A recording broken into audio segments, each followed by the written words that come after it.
jìnnà sí wọn bí sánmọ̀ sílẹ̀ o ara ló ń ta wọn ṣe mọ́ o náà bá sunkún sójú bẹ̀rẹ̀ má ti fi gbé sọ kó fẹ́ yẹ ẹyẹ kó lọ ìgbé sọnù sígbó wọ́n dúró títí ọwọ́ wọn ò tó ìṣó máa ṣe ta ní kókó ṣòkòtò tí olókùn ó dá kìtìyàn ó dórí àwọn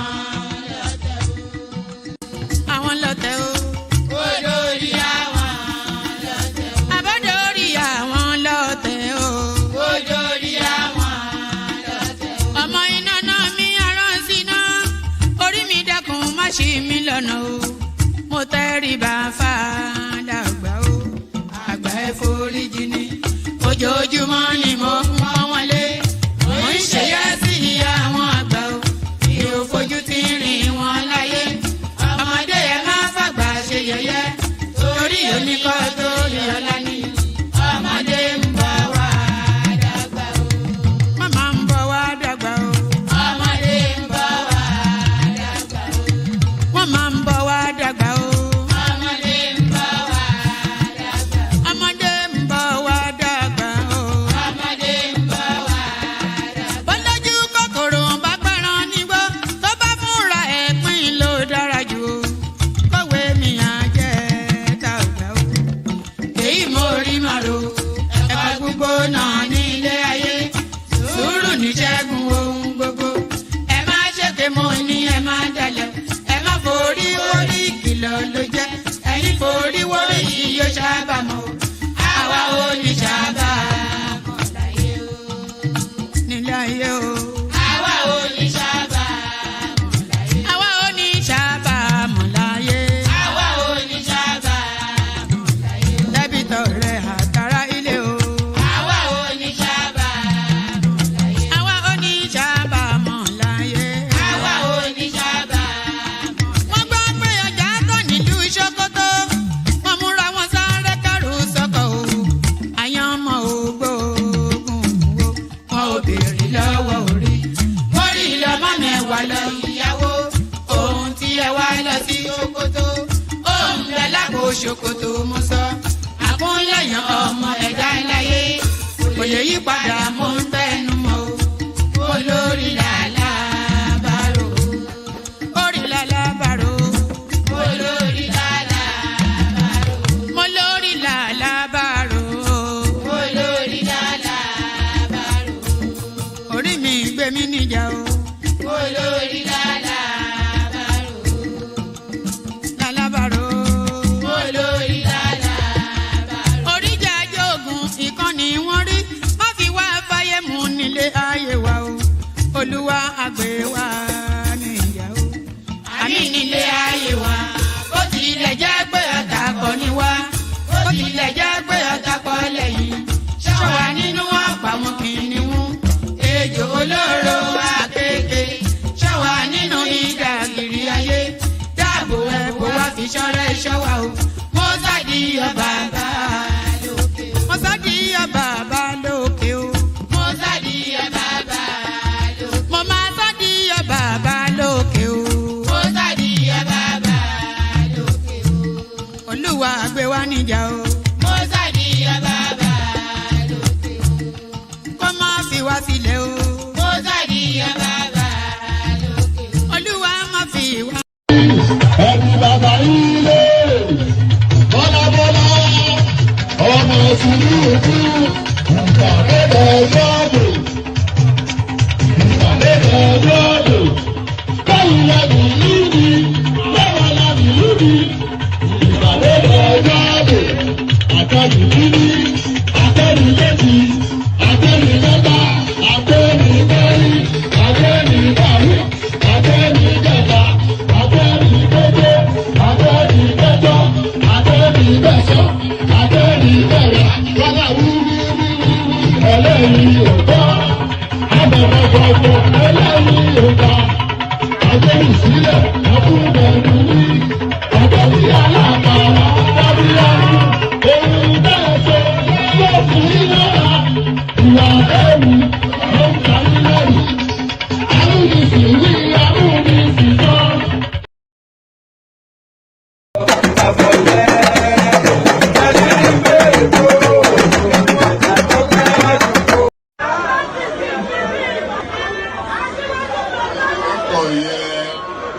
akọrin tí fẹ́ kọ orin àyájọ́ ni orin àyájọ́ ni wọ́n dìde wọ́n pínlẹ̀ ogun oyin tí mo rí ká bá mi wá yẹn dà ká ní kó bá mi wá.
And there it is right there. There it absolutely is right there. So there it is right there. Good day to you. Good to be in your company. I wonder if I should have myself in a bubble. Let me know if this works better. Should I have myself in a bubble? Does that work better? Let me know. Should I have myself in a bubble or should I have myself in a square? Good day to you. Good to be in your company. I know that. Good day to you. Good to be in your company. And how are you? Apologies for the somewhat latish start, but then of course, you know, the starting time now is in the lap of the gods. We start. What did Buhari say? You eat what you grow. So we start when the window opens. Oh no, you don't like the bubble. Oh, okay. Let me change it back. And I think the voice of the people is the voice of God. So they don't like the bubble. So that's back to the square. So good day to you and all that. I was just saying apologies for the latish start, but then the starting time now is there was once upon a time that we were starting round about 10-ish p.m. UK time, but now we start whenever it is that the window opens. But fingers crossed we'll get to some consistency at some point in time. Not an abundance in the news cycle, by the way. It's a very slow news period. You know, the only thing going on in the news at the moment are calibrations, recalibrations. He's moved there. It's like the transfer window, isn't it? It's like the January transfer window that we're having in the Premiership now. Similarly to the politics, people are realigning, changing teams, going on substitute bench and all that. So substitute benches and all that. So that's essentially what's going on. So there is only so much you can say about yet another PDP governor or party member defecting to the APC. So I think they are all moving to the winning team. So that seems to be that narrative. So outside of that, there's not that much going on. Peter Obi, of course, moves to the ADC. That politics still very much in play. But outside of that, sometimes it gets somewhat repetitive and routinous, but you know, this is the build-up then to upcoming elections. So we have to document every move that is going on. So all that to say that there's not an abundance. Yes, apologies are your but what has happened though, a lot of you should be aware because you follow Nigerian politics. The governor of Kaduna, not Kaduna State, who is even the governor of Kaduna State? I don't think I know him by name. The governor of Kano State, Abba Yusuf, he has resigned from the NNPP. So that much has happened. So the governor of Kano State, and by the way, there are offshoot events. It affects so many things that him resigning, and we'll get into some of that in a moment. But that's the biggest news in the news cycle so far. The never-ending saga between Yemsin Wike and Fubara, of course. There is only so much you can say about that as well. So that continues to tick over. We're still waiting to pick a winner from that particular cycle. But the biggest news in circulation, of course, is the defection of the Kano State governor. Not even the defection. So I will get the wordings right. The biggest news in circulation is the resignation of the Kano State governor from his party, which is the NMPP. So he has resigned. So he should have defected already to the APC by now. They've set and postponed so many defection dates because they have to navigate first the politics of Rabiu Kwakwanso in order then that Abba Yusuf moves to the APC, and then subsequently Kwakwanso moves at some point to the APC as well. But I think they probably want to get them all as a package deal, you know, because I think Kwakwanso is already surrendered to the fact that Abba Yusuf will be defecting to the APC. But what does that defection mean for him personally in his political journey? So that's what's being navigated, negotiated now. And Kwakwanso still keeping all his options open as well. So that's also been negotiated too. So Kwakwanso leans very heavily towards the APC, but he still has a toe in the middle ground. And that toe is somewhat being tugged at by the Peter Obi space. So we'll go through a lot of that permutation. So a lot of things permutating, repermutating, calibrating, recalibrating. A lot of some people are having their medicals. And I support Newcastle. I follow Newcastle United. And we were after a player called Eketike in the last transfer window during the summer. We've done all of everything. We've agreed his personal fees. We've agreed to the transfer fee with his club. And we were just sending the plane for him to come down to Newcastle for a medical. And then the next thing we knew, it was a Liverpool player. So that's the sort of scenario playing out in the Nigerian political scene. So it's not done till it's done. It's essentially what that means. So that's the abundance of what's going on. That's essentially what is going on. Yes, good day to you. Good to be your company and all that. I didn't even start off with a greeting. Good day to you. Good to be your company and how are you? Hope you are having a gloriously wonderful day so far, and hope the day is even more enhanced spending your time in the company of this rather peculiar sounding Oyo Alaafin man. That is me, of course, from Oyo Alaafin. So yeah, good day to you. Click on the like button if you would, please. Please click on the like button. That's standard fare for everybody that streams. Click on the like button, always the invitation, still the invitation now. Click on the like button. Not already subscribed, please correct that as well. Like and subscribe. They're like Siamese twins, joined and conjoined together. So as you're liking, make sure you're subscribed as well. Like and subscribe. If you want to come and join me on the screen, come in via the link that says StreamYard. I'll send it into the comment section again. So there should be a link in the comment section that says it says click here to come join us live on screen, and then there's a hyperlink attached to it. So if you are inclined, if you feel somewhat in a chatting mood and you want to come and have a bit of a contract on with One Man Went to War, click on that link, come into the studio, come have a powwow with your favorite or your laughing paddy man, which is I, of course. One Man Went to Mo. Everybody's favorite or your man. One Man Went to Mo.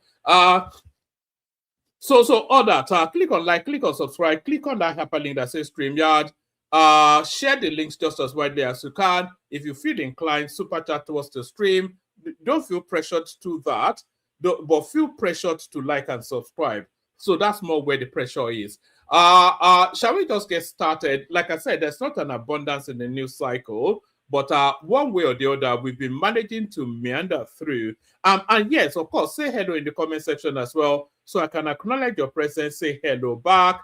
Abdul Mumin Adana, our party man in Saudi Arabia, there he is right there, saying, I've been waiting patiently for you, far. I don't quite know who says far. I think that must be a Kwara sort of language. That, of course, the bell of the ball. That's Chioma right there. The bell of the ball. Ayo, of course, the sugar daddy, or I should say, of the platform. That's Ayo right there. Ajanu, Ajanokun, Akoja Mori Konfiri, and Toba Reni Asopo Shekini, Alon Reni. So that's Ayo right there. Who else is saying hello? That's Jajon right there, of course, known as Nigerian to his friends. There is, I thought I saw someone else, upper reporter right there, known to his party friends as World Peace. And of course, the elegant Tope O right there, known to her friends as Tope O. So say hello in the comment section, acknowledge your presence, say hello back. So and to it, like and subscribe. We are pushing aggressively for the subscriptions over the course of this month. I actually want to, we've plateaued in terms of subscriptions for a long time. So I want to try and push that space now so that the numbers look somewhat like something, because we plateaued quite a long time ago. I abandoned it for a while, actually. I wasn't out because I'm more interested in the conversations than anything else. But sometimes you have to drive the numbers too. So drive the numbers with your subscription. Shall we just get started? A lot happening in the news cycle, as I said. There was one thing I wanted to show you, actually. Somebody sent this in. Do you remember this? Of course, you remember. It was spoken about extensively yesterday. Do you remember when this American boy that went to Nigeria, I Show Speed? So now one of the commentaries, one of the controversies that came out of that thank you, Tokwe. So everybody follow the example of Tokwe O with the super chat. So one of the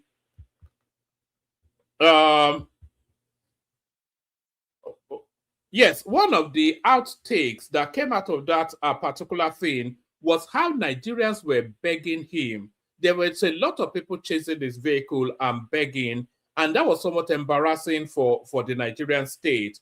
So now Lagos State moves very quickly to address that, and they've been sweeping up then all these people that beg on the street. Not even so much the Malams that beg, but the Oraisa boys. It says Lagos State government arrested street boys who go around begging in Lagos after a swift overnight. Where are you? What are you doing here? Hold on. Yes. So after a swift overnight cleanup, it says Lagos State government arrested street boys who go around begging in Lagos after a swift overnight cleanup. So let's have a look. So I think there's somewhat of an ethnic undertone to this one. Surprisingly, all of them are from a particular. Anyway, let's watch this. Where are you? What are you doing here? Stand up now. What are you doing here? Now you be off. You have almost state. You have almost state. What do you want here? No, we work for. They do what? Where do you do what? Sponsor. That's why you are sleeping outside here. And you too. Hello? You have almost state. Abia State. Now you come sport Lagos, Abi. You know get house. You know get house. Where you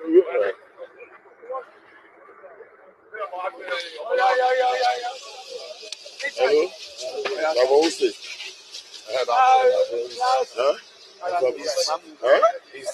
You have always who is? Yeah. What do you want here? I walk. I walk. That's why you are sleeping here. I'm not sleeping. But he has no right to ask them, what do you want here, by the way? So long as they are Nigerians, they have every right to be anywhere now. Of course, they don't have the right to sleep on the streets, you know, but he has no right to. And by the way, if they are construction workers and they're sleeping, just, you know, sometimes people sleep rough. That's called rough sleeping. So if they are construction workers and they are living somewhat or sleeping close to, yes, if they are construction workers and they are sleeping close to where their work is, I don't think that's beyond the realms of reason. I don't think that's unforgivable. But this is really coming off the back of the I show speed thing, where Lagos felt somewhat embarrassed by the way people were chasing after that boy, begging for money. So they've gone around then picking up the unfortunates.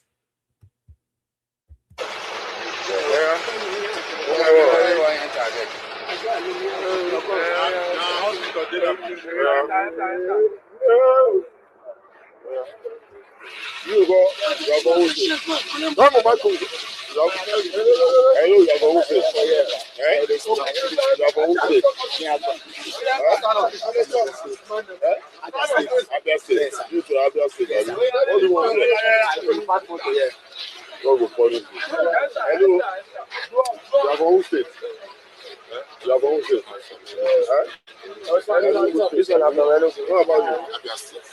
How can a state functionary be saying God go punish you to a citizen?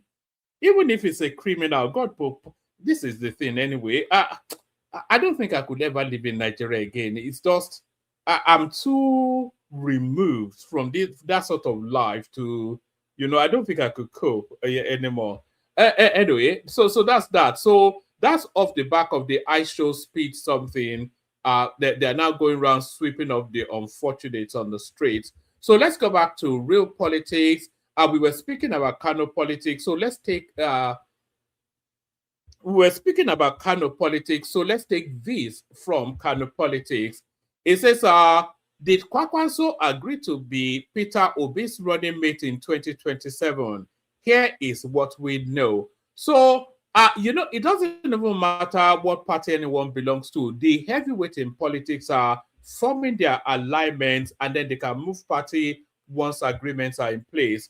It says, as Nigeria inches closer to the 2027 general elections, misleading political claims have continued to circulate widely on social media, often targeting high-profile figures. So that is to suggest then that Kwakwanso has not agreed anything. Rabi Musa Kwakwanso, former Kano State Governor and national leader of the New Nigeria People's Party, has repeatedly been the subject of such misinformation.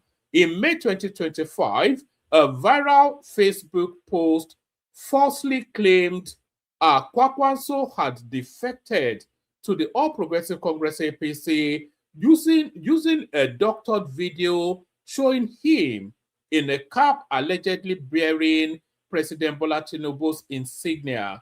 The claim was later debunked by fact checkers who confirmed the image had been digitally altered. The latest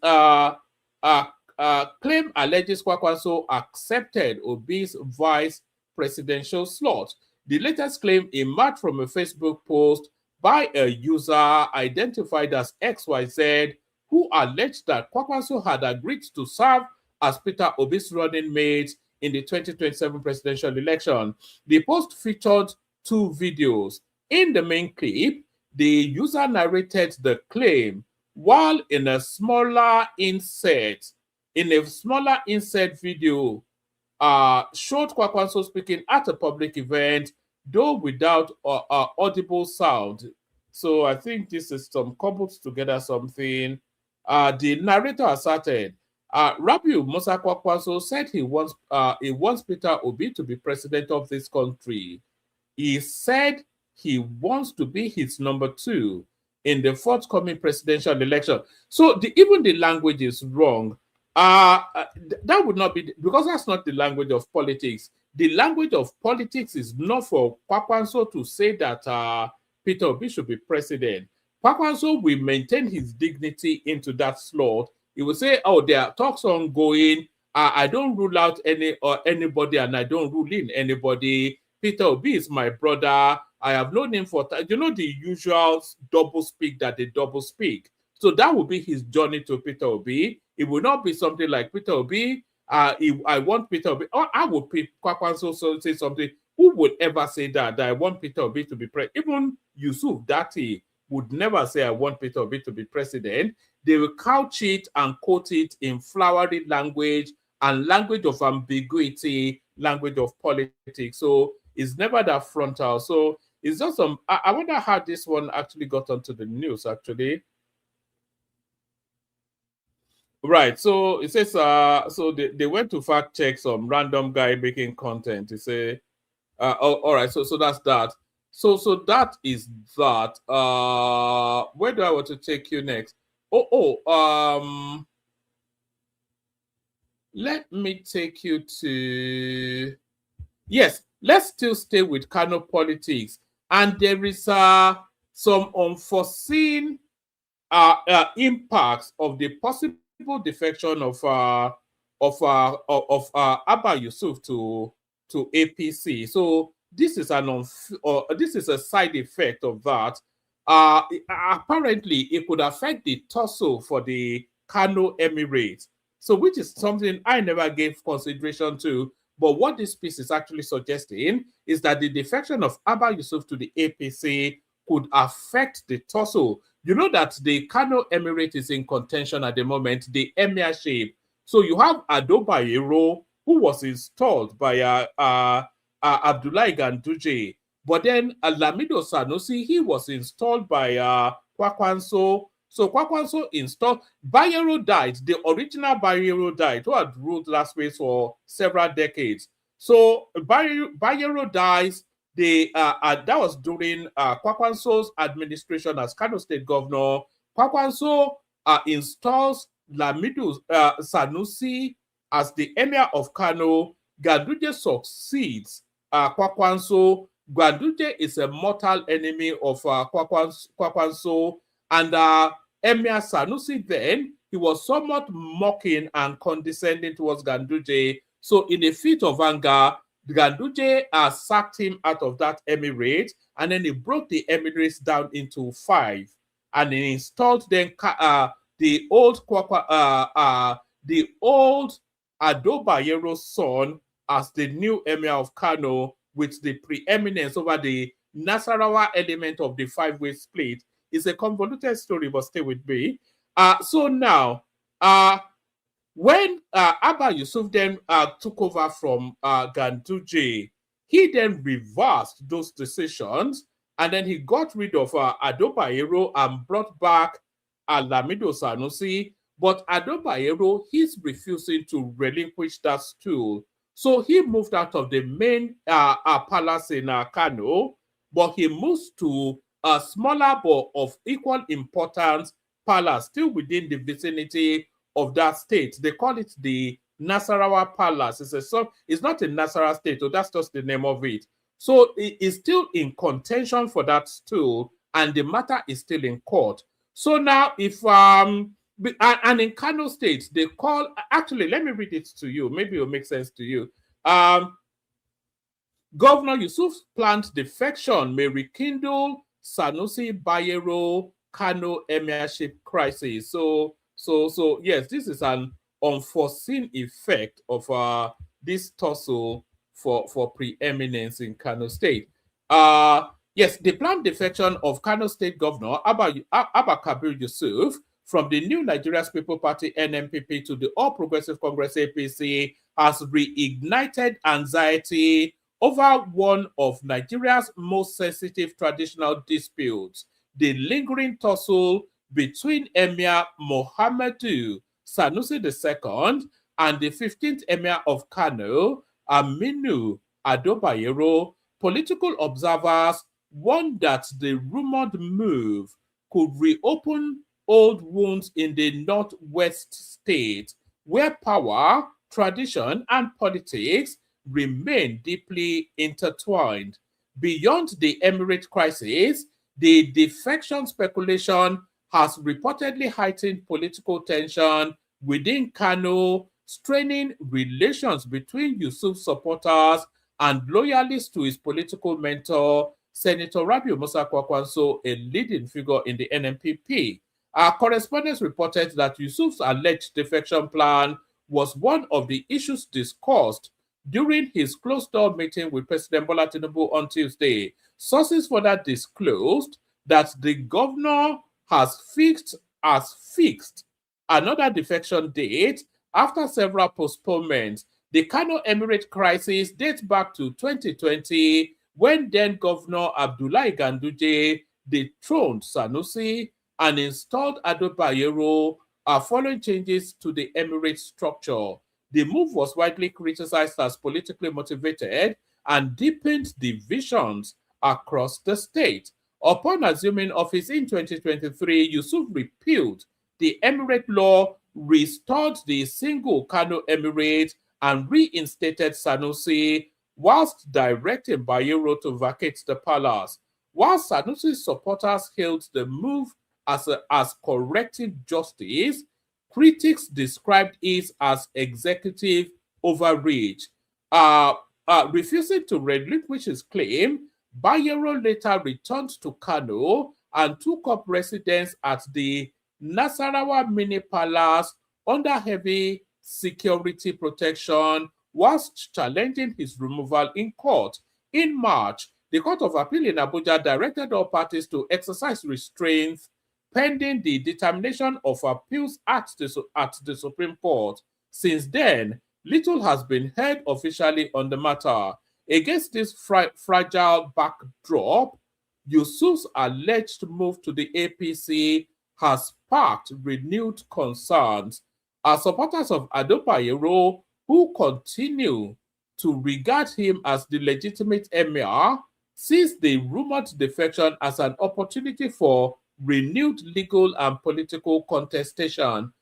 Conversely, Sanusi's loyalists fear that the emir, already a polarizing figure, could once again face political headwinds if the balance of power shifts.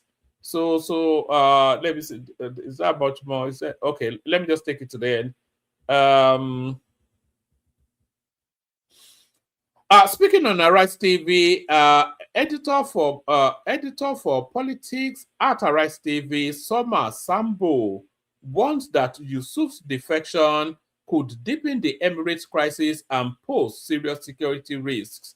He said the situation had effectively created two power centers within the Kano Emirate. Some people call Ado Bayero the federal emir, while Sanusi Lamido is seen as the state emir. He said he warned that a defection to the APC would further weaken Sanusi's security situation, noting that the emir reportedly lacks formal police protection and relies largely on vigilantes. Well, I think that is an unforeseen byproduct of that tussle for preeminence in Kano State. So that's that one. What else have we got? What else? Yes, I'll take you to the headline piece momentarily. But what we're looking at now, I have a bunch of data. So let me bring you this one first. Nigeria is the 5th largest producer of electricity in Africa. So I'm not quite sure what that means or if that is good or bad news. Being 5th in Africa is no commendation. It's not an achievement. South Africa generates 229,000 gigawatts. Egypt generates 215,000 gigawatts. Algeria generates 95,000 gigawatts. Morocco generates 43,000 gigawatts. Nigeria 41,000 gigawatts. More than Libya. Ghana, they cite Ghana as an example always, but Ghana is a tiny little country and it's easier to administer than a country like Nigeria. So Ghana, Tunisia, Ethiopia will be the largest generator of electricity pretty soon once they completed their dam. Mozambique, Zambia, Angola, Sudan, Cote d'Ivoire, Congo. So Nigeria generates 40,000 gigawatts, near 41, according to this data, which makes them 5th in Nigeria, 5th in Africa, which is not a commendation. So now this is now the headlines piece. This is what inspired the headline. Where vote buying was most common in the 2023 state level elections. So there it is right there. So this is where they bought the most votes. So this is at the state level, oh, but you can extrapolate and project where vote buying was most common in the 2023 state level elections. So vote buying prevalence by zone. The southeast is pretty much where the abundance is. Nearly half of the voting in the southeast, according to this. This is coming from StatisSense, by the way. So this is raw data. This is nothing politics, just raw data.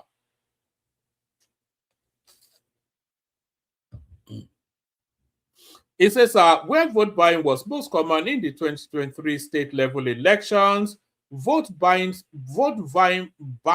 prevalence by zone.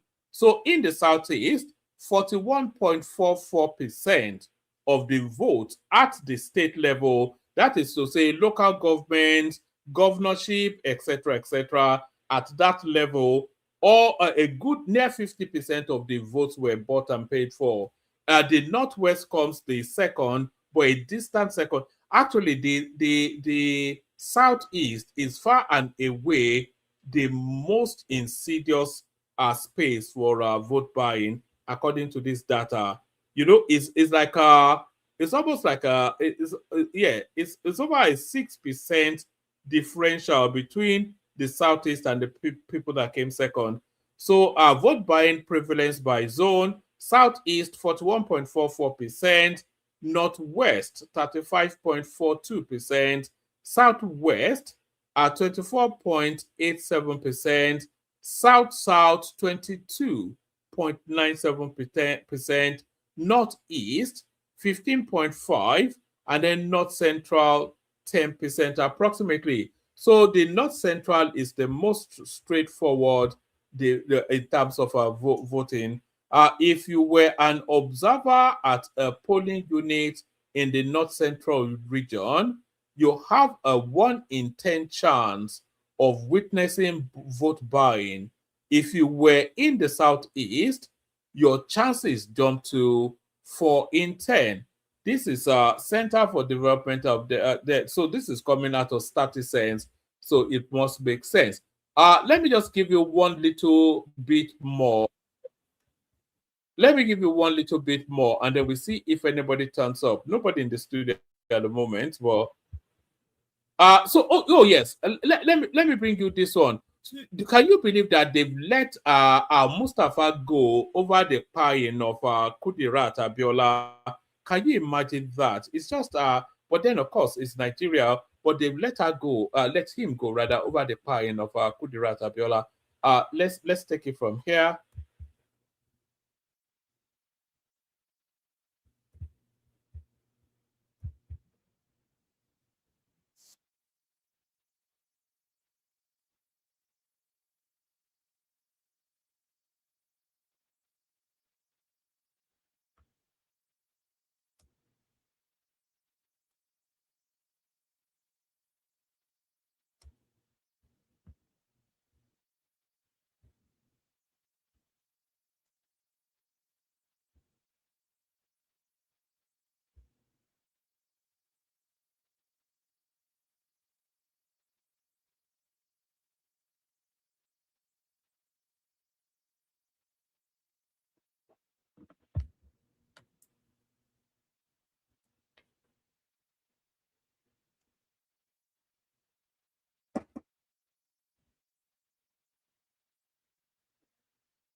Sorry, somebody is saying you can't hear it.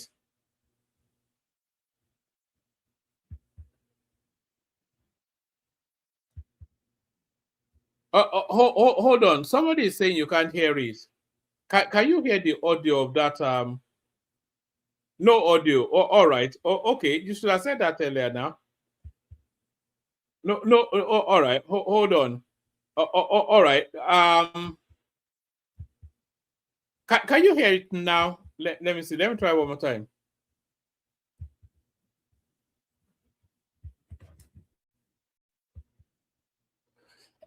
Anyway, the upshot of it is that they've let Mustafa go with regards to the buying of Kudirat Abiola, and they've let him go for no other reason that Lagos State was not turning up in court. So Lagos State filed the case originally. They got a judgment at the state level for the for death penalty for Mustafa. He's appealed, but then they stopped turning up in court. They stopped turning up in court, and because they stopped turning up in court, the Supreme Court just had to dismiss it.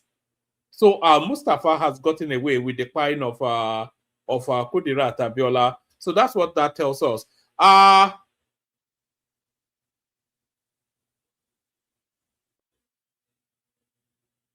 This Choma, man, you are so cheeky sometimes the way you talk to people. But let me play you the Kegite music. I'll send the link to the comment section. See if anybody wants to come in for a little chat. Let me play the Kegite music, and then I'll try and download that clip. I'll play it to you in real time. Let's play the Kegite music. We'll do that. Only water, only water, where they see ma. Water, only water, where they see ma.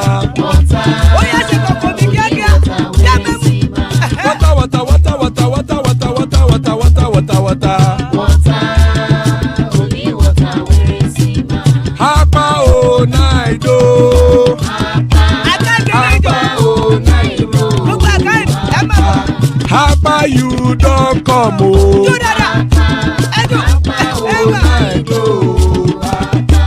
Hapa o naido.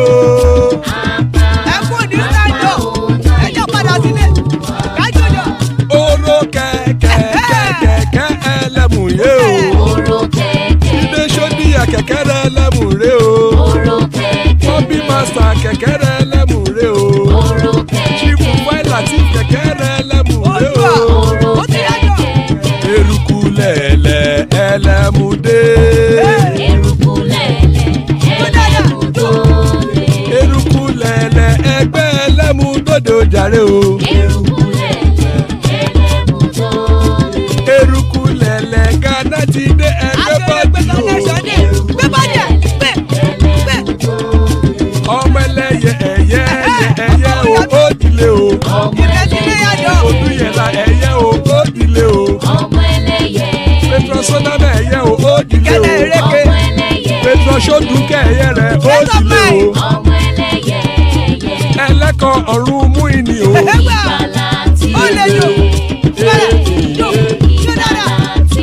Àkùkọ ọ̀run mẹ́kọ̀.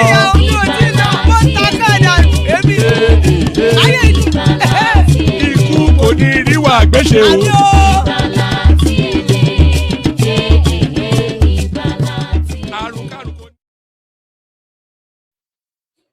And there it is right there. Akoko Orun Meiko, the cockles of the heavens don't crow yet.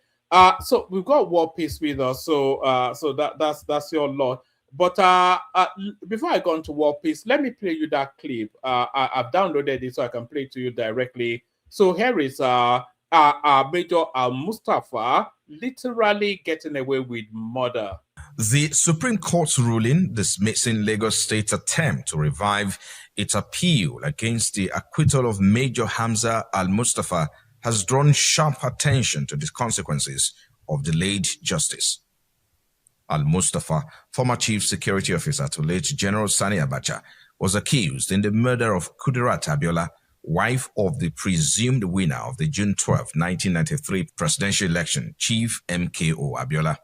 While a Lagos High Court convicted and sentenced him to death in January 2012, the Court of Appeal overturned the verdict in July 2013, discharging and acquitting him.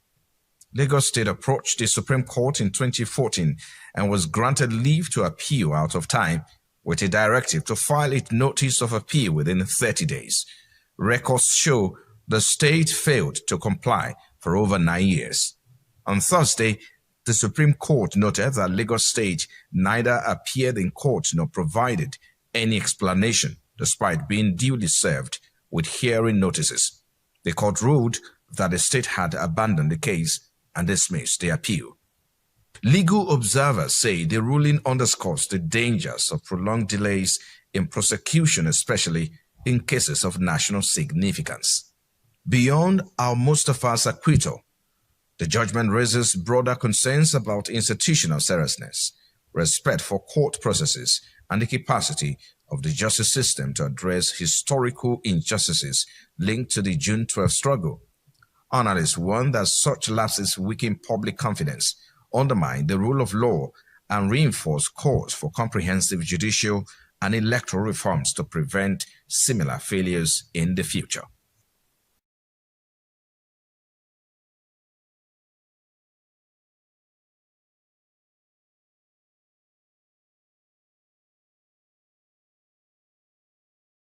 Guess when they say kill and go in Nigeria, they mean it literally, not metaphorically, a literal kill and go.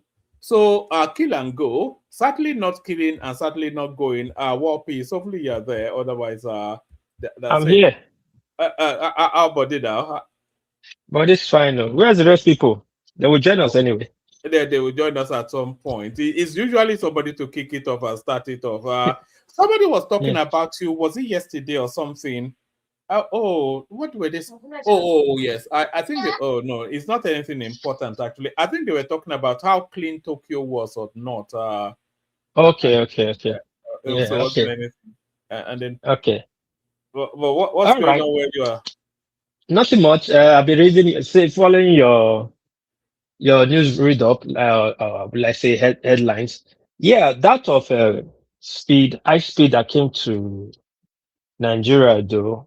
I think our youth have a long way to go, and I think our government have a lot of responsibility to educate and sensitize our youth. The rate of begging and illiteracy in our streets, and you did these days calling it content creating or try to justify it that Gen Z is getting out of hand. That young man, Pella, make a mess of the country. Where the people on the streets. Pella that was begging. No, Pella is a billionaire now. Leave Pella alone. Pella is just a clown. It's a billionaire clown, though. Forget about billionaire. I'm not talking about the billions. This is the problem. We have to fix it right now. Look at the other guy that interviewed me who said, "Hey, Google, that was just a dog clown." No, that was the most embarrassing one. Actually, I tried to watch it. I couldn't watch it. I couldn't stand it. I couldn't stand it. I felt, when they say something is cringe, I felt a bit cringy. I couldn't watch it. I couldn't watch it. All of them. I couldn't watch all of them past. Maybe. But I could watch Pella riding a horse in Lagos, on the streets of Lagos, literally chasing this guy down. Chasing the guy down. The fog, man. The world is looking. The world is looking at you. The guy didn't come yet. The guy, of course, the guy know about you. This is what they call management. His management and your management will talk, arrange. If it's club or just at the airport entrance, you made shake, give him pleasantry, then you move on. That's how you do things. You do things in a big level. But guess what? War Peace. Pella has achieved what he wants now. If he wanted that, no, it's not about achieve what he wants. It's not about him. It's the one that everybody's talking as much as they're even talking about him more than National Speed itself. No. Leave that. You don't get what I'm trying to say. What I'm saying is this is the problem. Everybody trying to cut excuse. Now you are raising other people. So, no. What happened in Lagos was totally mess for us. It put the country in a situation that people look down on us, that we are really backward, from the content creators to the interviewers to the everything. Even when you went to Nike at the stage, it was just a mess. Or somebody said they took him to a boutique. That guy is a small boy, fine. I really don't. really give more credit to the guy. But at least have have organized structure for him. When he comes, he goes here, he comes here. Show But a little bit of. I show speed functions best in chaos, though.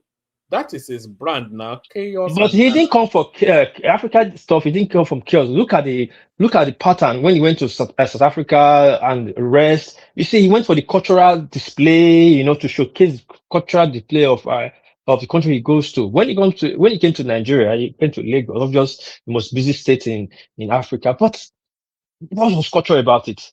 What was the iconic symbolism of Nigeria to show me about showing? Some people will even, man, that was a mess. You see, totally. From the beginning of the airport till he left, it was a mess. We should have to agree so that we can really fix ourselves. The only bit that I fully agree with you is the Egungun. I didn't even know the guy, funnily enough, until I actually saw it even before I knew who that Egungun was. And I didn't even know who the Egungun is. He was saying, "Oh, are you 21? Oh, wow, you are 21. Are you so like, it was just, I was wondering. It's just a mess, man. And then I was wondering who he was. And then, they're even reporting it on Arise News. They were saying, this guy is such an idiot. He made such a fool of himself, but... it's a big disgrace, man. And then, well, that is that we need to do. This is the complex we have when we see foreigners. Is alarming. I first of all noticed when I came to abroad. I remember then when I used to have club and the rest. When I'm around around chicks, the African brothers don't dare talk to me. I mean, sorry, when I'm with when American boys with chicks, the African brothers don't dare talk to them. But when I am with the same chick, then you see my African brothers now start spreading their wings. Then they want to talk. The inferiority complex in them. I don't know this kind of inferiority complex we have. When we see, I don't think it's so much because that guy is American. I think it's his numbers on social media. No, you wouldn't know because you grew up now. That brother to Nigeria, he got nearly 12 million views now. Yeah, so... I know that was his plan. The Africa trip was to create his. That's why he doesn't want to meet any content creator. His plan is to increase his followers, African followers, to buy into Africans. And Nigeria is the biggest. So he took Nigeria. He came to Nigeria on his birthday. What does that tell people? People are not even smart. Anyway, that was not my thing. Now, this security complex is really affecting we Africans. We don't know, most Nigerians. When they see a white man or see a foreigner, they start having this security complex. It's very bad. Insecurity is very bad. We should work in ourselves. Even abroad here, some of our brothers, I don't talk to them because when they are with you, they want to spread. But when they see in non-Nigerian that just speak just a little bit of different accent, they start shaking. Their legs start shaking. Do you concede that people act differently when they're with Oyinbo people? Yes, now. Even you and I. Say again. Sorry. I said, including you and I. No, say the full question again that I respond to. No, I said, do you concede that people act differently when they are with Oyinbo people? Yes. Yeah, you asked me, including you and I. Yes. It's just, I don't know if it was kind of saying that Korean master programming us or our forefathers. I don't think it's inferiority complex. So I think it's just, I don't know. It's some sort of complex anyway. I wouldn't consider it's a complex thing. We have to really look into it. It's a complex thing. We have to look into it. You watch your behavior. You are on your guard. It's just a very. It's almost like you are walking the relationship. I don't know. So anyway, that one is fast. Then let me quickly talk about this Whiskey FC and Fela Kuti and all this. We Nigerians, we like to demarket ourselves. Most of the Africans, we like to bring ourselves down. I think Africa in the continent or Nigeria in the world is the only country that doesn't really have a music icon. In how much we have contributed so much to the music world, we cannot really hold on to one person. And when Fela was elevated, we all were happy. We can point to Fela. Do you know sometimes when they are doing Jamaican festival, it's bigger than African festival. African that's a continent. So Jamaican that's not up to like 10 million. But with one Jamaica has country. a more established relationship with Europe than Africa now. No, it's not about Europe. Their culture. What's their cultural icon? Bob Marley. Their song, reggae. They're exotic. And funny enough, if you just want this thing I was watching, one podcast I was watching, and I went to check the research. This reggae, the Jamaicans don't really play Mali songs in Jamaica than the way they play it outside the world, where they exotic outside the world.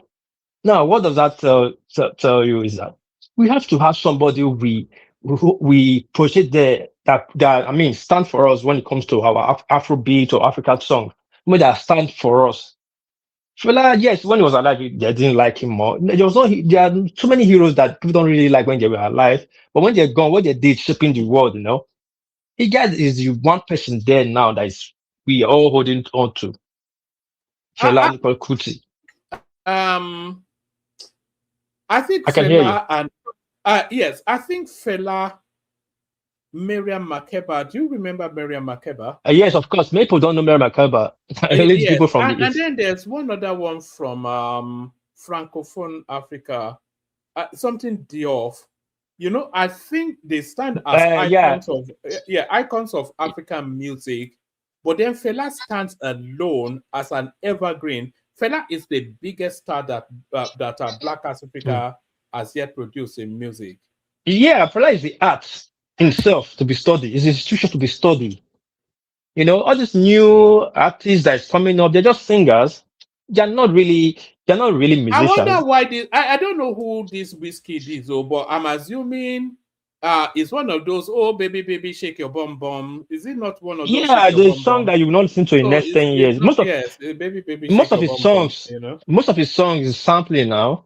He has not really created his own song, which can he play any instrument. That people sound that Junior bring together. Yeah, just that he has a marketable voice. So yeah, this is a bad business. And music is not a bad business, not about the art anymore. In the 80s, 60s, music was about the art. Now it's about the business. So they can find a vocalist singer who can just sing anything. The sound engineers will put everything together and you just go there and put his verse over it. That's it. But in those days, musicians, they are artists, they are creative.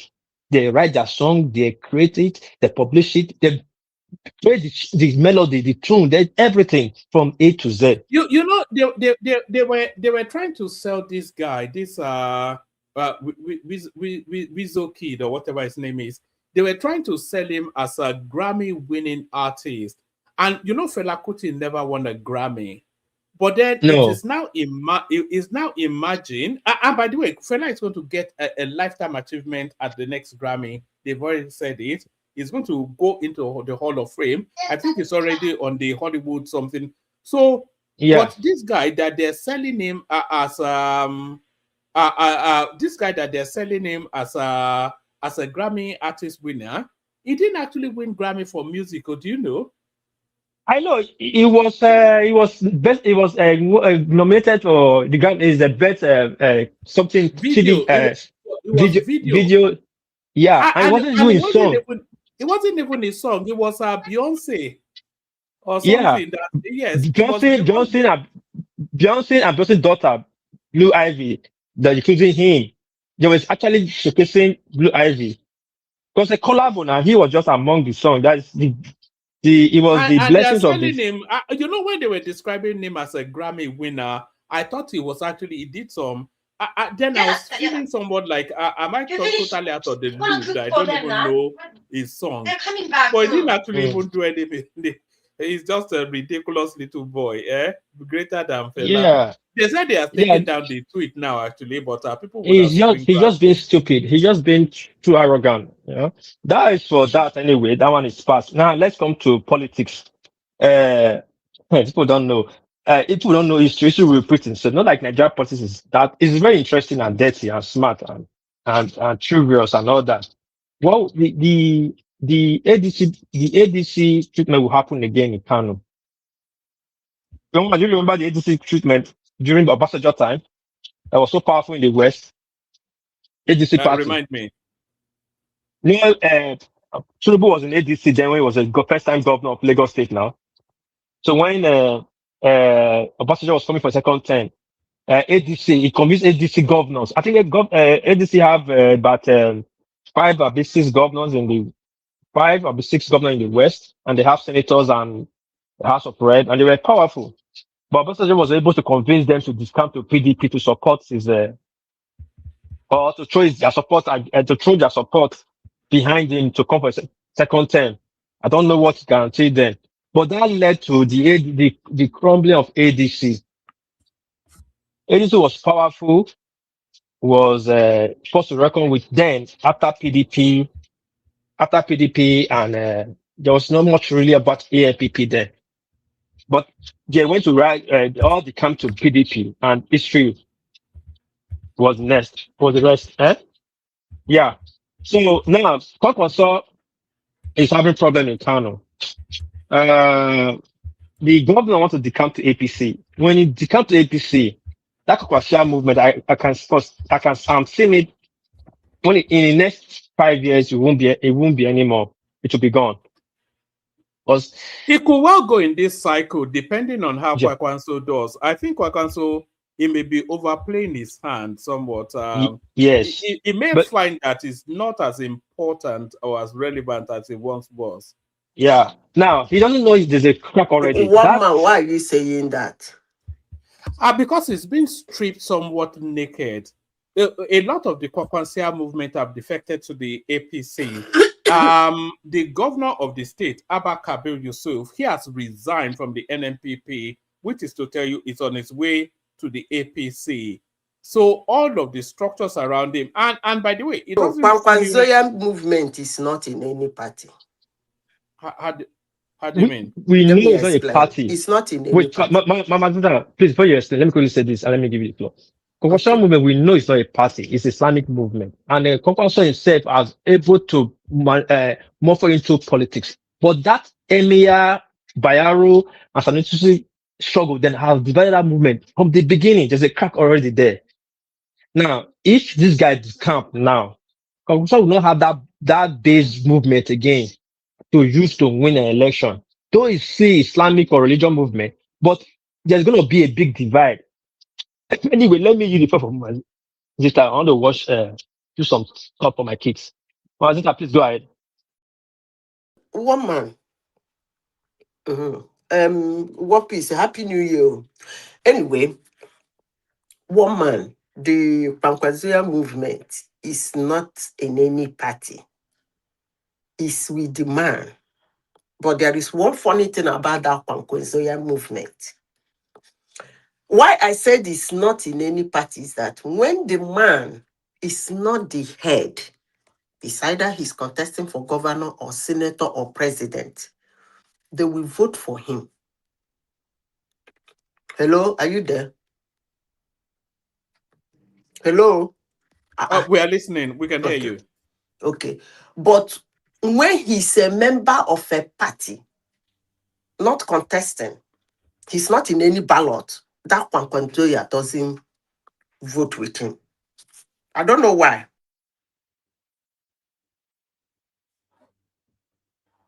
Excuse me, give me a second. Give me a second. Just give me a second. All right, we've got Patoski here as well. But the Kwankwaso movement, for the benefit of people who may not know, the people that are loyal to Rabbi Kwankwaso, who is the stalwart of the Kano politics, they are known as Kwankwaso after his name. A bit like the people loyal to Obi are known as the Obedient. So what Zita is saying is that the Kwankwaso movement is more like people are fanatically Peter Obi. She's also saying that fanatism is loyal to that individual figure. But then what World Peace introduced before he left to go and do daddy stuff is that that there's also a religious underbelly to it. So it's not just Kwankwaso, but Kwankwaso as it stands religiously and politically as well. But that Kwankwaso movement has also transmorphed into some sort of a political entity.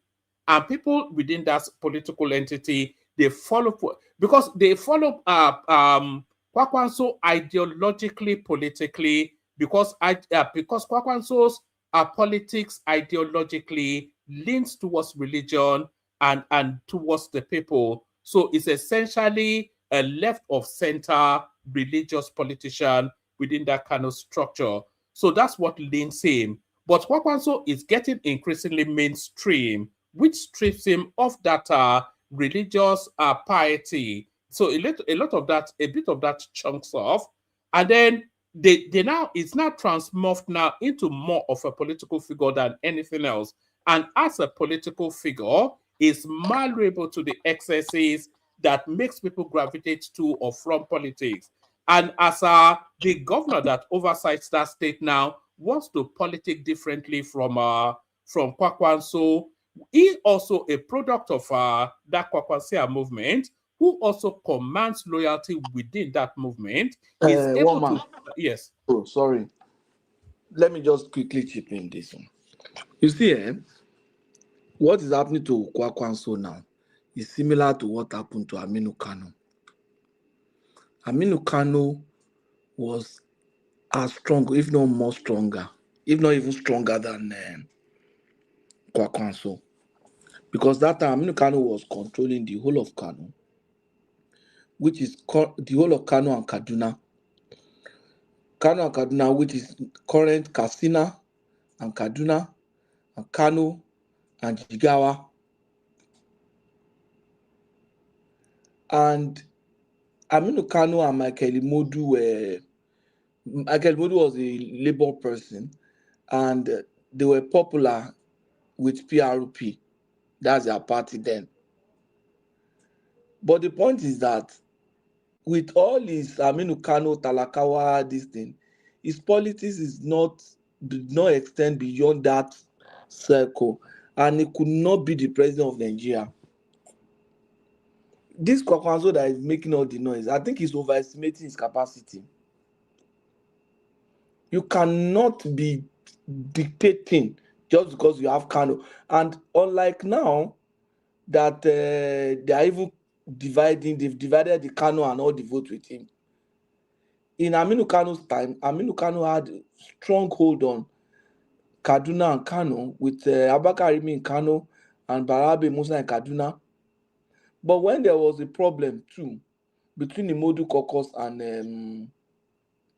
the Aminu Kano caucus, and when Abubakar Rimi started having a problem with Aminu Kano, in I think that was 1980, is it between 79 and 83? Aminu this guy,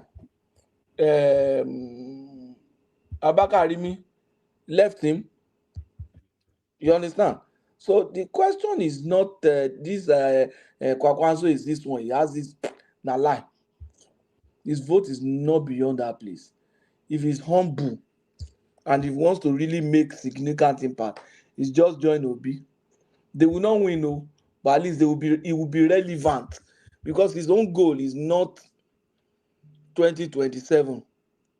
So let him join Obi as VP. Abba Patoski. Wow for you. So that he will stay popular. Because at this rate, if he continues like this, he will not even be able to contest. You understand what I'm saying? Yeah, but that would be a mistake. If he goes with Peter Obi, and we all know that Peter Obi's journey ends March 2027. Yes. Now, so what then happens to him after that? Let me tell you the point then. If he goes with Obi, yes, in 2027, he will inherit to be strong. They might not win, but they can build structure, and Obi will give him VP. You just tell Obi, give me VP. But that's meaningless now. Wait now. Okay, go. No, that's the best option for him now. Give me VP. The best option for him is to go to the APC. So that. No, because the APC will if we go by antecedents, once Tinubu gets hold, he never lets go. So whoever is going to be the president in 2031 is almost going to be decided exclusively by Tinubu. It's going to be a northerner. The but people Tinubu that are currently in APC, Tinubu yes, will not want to disappoint them. They are the people that stood But by if him. it goes into APC now, then he has at least a good 4 or 5 years to build himself into also contention.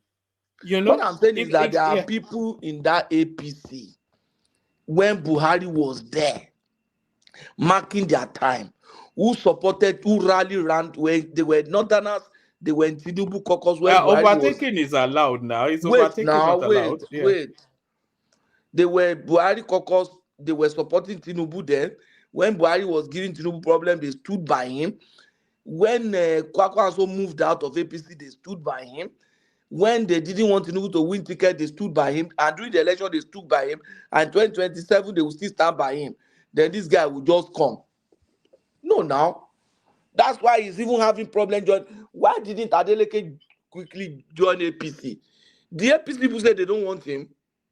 Because if you come in there, you come and take over the party, and then you'll be the leader of APC in Osun State, and then the people that have been there working, and they have their own ambition, they have their plans, why they want, it will destroy APC in Osun State. All right. What chances do you? Okay. Who do you think will win the 2027 elections? Tinubu will win.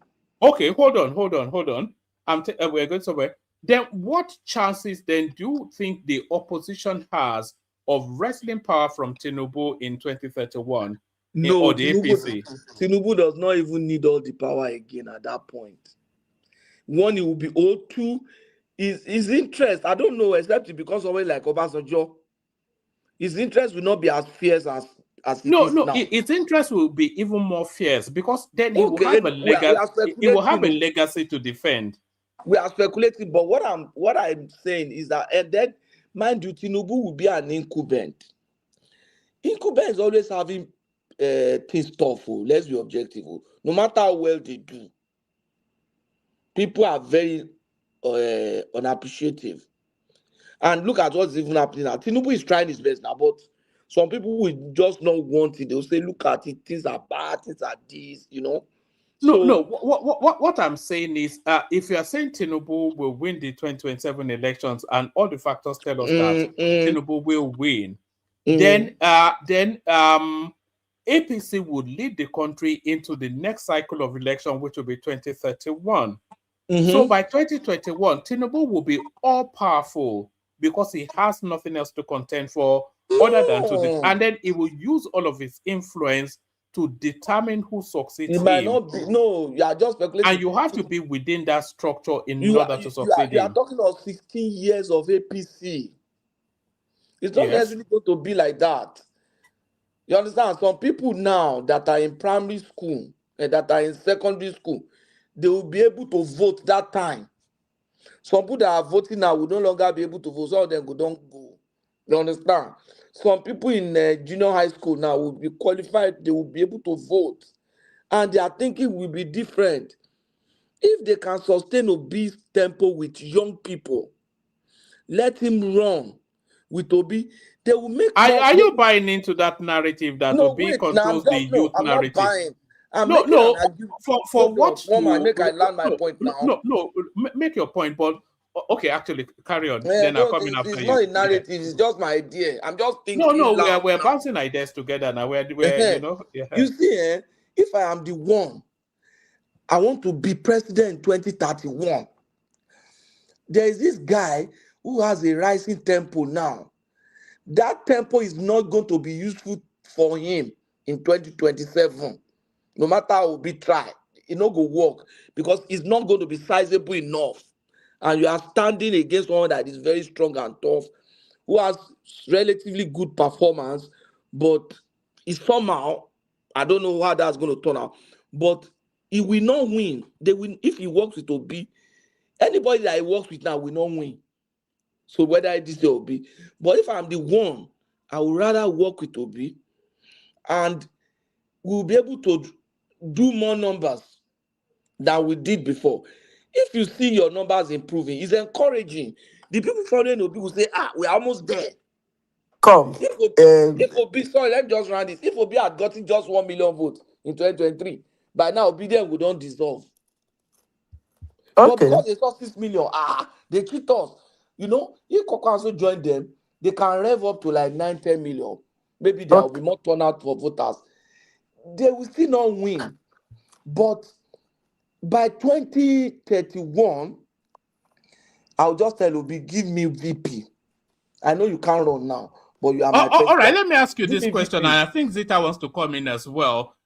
Do you think Kwakwanso stands a better chance of being president of Nigeria in 2031, going with the APC or going with Peter Obi?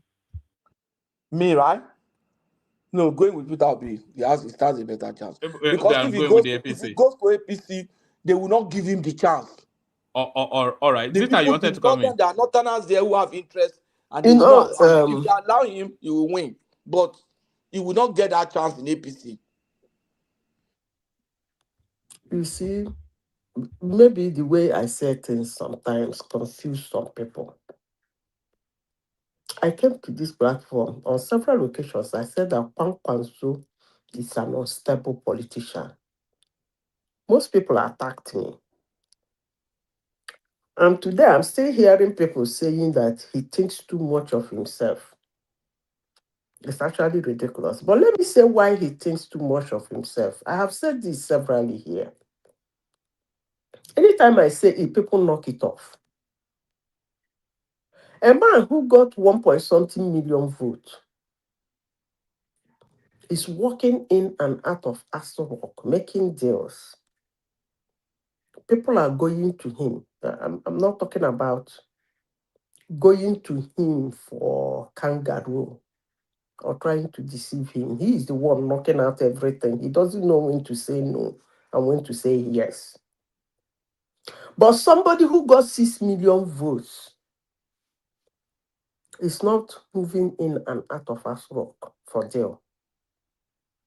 So why wouldn't the person who had 1 million votes think too much of himself? Pankwanzo is all over the place. Pankwanzo here, Pankwanzo. I think is it on Wednesday he went to Asurok or where?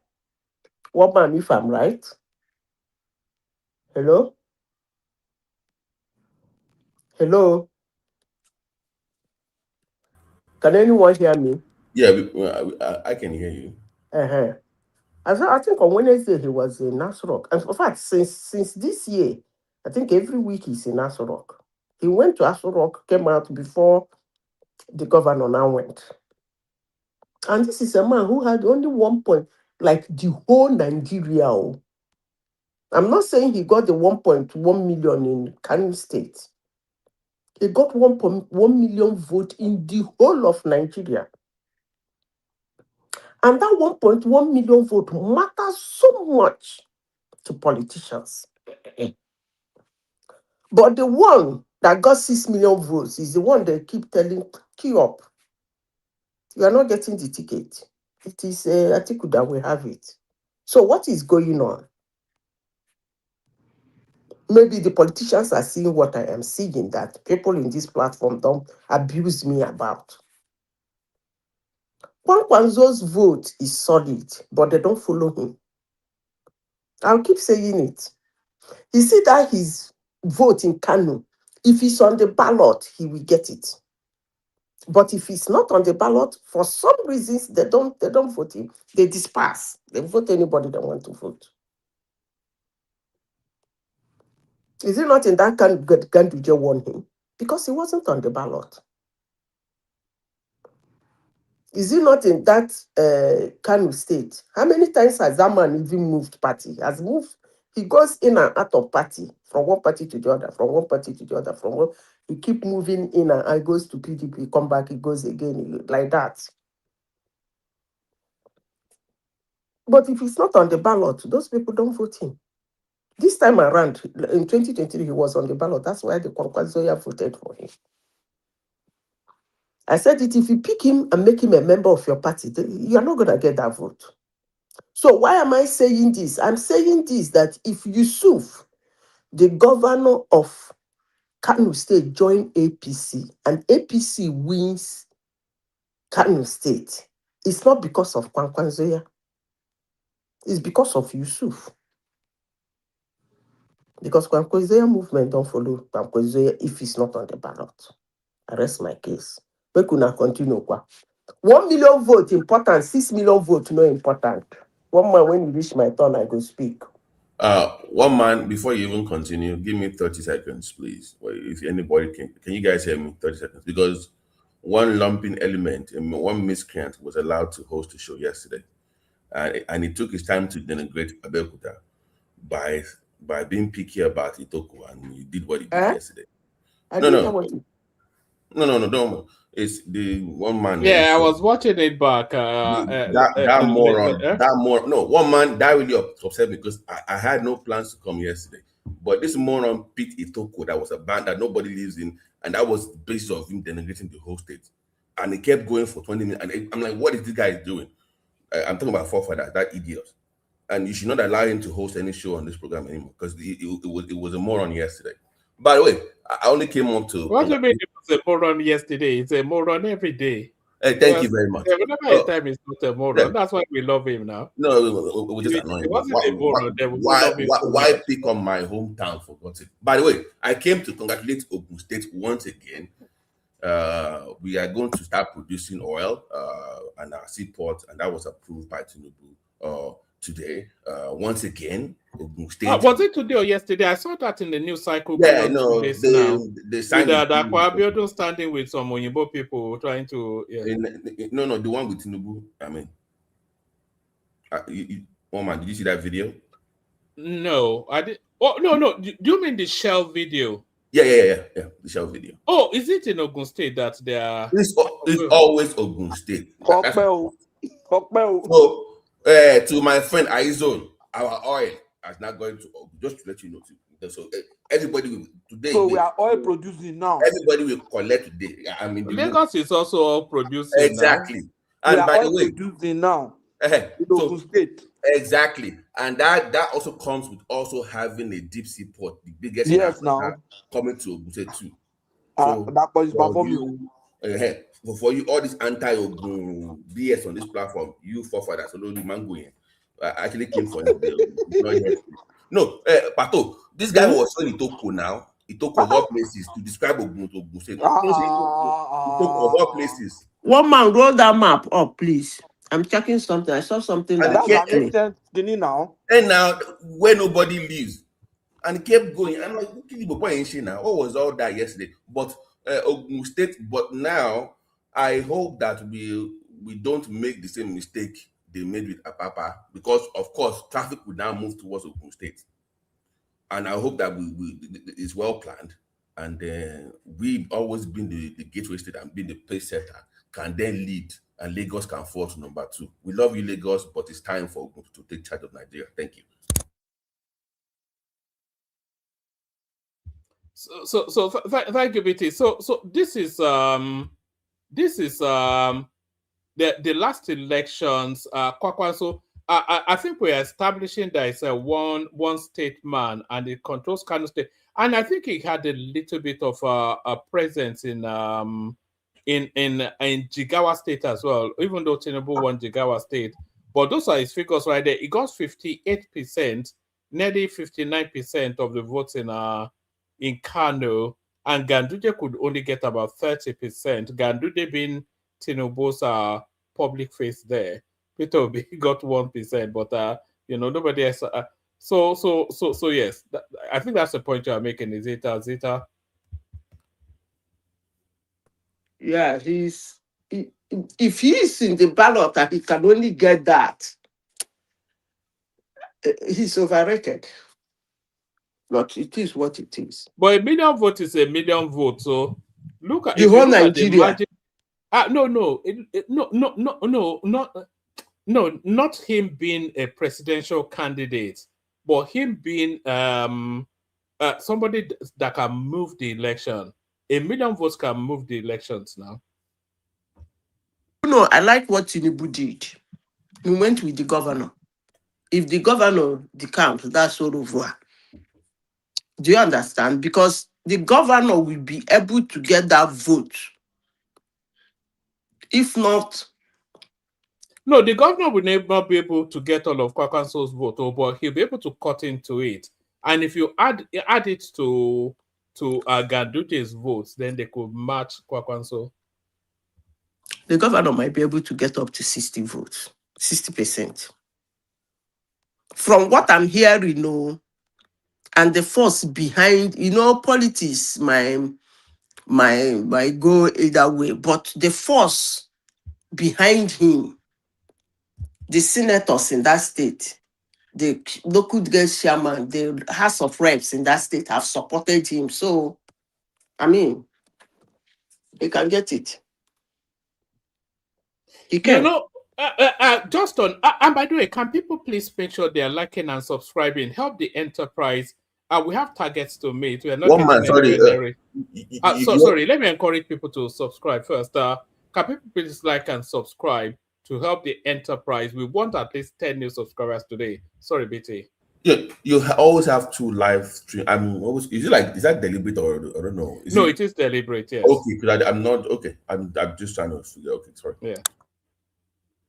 Yeah, well, I'm trying to move to some more expansive something. But that conversation with Patoski, I'm not sure that I agree with Patoski. If Kwakwanso goes with Peter Obi, is dead and buried, because that will mark the end of his political journey. But it's not guaranteed anything in the APC because it's not really invested so far. So even if you move to the APC, it's not guaranteed the ticket. So yeah, but what I'm saying is it doesn't get anything in this cycle. But then Kwakwanso is not politicking to this cycle. Kwakwanso is politicking to 2031, and if he comes into the APC now, he will be able to build himself quite aggressively into the narrative, because it's not a big figure. It will come to the top echelon of that party's politics, and then over the course of the next 4 years, 5 years, then he can establish himself as a contender for that presidential ticket. But if he goes with Peter Obi finishes in 20. Let me tell you. Let me explain the way I understand it, one man. Yes. You see, I hope that is the way Patoski is thinking. Like,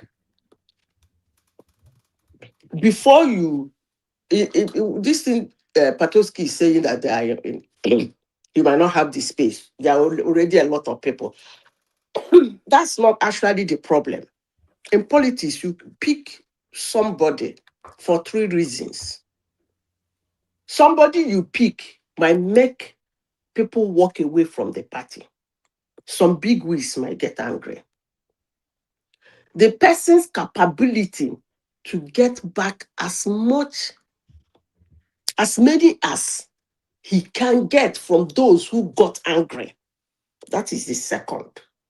Third, the person's ability to reach outside of that party. Now, why, from my understanding, if he comes to APC, if they even pick him as a presidential candidate, most APC members can walk away. Will Kwakwanso be able to bring them back? Kwakwanso cannot, because he gets angry very easily. And then his own clout, will he be able to win people outside of that APC back into APC? He cannot. So he's better off with Peter Obi. Do you understand? Whereby they might not need these 3. Yes, go on. Whereby they might not need these 3 things. Just as he said, they are not going to win. So they don't need that somebody walking out in the party. You remember when Peter Obi picked Labour Party candidates, nobody will run away.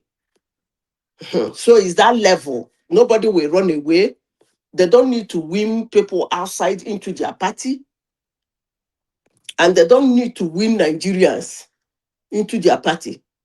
So they can run. So that's the way I understand. Where does that land him ultimately, Zita? If he goes, he has already made his political mistake. So this is the beginning of his end, essentially. He has already ended before. It's you people that are saying he has a chance. Well, so that's exactly. Zita got it right. He has ended long ago. He has ended now. He has ended. So all he's doing now is selling those 1 million votes to the highest bidder. And stay relevant. That's all. One man in politics, there are people who are a name in politics. You just need them around you as a name. It's just like somebody saying in Abia State, he said, I am romancing with Joseph Okalo, the former governor of Abia State. He's going to give me 30% of the vote. The joke is on you. But having all Joseph Okalo around you is okay. Those are called political names. They're around you with like, okay, the politics is still on. Okay, not that they're gonna get you vote. So that's the level Kwankwaso is now. In as much as he's not gonna give you 1 million vote or 3 million vote, but having Kwankwaso around means politics is on. He's a political name that nobody should ignore.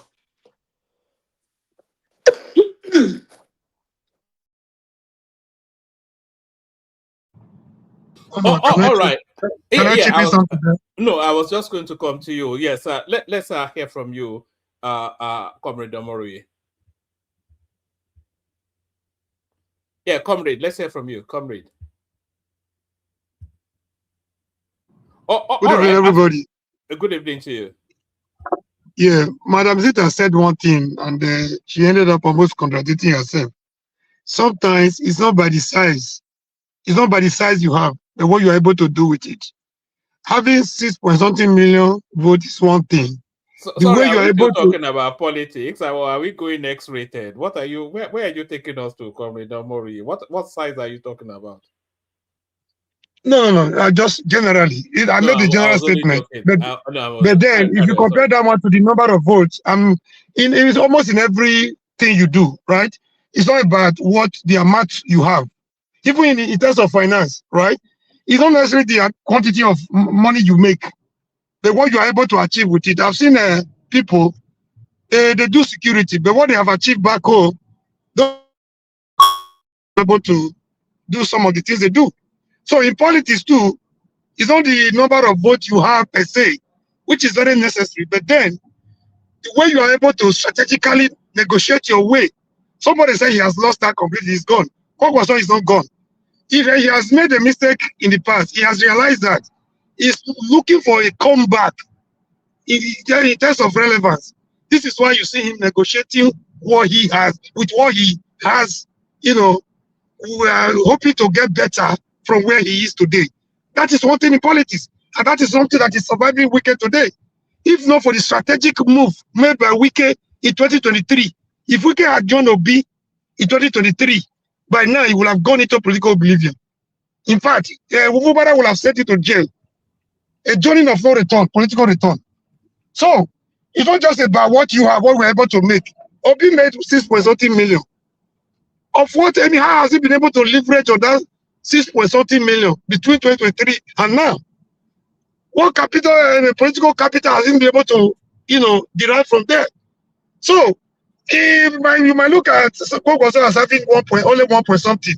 You can see the level of negotiation. He's saying, I'm not going to join anybody. If it was Kwakwaso that had 6-point-something million, he will not go and join AGC like Obi is foolishly doing right now. In fact, people will be coming to negotiate with Kwakwaso. He will be live and well, willing to, dictating. He will be in a very comfortable zone, negotiating with whoever that wants to join him. Not you taking 6-point-something million to go and be in the negotiate with somebody like Atiku in his own party. So sometimes it's about strategic moves. Comrade, you see, when they are the one that is strongly in contention, your vote is not for other people to pick up. But Kwakwaso, his vote is useless to him. It's just 1 million. It's not strongly in contention. It's not the way. It's not the way. It's there for a picking. But Obi has It's not the way you are looking vote. at it. So that's You that just way. say 1 million. So you want Do you Obi know? to be Do you going know around 100 and say I have 1 votes? million? Yeah, come on. You cannot pick it. It's the one that it's the one that should pick people now. And that's why I should go and pick Kwakwanso and pick some other vote to add to it. Obi cannot take, it's the big one. It's not easy to move it around. Can I correct that impression you are making? The Concourse does not see himself the way you are seeing it. No matter how you try to reduce Concourse on this platform right now, move that it's thing still a up. Let me political. see. Move that thing Can up. I just finish? Can I land down my statement, please? Concourse does not see his 1 million vote in the last election as only 1 million. For 500,000 votes in a simple majority, somebody can defeat you with 100 votes. If you want to go by the figures, it's not just about the figure; it's about the name. The Concourse in northern politics is a strategic, organization movement. And again, Kano, coming from Kano is as important as Port Harcourt and Lagos, as you have in the south. So it's not just about the name Concourse and the Concoursians. It's about the strategic location too, Kano. So it's, you not just consider the 1 million vote he had. So it's a big name. It's a big fish. Anytime, any day in Nigerian politics, as far as total politics is concerned. I rest it there. If I have opportunity, Okay, let me make a point.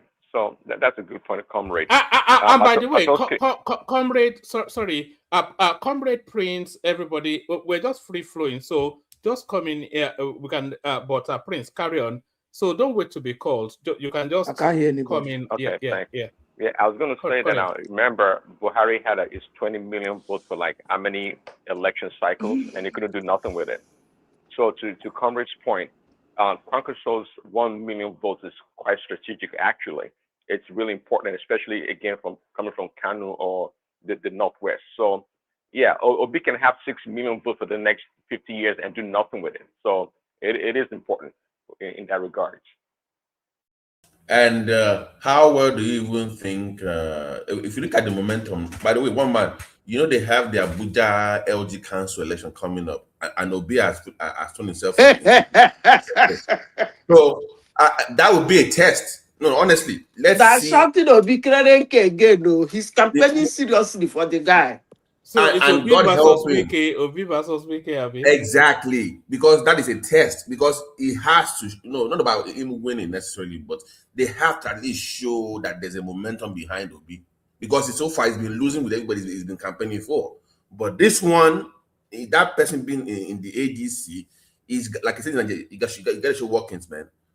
At least give me some numbers that I can actually say, okay, you got something going on here. So that's what we need to see from Obi. I don't understand your argument. I think the hijack is more. If they perform woefully, if ADC, let me finish it. AI, please hold on. If they perform woefully in Abuja and is all the way through, then it's a bad sign. It's bad for him because he needs that momentum. Honestly, he does, because he still has to contend with Atiku in the primaries. Okay, so you need to at least show that, okay, I'm capable of actually winning something. Is he fronting the campaign for that? No. The reason why Obi is because not because he cares about that person, but because he wants to mount pressure on the party to give him the ticket. He wants. I mean, is he active in the campaign for that? Yes, he was. They had the press conference today, like he was the one running with the guy. Yeah, like he was the one running for office. So that's a hybrid strategy, If it's very risky, into it. Very risky because he's making a mistake. Okay. Yeah. But because let me say this. Wike is going to punk him now. But let me say this. Whether that guy wins or the guy doesn't win, I don't think it actually make any difference in politics. You see, all the states will be won. For one reason or the other, there have been elections there since after 2023. Most of those states. And he went in there and campaigned heavily. Abuja is no different. Abuja is not going to be the first. And he never won. So why would winning Abuja or losing Abuja make any difference?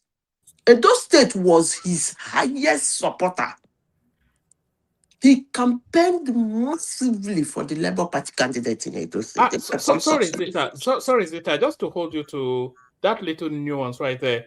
You know, because is putting his name to this elections coming up in Abuja, that the performance, whether the guy wins or not, it is immaterial, but his performance will determine how he's able to negotiate and navigate within the ADC. Yes, so it's about the ADC primaries for AI, not the general elections. It's about the ADC. Saying his performance, he's been performing now.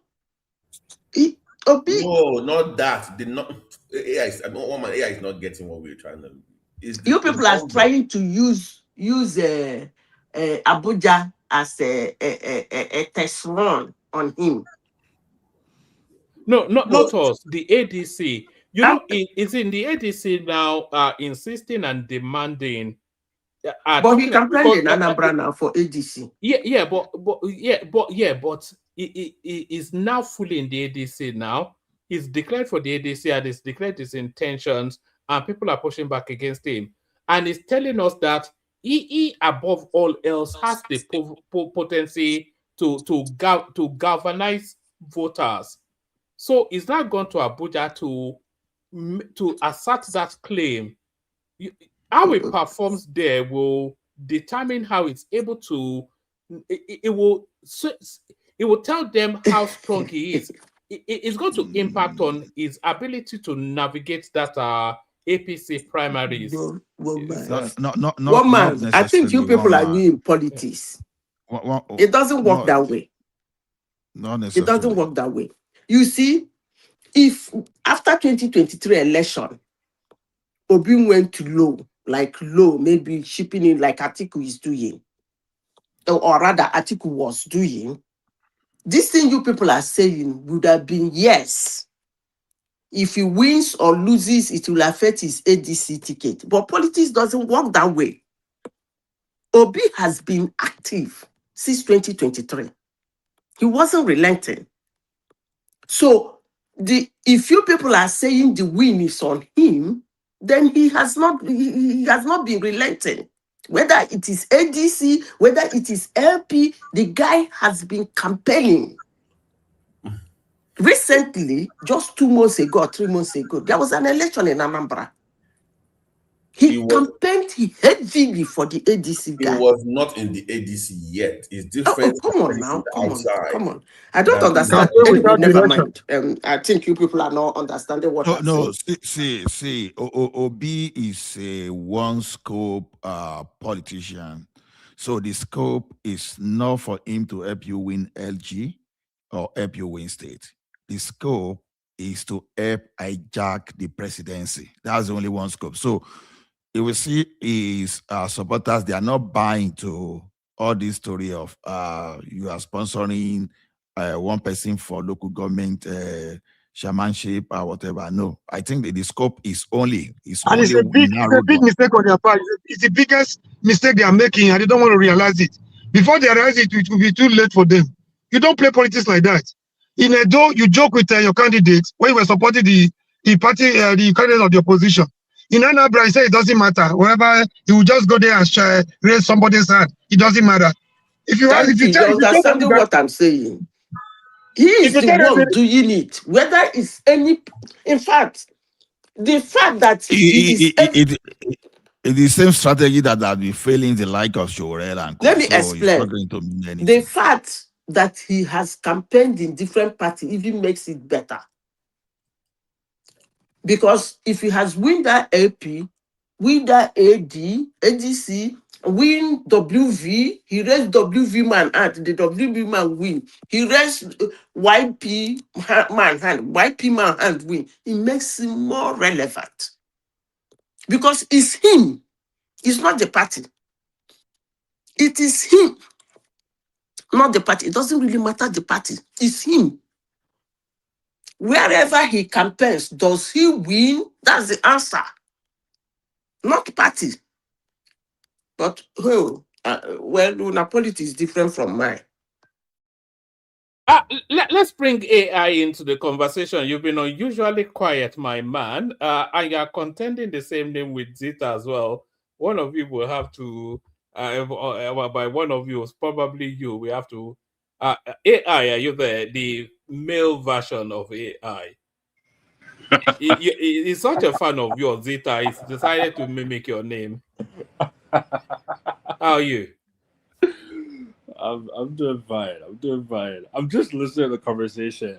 To be honest, this one is it passed my power. So I'm just listening to you guys. I don't. You know, you know, the news cycle is it's a slow news space this time around. So we're just really doing the padding in together all the spaces that has not yet had air for breathing, and we're especially focusing on Kwakwanso, who suddenly finds himself in a crossroad, and I think he's starting to come to the realization that it might not be as powerful and as potent as he imagines that he once, maybe he even once was, but certainly not now.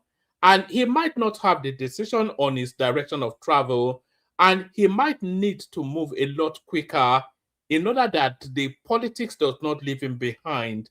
His state governor has resigned from his party. Yeah, I saw that. You know, and Peter Obi is not getting anything anywhere, and is making such high demands that the landscape cannot yield that to him. So has he overplayed his hand? Is he overplaying his card? Is the window shutting down on him? Is he going to none of the above? Yes, none of the above. AI. I think 1 million. He's trying to sell these 1.5 million votes, but he might not even have it to sell anymore. But where does he land, AI?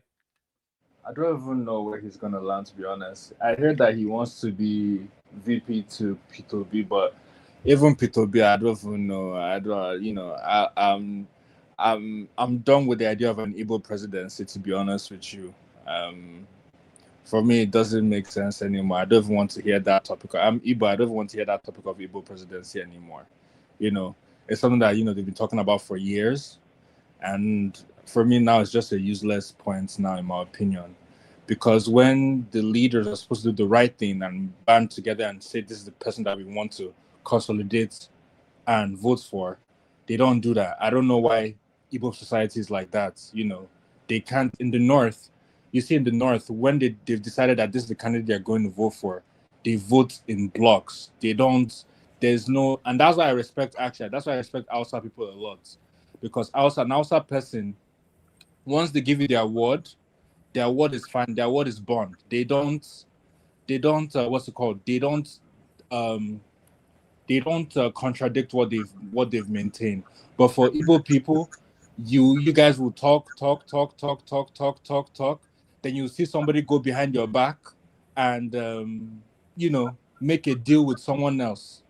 Why? Because of their own selfish interest. So I don't want to hear anything about P2B winning this cycle. The middle belt being the dark horse now, because when we say the North now, they don't want to be included in that politically now. They're carving their own thing now. They want to be their own distinct. Oh yeah, I remember that. The middle North. So them being a distinct block, remove them from the North for a second. How do you think they'll vote? Because they're like the political darlings now that everybody's caught in now. I think the middle, they'll probably vote for P2B, probably. The entire middle belt? No, I don't think the entire middle belt. You remember, Tinubu won Niger, Kogi, and Benue. Exactly. That's why I said it might not be. And P2B won Nasarawa and Plateau. Yeah. So, I think that was how do you think he will not win Abuja again, and he will not win Lagos. That to one, be honest, I don't know. Yeah, we know now, but I'm only asking him about the middle belt. So how do you think that?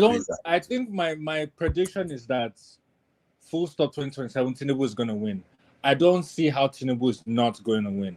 There's no sort of competition ADC or any other party can what's it called? Competition that they can provide to Tinubu. Tinubu has covered all his bases as far as I'm concerned. He's done all the needful to secure that 2027. He's going to win it. I think the greatest threat Tinubu may have is even the external threat. You know, the one I'm afraid of you is mean Jonathan's factor from Obama. I bet one thing I'm sure of, there is one guy coming from somewhere that is ready to demand anything for their own interest. There's another guy on the other hand who's willing to give anything to secure his own interest. So they might meet they might reach a compromise at the end of the day to be a win-win for both of them. The greatest threat he has is even the American threat. Yes, I agree with that. America will factor into the 2027 elections. But to take you back a little bit, AI, to what you were saying, somewhat despair in your voice. I think, Nigerians actually, I think you already know this anyway. Make I shut up my mouth. Go ahead. America don't want article. No, America doesn't want article. I think America doesn't want to be. No, I think Tinubu has cornered the Americans unless something happens to change that. But Nigerians actually love the Igbos. I think the Igbos even know that, and they play on it a little bit as well. And Nigerians want an Igbo president, but they don't want an Igbo president that is Igbo. They want a Nigerian Igbo president. That's what they want. So what do I mean? I mean somebody like David Umahi. Like Okowa. Like Okowa, Umahi, those sort of names, not too heavy laden ethnic, because Peter B is too heavily Igbo. And it scares people. It scares people. It's too ethnic. But Umahi is not that. Who would not vote for Umahi if he comes forward? Look at the wonders he's doing all over the country. Yeah. Huh? Or Soludo, even Soludo is a little bit ethnic, but Soludo is still acceptable because Peter is so heavily ethnic that it scares people. Yeah. One man, did you listen to the interview granted by I just don't want to hear that. I personally don't want to hear it. I know you said they look for Nigeria, but I don't want to. Sorry, Simba, hold on for here. Yeah, I think it's don't wrap your narrative around Obi is what I'm saying. The rejection of Obi is not the rejection of Obi is not the rejection of the Igbos. No, it's the rejection of Obi. One man. About Obi, it's about you coming. Let me say this. Sorry. Vote for. I have never seen. Hold on, Simba. Oh, carry on. I've never seen in history where Igbo leaders have come together in a consensus and say, okay, this is the person that we want to vote for to be president, towards presidency. This is what we're voting for. I've never seen that. There's never been a consensus. There's always some sort of disagreement somewhere along the line. It's like each one of them wants to become president. They don't think collectively. They think individualistically. That's not true. Okay, no. Let me ask you. Voting PDP. Don't go there. Any region? PDP. Wait. But who did they vote for PDP as the candidates? Is there any region that what you just said? Let's get it wrong. Let me correct my. They vote for PDP. Let me clarify. Igbo people, when they're committed to voting for a certain party, they will vote. They are not tribalistic in that sense, right? But when I say I'm talking about voting for somebody of Igbo extraction, right? They don't do that. You mean they don't band together. They can't band together and say we're going to vote for an Igbo candidate. But you can't say that now because we only have one example, and that's Peter Obi. It's not like one man. It has never happened in any region where there will be a consensus candidate. So even in the Southwest, Tinubu is not a consensus candidate for the West, for the Yoruba. What are you talking about? No, tell me one. It's only. Let me tell you. Everybody coalesce behind Tinubu now. No. It's not. That's not true. It's not true. You cannot say that you lost Lagos and he lost Lagos adoption. Don't mind one man. Why can you be saying what you are saying? No. What? Sorry. It's not. Let me tell you, if you voted for Tinubu, it's not. So we're all on board with what we're saying. I think what AI is saying is that the political elites, they don't come to an agreement in order then to present. But if you look at Tinubu, the political Yoruba establishment came to an agreement to present him. They voted for the electorate may have voted Obi or Trump or whatever, but the political elite, I don't even know what man is talking about. Even if which political elite, Adebayo that was screaming everywhere. was opposed to Tinubu now. It's not even about. Apart from Abiola, they were not. Or Adebanjo was opposed, not Afenifere. Obasanjo, did he support Tinubu?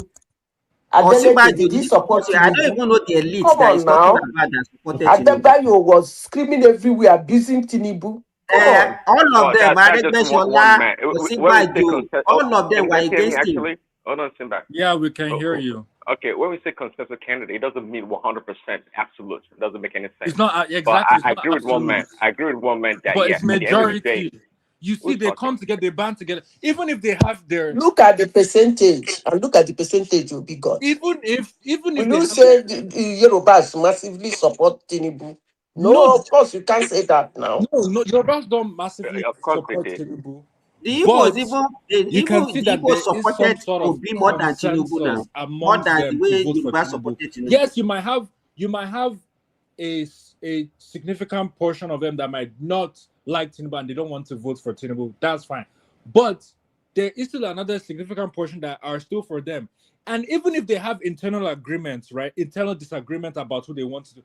Once they've decided this is the person they are going for that person. I'm very sorry to say. You see this thing you are saying? Let me tell you, I've said it severally here.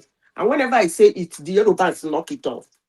You see that shenanigan you people did in 2023 is really sacrilegious, shameful, and born stupidity.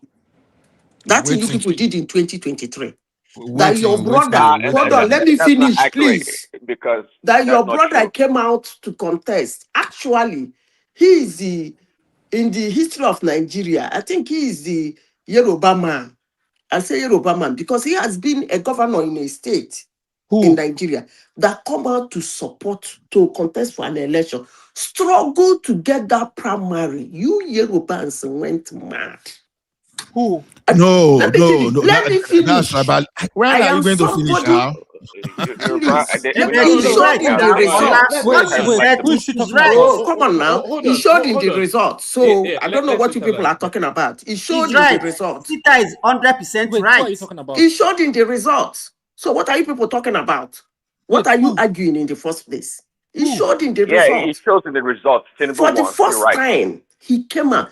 Do you know how many Yoruba people that told me, God forbid that Tinubu will be their president? But he's there now. Yeah. Do you know? Adeleke did an election in Osun State within 30 minutes, call results. Adebayo was going around the world abusing Tinubu. Come on now. You go here to tell me, look at what happened in Igbo. We get that part, but let me what finish. You're describing, madam. Igbo people are the people they said they don't like their brothers. But look at what they did. When they saw that people were supporting Obi, they voted for Obi 99.5%. Igbo people, they said they don't like themselves. No, I hope you people will not do that nonsense again. This so, Madam one voice, Zita, guys. One voice. What are you talking about?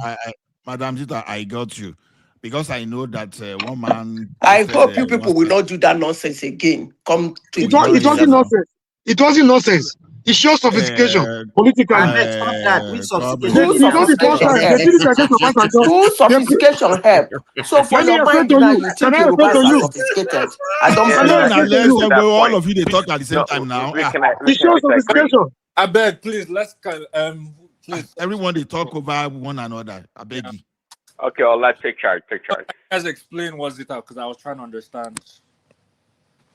All right. Let the conversation wrap around AI for about 5 minutes, because I think it wants clarity on about AI. I think I have your number. I'm going to send you an essay written by Charles Soludo.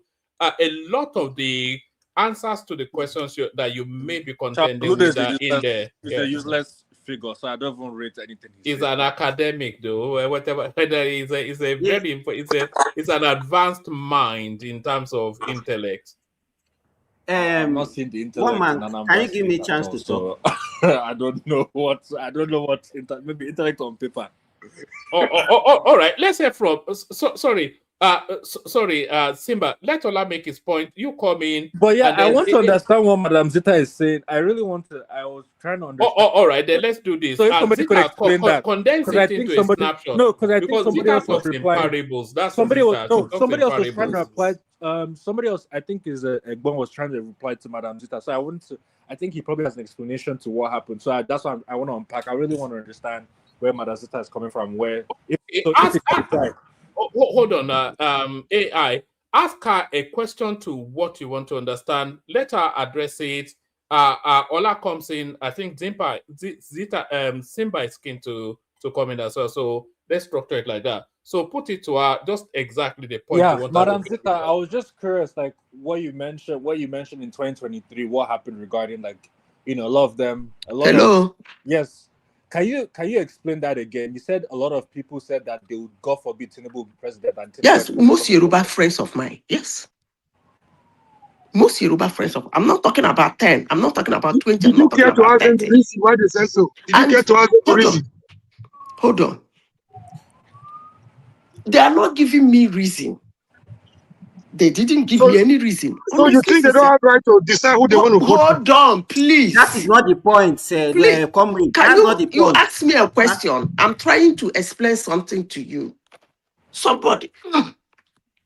I heard somebody here now said that shows sophistication. I'm curious about that sophistication. That's what I also want to understand too. I will explain if you give me 1 minute to do so when you are done. Can I explain? Yeah, please go ahead. So, as if you give me, it's a conditional. Let me finish now. Madam Zita, okay, wait, Madam Zita wants to I heard somebody say sophistication.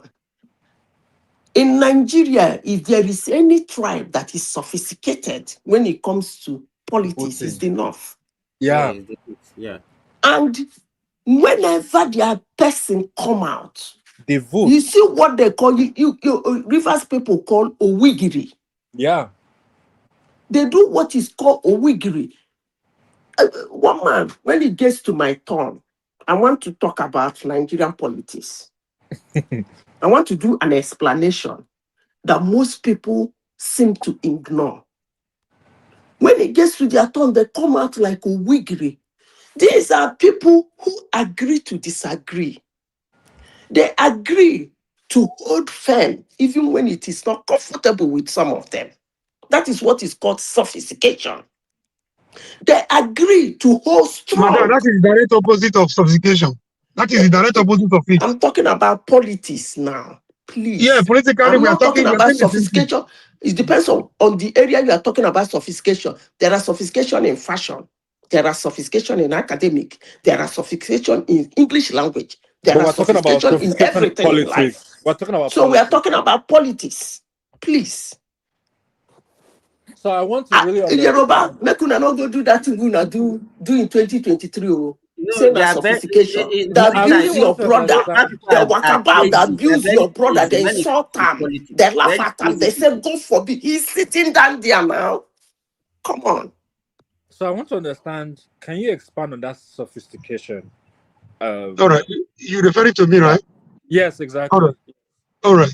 You see, one thing they say in politics, everybody seems to say politics is a game of interest, right?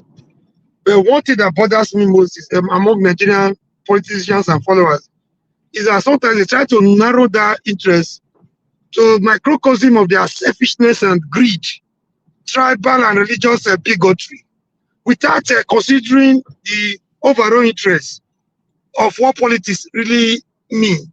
So, if somebody is not, this is not the first time Yoruba people are doing that. If you want to talk of political civilization and sophistication in Nigeria, it started with the Yorubas. You can't take it from them. The awareness started from there. So this is not the first time they're doing it. They did it to Obasanjo. They look at the two candidates. After Abiola paid his utmost sacrifice for June 12 and for the democracy we have today, shared his blood. He forfeited his business and his family. He put everything on the line to attain the democracy we have today. That is why when I hear people talking about the Yoruba, So why didn't you do it to Abiola and Olufalaye? I'm coming. Why didn't you do your sophistication with Abiola and Olufalaye? Make my point. I beg you. Everything you say is superior to every other person. You won't listen to another person. Go ahead. Let me conclude my point. That Zita is the biggest brain on this platform. She's often that is your own assumption. That is your own assumption. You could be wrong. So this is not the first time they're showing what the Yorubas are made, the stuff they made of. When two candidates were, one was imposed on them by the Kabas, one of their own, a Northern Karen above Yoruba extraction. They calculated and said, no, this is not representing our interests. They voted over 1 million against Obasanjo in 1999. Go and check the results. The results are still there. Over 1 million without, blinking about it. So they opted for the economist Olufalaye. Along the line, the Nigerian, the more you see, the more you look, the less you see certain. And they could not have their way, but at least they made their point. It was loud and clear to everybody. So the Northern candidate could not be imposed on them. The military from Akaki to Agbada could not be imposed on them. And they made their point. It was obvious what they wanted, though they could not get it. And that is what lost. Is that so how does this apply in this case? I'm explaining my sophistication to you. Yes. That is what it takes to be sophisticated. Notice your tribal and ethnic and religious sentiment towards politicking. When are we going to stop this nonsense? And that's my case. No. That is not the okay. All right, let's bring Ola in, and we've got enigmatic here as well, who's not spoken yet. Ola coming. Simba wants to contend as well, and then we bring enigmatic in. So let's condense it so that we can move it around a bit. Ola. Yeah, you see, one thing about Yoruba is before you finish, they said they did it to Obasanjo. Obasanjo contested with his brother. They voted Olufalaye. So what do you mean by they did it to Obasanjo? That was choice. That is choice. It's all about choice. And choice is the greatest thing of mankind. There are two Yorubans. They decide to choose one Yoruba over the other. To choose between what you want to do, whether to serve him or to serve the devil. There are two Yorubas. They decide to choose one Yoruba over the other. It's a total different thing.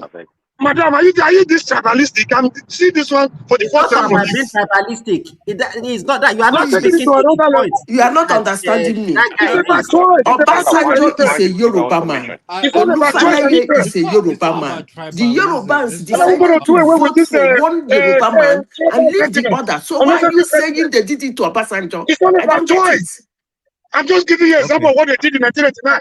No, but they voted for a Yoruba man. I agree with comrade. Okay, they voted for Yoruba man. Okay, we don't hear you now. We don't hear the two of you. Let's see that comment. So I can comment. May I talk? You see, one thing I've known about Yoruba before, and I keep saying all those things, but I'm happy it's coming today. Yoruba generally, we are rebels. We are rebels in some situation. And we do those things and we chest out and we call ourselves being sophisticated. You see, if I mention this thing now, you understand. This place may light up. You know, whenever we mention Obasanjo here, who are those people that will just be on the edge and they will use everything? There will be chaotic situation in that situation. They will try to rubbish entirely everything that Obasanjo did. You understand? At the still Yoruba. That's who we are. So rebel. We've been doing it even before politics. Then so why are you people not doing it on this? Who said it? Ola, let me Bill, you shut it down. Talk about the super chat of the day. Thank you, everyone. Ola, please encourage people to subscribe and like. We need numbers going up. Try and move it around swiftly so that everybody gets to speak. Nobody holds it for too long. Enigmatic with us as well. Simba wants to engage. Thank you, everyone. See you tomorrow. See you tomorrow. Please, can you go ahead? I want to. Now, you see, when we talk of tribalism here, tribalism in Nigeria is not based on ethnicity only. We should know that. It is both ethnicity and religion. So if you see what happened to Tinubu that you see the other time, you would think that people voted against Tinubu in 2023 just because they don't like him because he's Yoruba or subjugation. No, it's just because of religion. When you see those Yoruba that moved against Tinubu that time, it was based on religion. Immediately you pick that Muslim ticket. Point, yeah. So it became louder. You understand? Someone that didn't like Tinubu or doesn't like Tinubu up till now will just hide on that because he's a Christian. That's it. Sorry, 1 second. Remember when the Prince came on the show and he talked about people in his community that he paid or gave money to or helped, that he told him to his face that they were going to vote for Obi or a Christian because I guess he's a Muslim. So your point, yeah.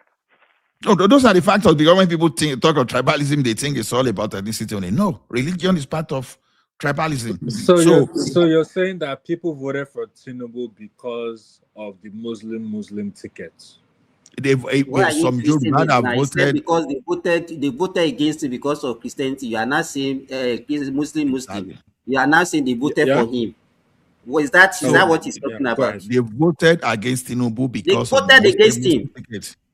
So what about the ones that voted for him? No, ask me how I know. You understand? You know, when you have your hypothesis, you are trying to work around the reason you think that people voted. You know, when you find yourself in some group, I found myself in my former workplace, in my school, and you will see the group of Yoruba that are bent going against Tinubu by all means. They are Christians. Because sometimes it takes you time to remind them that, okay, do you know that this man's wife is a Christian? Yeah. And I tell the same church, the same Pentecostal you attend. Sorry. Were they going after Tinubu because they were Christians or because Tinubu chose so those that voted Muslim for as him, VP? Was it also because? No, I think when it became that time yourself. What are you saying? Those because there are people that voted for against Tinubu. No. I think the point is this: immediately he picked Muslim. That's where the danger was. So they went exactly. That's when it escalated. That's why it appeared they were voting against the Yoruba. They were voting against Tinubu. Well, it was more so the Muslim ticket. But Madam Zita is saying that there are people that voted for Tinubu, even though they said they were not going to vote for Tinubu. Adewale Olusegun, I hear you. You say Yoruba don't vote but in that 2023, I can tell you based on my findings that they voted against Tinubu because of Muslim tickets. So that we say Yoruba don't vote for religion. We oversimplify this. Yeah, who is the next person though? But hold on. You have to provide the context. Yeah. Okay. Let me say this. Let me say this. Okay, go ahead. Today, let me tell you what Madam Zita said. She's absolutely 100% right, and I will give you right from. We can't hear you. Can you hear me? Maybe we can hear Simba now. We can hear him. Okay. Let's start from the 60s between Akintola and Awolowo. If you people know the history, Zeke, who is an Easterner, that is from Eastern region, left Eastern region, came and contested in the Western region, and he won an election in Lagos. In fact, that time, the Yoruba youth, they were solidly behind Zeke and they neglected Awolowo. That time, they called themselves Sikhism, like the way we have the obedient today. If not because of cross-carpeting, Zeke would have been succeeded in being the premier of the Western region. It doesn't end there. In 1960, after the independence, they gang up, the same Yoruba people gang up against Awolowo. Some of them were even instrumental to his imprisonment. And then his party, AG, was broken. And some went and formed NNDP. So, and you could see what happened in 1964 when the whole Western region boiled the Wete.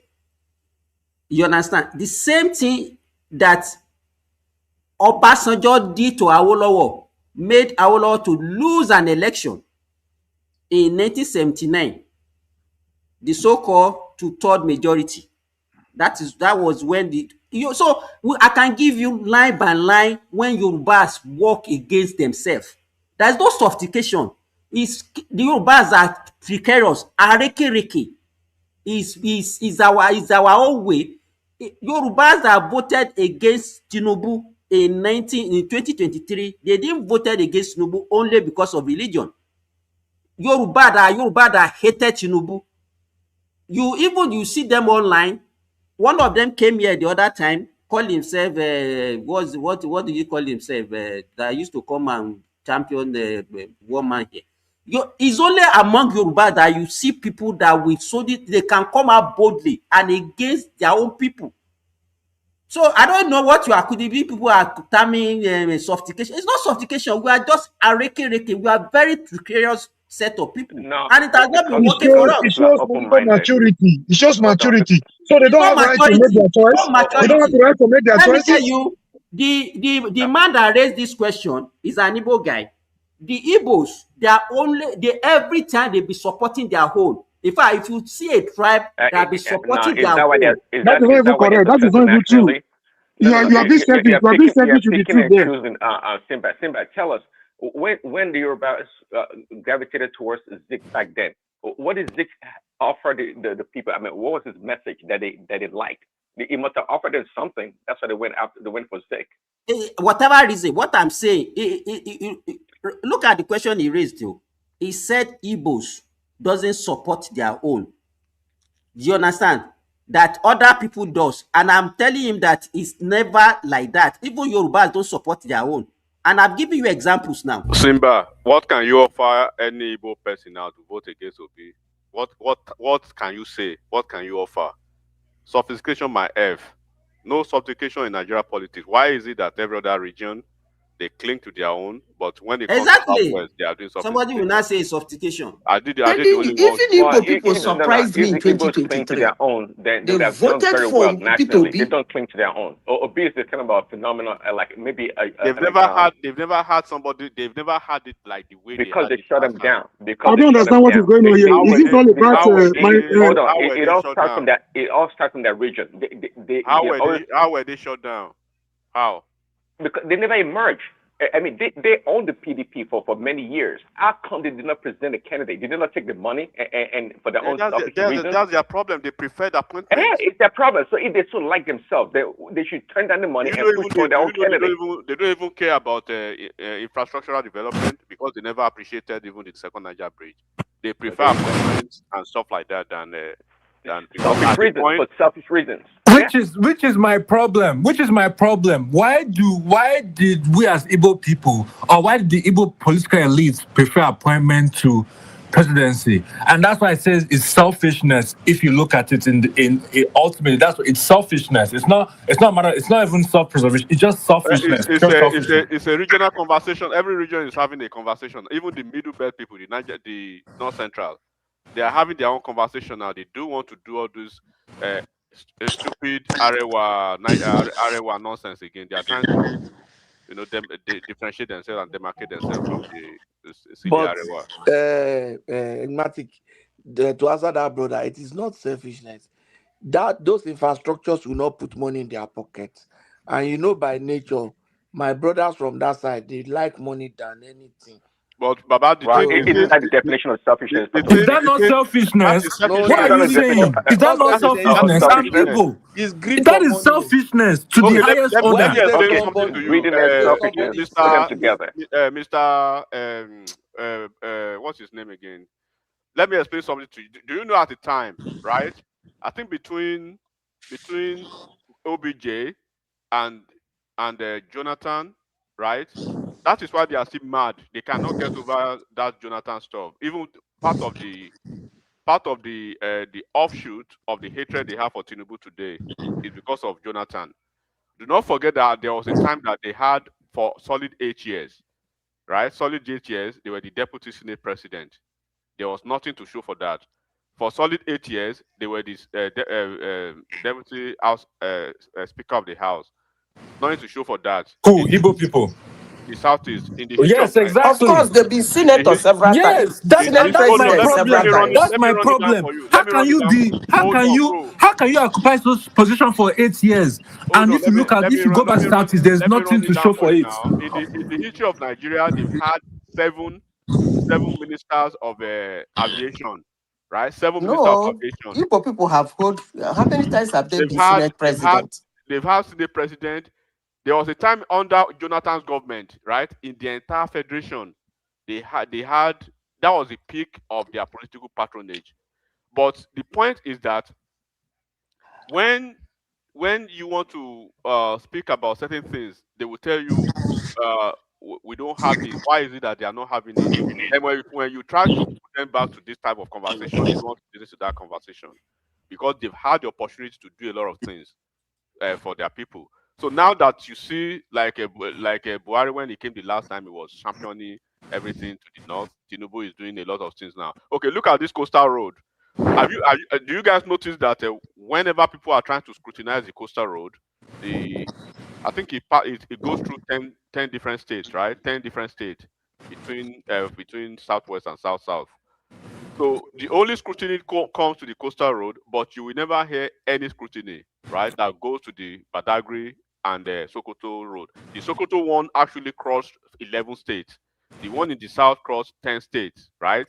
But you always see that when you look at the preponderance of individuals that are trying to throw the coastal road under the bus, they are still the southern people.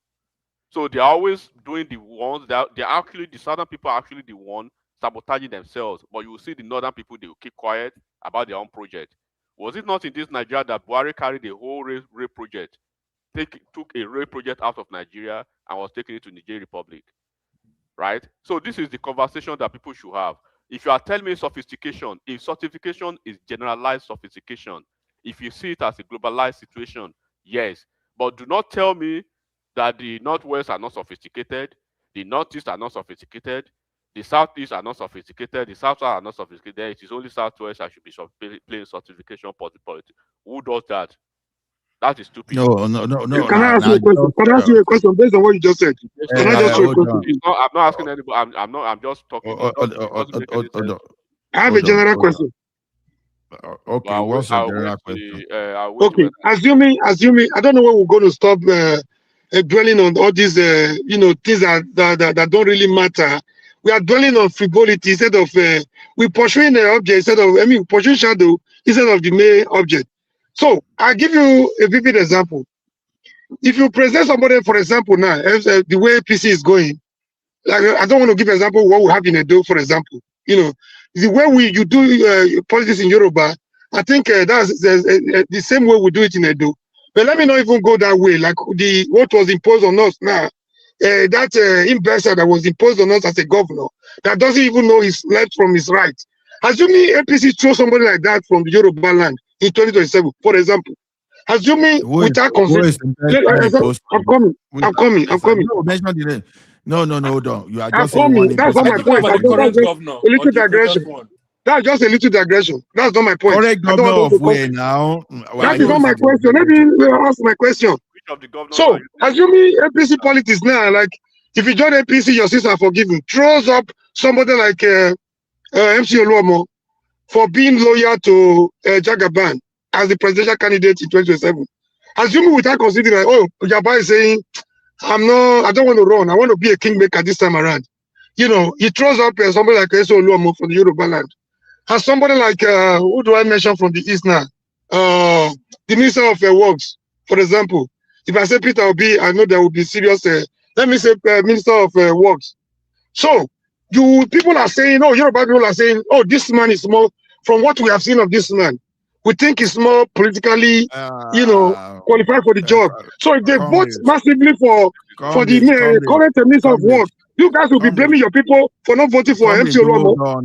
Hold on now. That's your example is off it. Not very. You understand? It's not off it. I'm just assuming. It's quite sensitive. Hold on. Don't assume.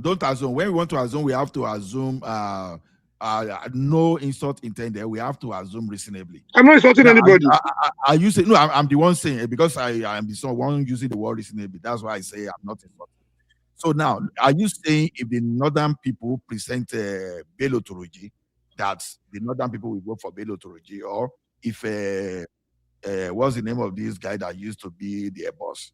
Are you saying those guys that Shekau, if they present Shekau, Baba, if you have this is example I'm making now. So if they decide to vote against their own, hold on now. So you think they are foolish, right? Hold on. You've just defeated yourself when you are taking. No, you are the one. You are not going to get my question. You are the one trying to complicate issues for me. So you are even portraying. You are portraying the point I made. You are going off it. If you have Bello Turji on the ballot, right? Yes. Let's assume in 2031, for instance, in 2031, when power goes back to the north, and then one way or the other, Bello Turji, right, or somebody worse than Bello Turji is on the ballot. And, yes. And in the south, right? In the south, you have somebody like Umai, as brilliant as he is in the south. Do you think the northern people will vote against Bello Turji? They will overwhelmingly vote for him. Okay, don't try to reframe my question. The question now is if the northerners decide to vote for Mahi, will you not conclude that they are being foolish? They are not being sophisticated. No. The northerners, they can vote for Mahi against Turji. I can say that. You are wrong. You are wrong. No, I'm not wrong. They can vote. You see the contradiction you guys are trying to set. It's like this guy doesn't know politics, doesn't even know anything about Nigeria. You don't even know. What do you think? Okay, let me explain to you. He doesn't know anything about Nigeria at all. Who doesn't know anything about Nigeria? This AI. He doesn't know anything about Nigeria. You will be surprised. They will vote for Osama bin Laden. Osama bin Laden, exactly. That was the best anybody from the south. Why did you take my question to the north instead of answering my question between Yoruba and Umahi and somebody from the west, southwest? Take your question to Edo State. You are more foolish people in Edo State.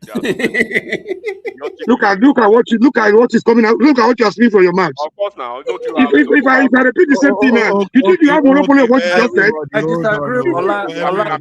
Look at the nonsense. Look at the nonsense you are speaking from your mouth. I disagree. It's all right for Hold on, guys. Everybody, hold on. You don't know how many Yoruba people are here now. If I say the same thing now, you make me to insult people that don't deserve the insult. You sound so foolish by saying that. You sound so foolish for saying that. Calm down. Please calm down. I don't want to. You sound so stupid for saying that. For insulting the whole child because of our discussion here. That's so stupid of you. Who do you think you are? Who the hell do you think you are? Nonsense. Oh my God. What did you do, comrade? What did you do? You are saying you have more foolish people in Edo State? Yes, now. You started Edo people because of my discussion with you here? Yes, of course. Yes. That's so nonsensical. You are nasty, man. You are a moron. You have a lot of but sorry, let me tell you one thing that I've seen here. The most stupid people are the people that are laughing at this kind of statement. I'm telling you. Because you are contributing to encouraging it.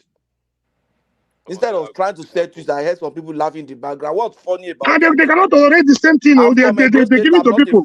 Idiot. You people think you are superior to any other person. You think you are superior to anybody? I am not foolish. I lived in Ogun State. I was born in Osun State. I am a Yoruba. Why stereotyping the whole people? The whole tribe because of this conversation here. Mr. Patrick, do you respect? Why do you stereotype? Apologies to you, but this is the point, Mr. Patrick. Patowski. This is the point. You know what you cannot take. Don't if you want to take a slap, be very sure to take a blow of a knockout. The thing is that when you went to all over Nigeria, you went to the southwest to pick somebody. I went to the north to pick somebody. You were not happy with that, right? I was still comfortable with it. I see we're saying almost the same thing. We're saying almost the same thing. It was a very harmless conversation, but you took it personal. Because every time you guys want to talk, you talk about what kind of reverse psychology is this? I took it personal. Hold on, my brother. Every time you guys want to talk, you talk about MCOs Oluoma. As if you don't have Sakaba, is it Sakaba or all those? There's Agberu. There are There are NUW,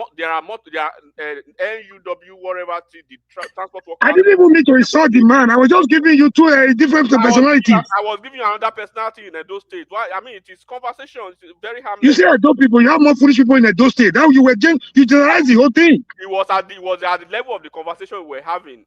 Does it mean you are foolish? No, that was not my intention. You misconstrued me. That was not my intention. That was not my intention. I was trying to compare one candidate with another one who is more qualified. Hold on. I think Enigmatic should apologize to the Edo people. Okay, let me apologize. Comrade, this is it. First of all, right? When there's a proverb, when you point the wrong finger to your house, people will help you amplify it. First of all, you call your governor, number one citizen of your state. You called him whatever, maybe he said he's an imbecile. He said he's an imbecile. You said your governor is an imbecile. Then I helped you to amplify it. That beyond that imbecilization of your leader, you have better foolish and a set of vagabonds, including the governor. So if you call your governor an imbecile, so basically you made everybody's point tonight that indeed, Edo people are foolish, right? If you can say your governor is stupid. No, anyway, we are missing the point. I think Edo people are not foolish in any way. Anyways, I disagree with your notion about Peloturgy versus Umahi, because from what I know, I disagree because your governor is stupid. Man, which kind of thing with that? No, you see one thing. AIO. The thing is this, because picking MC Oluomo, you understand, it's already too far for me. You understand, in analysis. So that's why I went ahead. So are you saying we should now be using all those one as analysis? I don't want. At least we should use something more realistic. And not necessarily. We Yoruba, we know that we are rebellious, whether we like it or not. I missed the point. If you mention MC Oluomo, I never would think about him as being stupid or an idiot. The man is a brilliant guy. I mean, he has kids in universities. I mean, it's a self-made man. I would not even think that direction anyway. So. Yeah. No, I got your point, but you have to look at the perception. You understand? Perception is what is driving this thing. Yeah, I know that. They have a wrong perception about the guy. He had an Ivy League. Have you ever seen the guy being a ruffian, or what has he done to even deserve that kind of? You are the people. You are the one that is having something negative about that guy. Somebody asked me a question about my governor. My governor was an imbecile. I don't believe in this your parable of pointing to your father's house with the left hand. With the left hand. My governor is a business. My governor. Let us move on. Hold on. If I get this session, I don't like this. Everybody, hold on, please. If I get this session, I like it. Let us move to all this vote buying. I think one man talked about it. Please, do we have a line? Yeah. I think it should be Prince Daddy, though. So we are talking about. Hey, Comrade Omori, have you spoken today? Please remind me. Comrade, don't speak. I just interjected. I've not spoken. I only interjected somebody. Okay. Because the thing now is this, you understand, in as much as we want to give credit to the Southeast and the statistic that is available says, when we are looking at the vote buying prevalence by zone, the Southeast led that situation in 2023 by 41.44%, the highest. So then followed by the Northwest. So Northwest at 35.42. You said what? Can I say something? Wow. No, let me roll the statistic. Are you listening to the statistic, or you just want to say something? We have seen the statistics now. That's why, for those people that have not seen. So Southwest, the prevalence was about 24%. That's almost about half of the Southeast. So in the South, 22.97%, and Northeast 15.50%, North Central 10.23%, which I think is reasonable. So in as much as we were placing the vote in the Southeast, it means that they bought votes heavily there. Then in the Northwest, they bought votes. I think the statistics is realistic. So what do you have to say about that? Can I talk? Yeah, my turn. You talked already. Let me talk. Alan going to talk Simba. You want to take over the show? Yeah, go ahead. Anyways, no, just a couple of seconds. Like we talked about this earlier, right? Or we chatted about it. So Yeah. maybe Enigmatic can shed light on it because I don't believe the data. Okay, there's quantity and there's quality.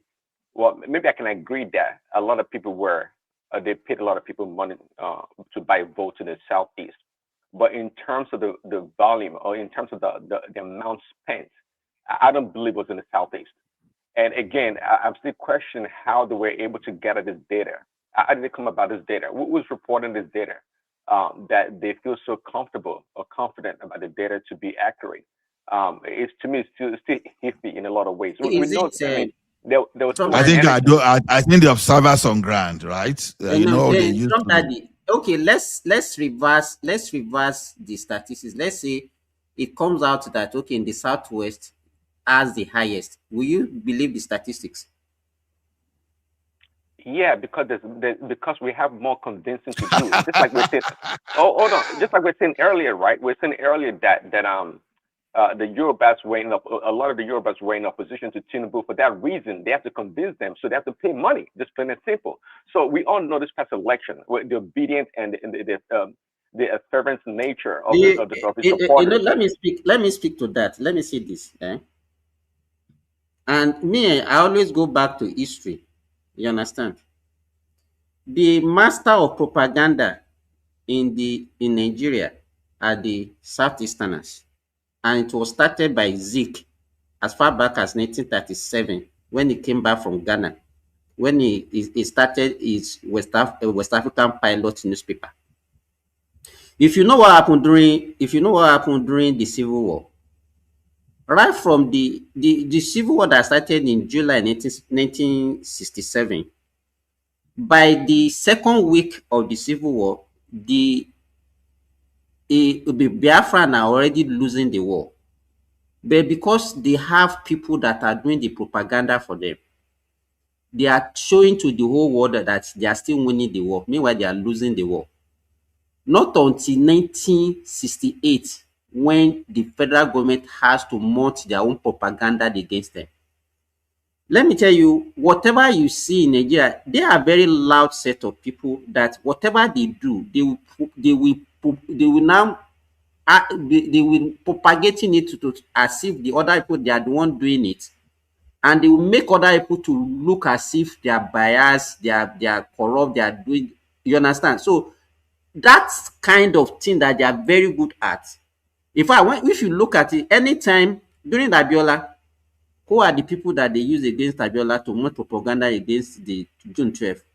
They are the Southeasterners. They are very good at that. And if you can even see what is going on in the social media today, they have a way of challenging and mounting propaganda. So for you to say that you don't believe the statistics just because it's coming from the southeast, because they are make other regions to look that they are the bad ones, I think you have to go and have a rethink.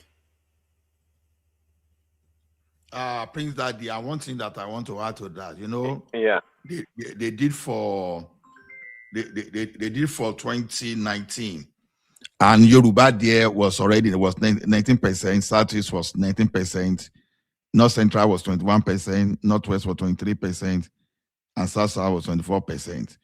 So, and Northeast is 18%. If you see the North Central and if you see the Southwest, you will see that Southwest have been persistently lower than what we expect. So I think the data might be accurate because it's from the observers. Okay. Well, so are you saying this? Hold on, before I leave, I want to quickly. But Allah, the result. Hold on, Madam Zita, hold on, please.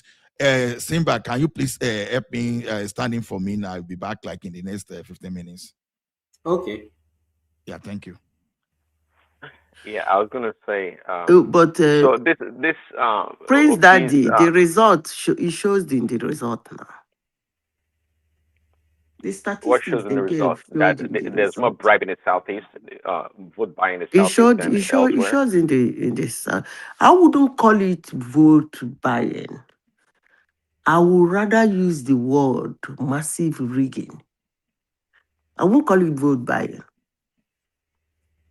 I wouldn't. If they say where it happened most, the statistics might be right. But if you are talking about paying money to vote, Okay, I that's what don't I think understand so. it to be. You know, if you talk about, if you say Reagan, vote Reagan, okay, I can buy that, okay, because it was very high in the southeast of P2B. But if you're talking about actually paying money, which is counter to all the, I mean, I hear what Simba said about this propaganda and whatnot, but it counter to what we know about obese. I mean, we heard Ekene here on the show now, and other people talk about P2B, this and that. So I didn't think they had to get paid to vote or cast their vote for P2B. That's why the data, that conclusion was kind of threw me off. They were ready to vote for P2B. They believed P2B was going to win. And they didn't need to be. I mean, look at Kenneth talking about using his own resources, his own money to do a lot of things. And he's not getting paid or not recognized by the Labour Party or anyone. And I believe, and we heard a lot of people on the internet also talking about, hey, actually I heard some guy on maybe a Rise Television or whatnot talking about, I'm going to spend my money to do this and that for P2B, for the Labour Party, and he's not getting compensated for it. So a lot of people went out of their way to support P2B in this past election. So that's why I'm just trying to reconcile. Where did the buying of the vote came from? Prince Daddy, let me, okay, look at what is Simba, immediately sorry, after can the you share? result. Let me say Simba, can this. you share the link? I think some people want to join. I don't even have no, the link is there now. No, I don't think so. Is there on the something now? No, I think it's gone up. You know, it goes. I can see it on the chat now, on the comment section. Okay. After whoever is next, I saw one Sunday Love say that I want to join the box or something. Okay, okay, let me give you another example, Prince Daddy. Look at what Obi did immediately after the result was released. He claimed that he won the election, and most people just follow through, and they were propagating that the election was rigged, Obi won the election, and when you ask them how, they could not even explain, and most people buy into it. How do you explain that?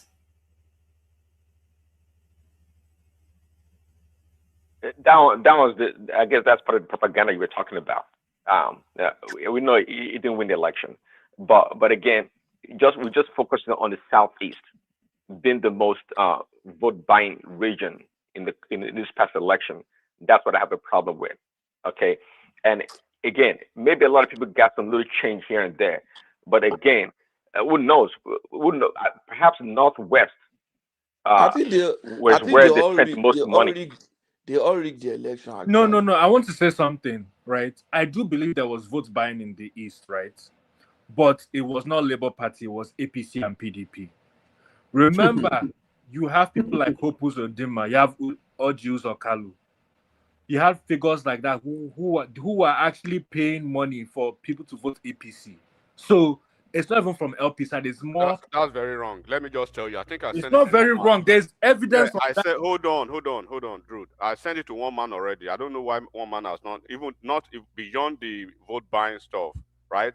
The tabular data driven, AML algorithm of the entire federation. The region that they recorded the highest number of the most rigged region was Southeast, and the party that benefited from the rigging was Labour Party. It is. If one man is listening to me now, one man you have it. Whenever you have it, you can provide the document. It is an academic paper that was actually an academic paper that was backed by even peer-reviewed articles that I sent to one man over 3 weeks ago. The most rigged part of the country in the last election was Southeast, and the beneficiary of the rigging was Labour Party. Is it in the Southeast that Tinubu had 4,000 in Anambra State, where will be polling over 500,000? So where was the rigging for APC there? Or in Abia State that Tinubu had 6,000, that Obi had almost 500,000? Where was the rigging in 6,000? Or in Enugu State? But enigmatic, simply because well, they could have paid money, but they didn't get what they paid for. You know, I said these are not fallacies. These are not illusion. The woman has it. The woman is listening now. He has the document. I sent it to him 3 weeks ago. It's an academic evidence that. But Prince Daddy, that your argument Prince is Daddy. not right. How do you want to That's not it's true. not Enigmatis, please, can I come in? Prince Daddy. What are you talking about, Prince Daddy? Prince Daddy, elections in Nigeria. Anybody that is telling you, collect their money, go and vote your conscience, that's a lie. Do you know what these politicians do? You think nobody doing those demo? That's shrewd. You will go and vote. Take a picture. They are following you. They shoot the evidence. No. You vote. You use your phone and take a picture of the party you voted. Exactly. Then they're waiting for you at the junction. All you need to do is when you come, you show them. Say, see me.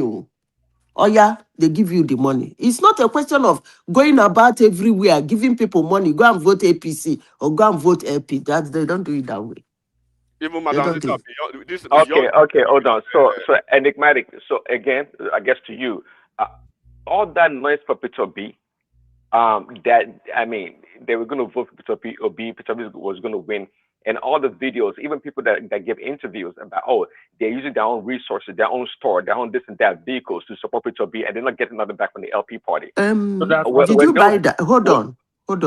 Apart from that few people, very few. So if they are using their resources, how come Labour Party had the highest ridiculous fraud case in the history of Nigerian election? Come on now. They're using their money. So what is the money that was being stolen?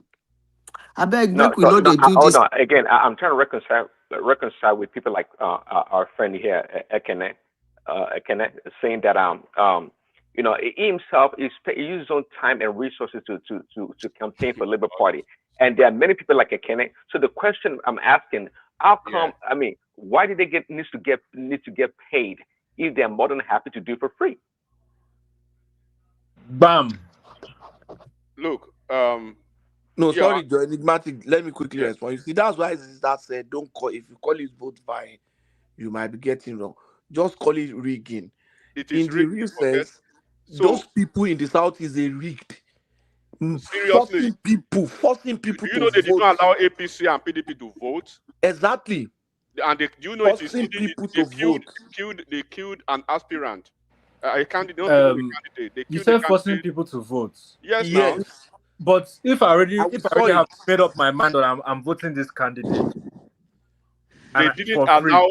The records are there now. You pay me money. What's that going to change? The video, no, we are not even talking of pay money. The records are there, not pay money. Forcing people against their wish to vote for. Oh, you're not talking about money. Okay. Yeah, to vote for APC. Before enigmatic, have you forgotten to vote for APC? That it is sacrilegious for you to be on the line and trying to vote for APC or PDP.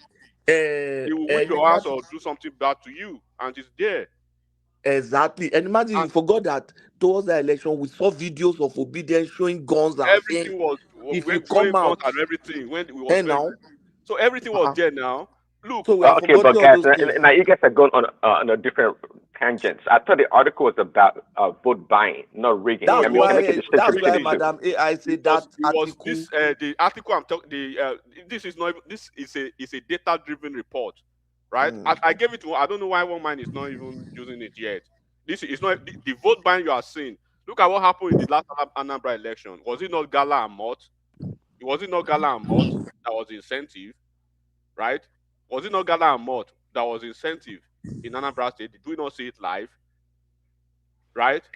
So, and then the record I'm talking to you about now, it was an afterthought of what actually happened, right? The report about the 2023 general election. The claim that some people said the rigging happened. Even I think the less rigged region of the country, was Southwest and North Central. According to that report. The less rigged was North Central and Southwest. The most rigged was Southeast, and the beneficiary from the Southeast was Labour Party. It was there. One man has it. If he's listening to me now, it is an academic report. Very detailed, very compressed, very comprehensive stuff that he had. So how come the rigging did not translate into winning? Because the margin of rigging from the first and second is quite substantial, actually. And usually, if you rig, you win. They could not maximize their rigging in the southeast. What is making this noise, sir? They can't really maximize the southeast rigging. For instance, look at the numbers now. Okay, let me look at the number. Somebody is winning the election 98%. You self think how now see they argue. Let's go to the north, for instance, right? Let's go to the north, for instance. In the south, in the core north of northwest and northeast, traditionally, APC, we know that there were sabotages against Tinubu, internal sabotage, all this malami that they sabotage APC in the north. In the 13 states of the core north, northwest and northeast, Tinubu only won 3 states. He won 1 state in northeast, but no state. He won just 2 states in the northwest, Jigawa State and Zamfara State. But he was polling effectively and competitively, right, behind Atiku, except in Kano State, where he had almost 400,000 margin ahead of Atiku. Kwakwanso made 970 something thousand. Kano State, Tinubu had 540 or 550 something plus in Kano State. Atiku was 170 something. In Kano State, Obi was maybe like 10,000, right? In Sokoto State, Obi had maybe like 1,000 votes. In the North Central was Tinubu and Obi show. Atiku did not pick any state in the North Central. Tinubu had Obi pick 2 states. Tinubu picked the rest of the state in the North Central. That was Tinubu's comeback. Tinubu's shellacking in the core north of northeast and northwest. He had the cushion in the North Central, right? So when you look at the numbers that Obi had in the north, he has some numbers in the north. When you come to South, he has some numbers in the South. When you come to the Southwest, he has some number in the Southwest. When you go to the North Central, he has some number in the Central. But when all of them, when we go back to Southeast, it was only Obi. Tinubu had 4,000 plus in Anambra State. Atiku had maybe 1,000 over Tinubu, maybe like 5,000. Kwakwanso had maybe 3,000 or whatever. When you go to Imo State, it was all the ridiculous number. None of them. Tinubu made 5% in the entire Southeast. 5%. Kwakwanso made like less than 1%. Atiku, that was in PDP before, with his name recognition in the Southeast, Atiku made less than 10% in the entire Southeast, and the only one candidate made more than 90%. And you think, don't you do data science? This is data. It's not possible that only one candidate will score over 90%, and the rest of the 300 candidates, they can't even combine, make 10%. That is ridiculous. It's absolutely data-driven, disgusting, elements of full-time rigging. Nobody can. You can't even. If you take that to your professor, you'll be stripped of your doctorate degree even Buhari was not pulling 90%. Even Buhari was not even doing that in the north those days. In the north in those days. So that's why they just left out. They left that Southeast for him to just do whatever he wanted to do, but it could not actually carry him to the finish line. But when you see even the numbers that he lost, the margin, like in Katsina State, that Tinubu lost Katsina. Tinubu lost Katsina by margin of 10,000 to Atiku, right? He lost Lagos State by less than 10,000 margin. He lost Kebbi State by margin of less than 20,000 in some places that Tinubu was losing. But not that you come to Southeast, Obi was making 600,000. The next person is making 3,000. What kind of mathematics is that? Come on, man. Damn. Obi rigged. Everybody should know that now. That's fascinating. I mean, I don't doubt it. And they will be the loudest telling everybody that you rigged. No, everybody rigged. But the problem is that some people rigged wisely. Some people did not rig wisely. When you want to rig, you spread your rigging so that you will win the election. Somebody decided to concentrate his rigging on one. How do you concentrate rigging? They will just leave you to just rig that place, then they will go and counter you elsewhere. That's what they did now. Okay, you are smart. Bro, look at it now. There's no way you make 90.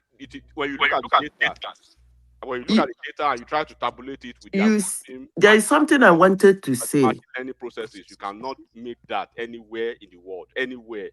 There is one thing I wanted to say so that it doesn't go off my memory. Somebody came here and said that in Nigeria that they do tribalism and ethnicity. They forget the core election and what they want, blah, blah, blah. That guy that was speaking. Comrade. I don't know where they get all these things they say. Because even in the United States, let me not talk about where I am. The United States, so many people are there. Even in the United States, a presidential candidate and his vice cannot come from the same state. It's in their constitution. You don't. Like now that Trump declared that he's from Florida, he cannot pick his vice from Florida.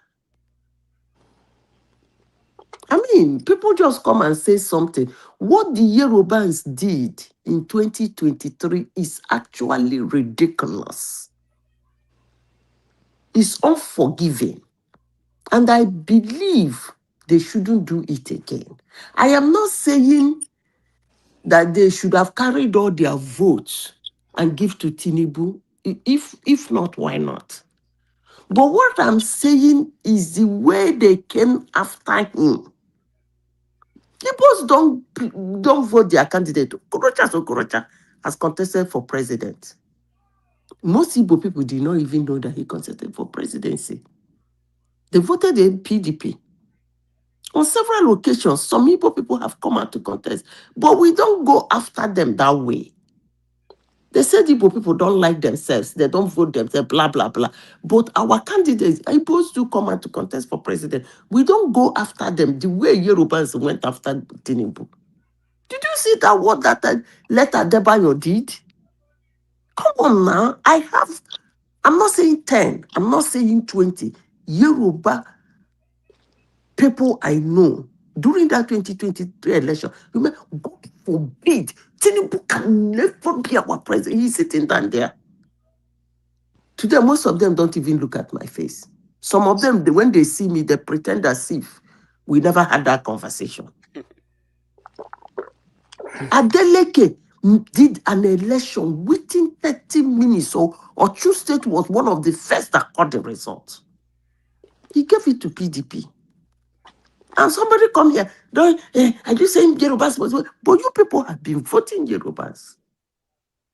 You voted for Abiola. You voted for Lufalaye.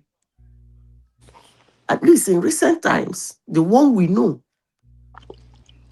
So what is all this, Monsieur? You see, those state people they really get on my last life. I saw the time you were already with somebody from Edo.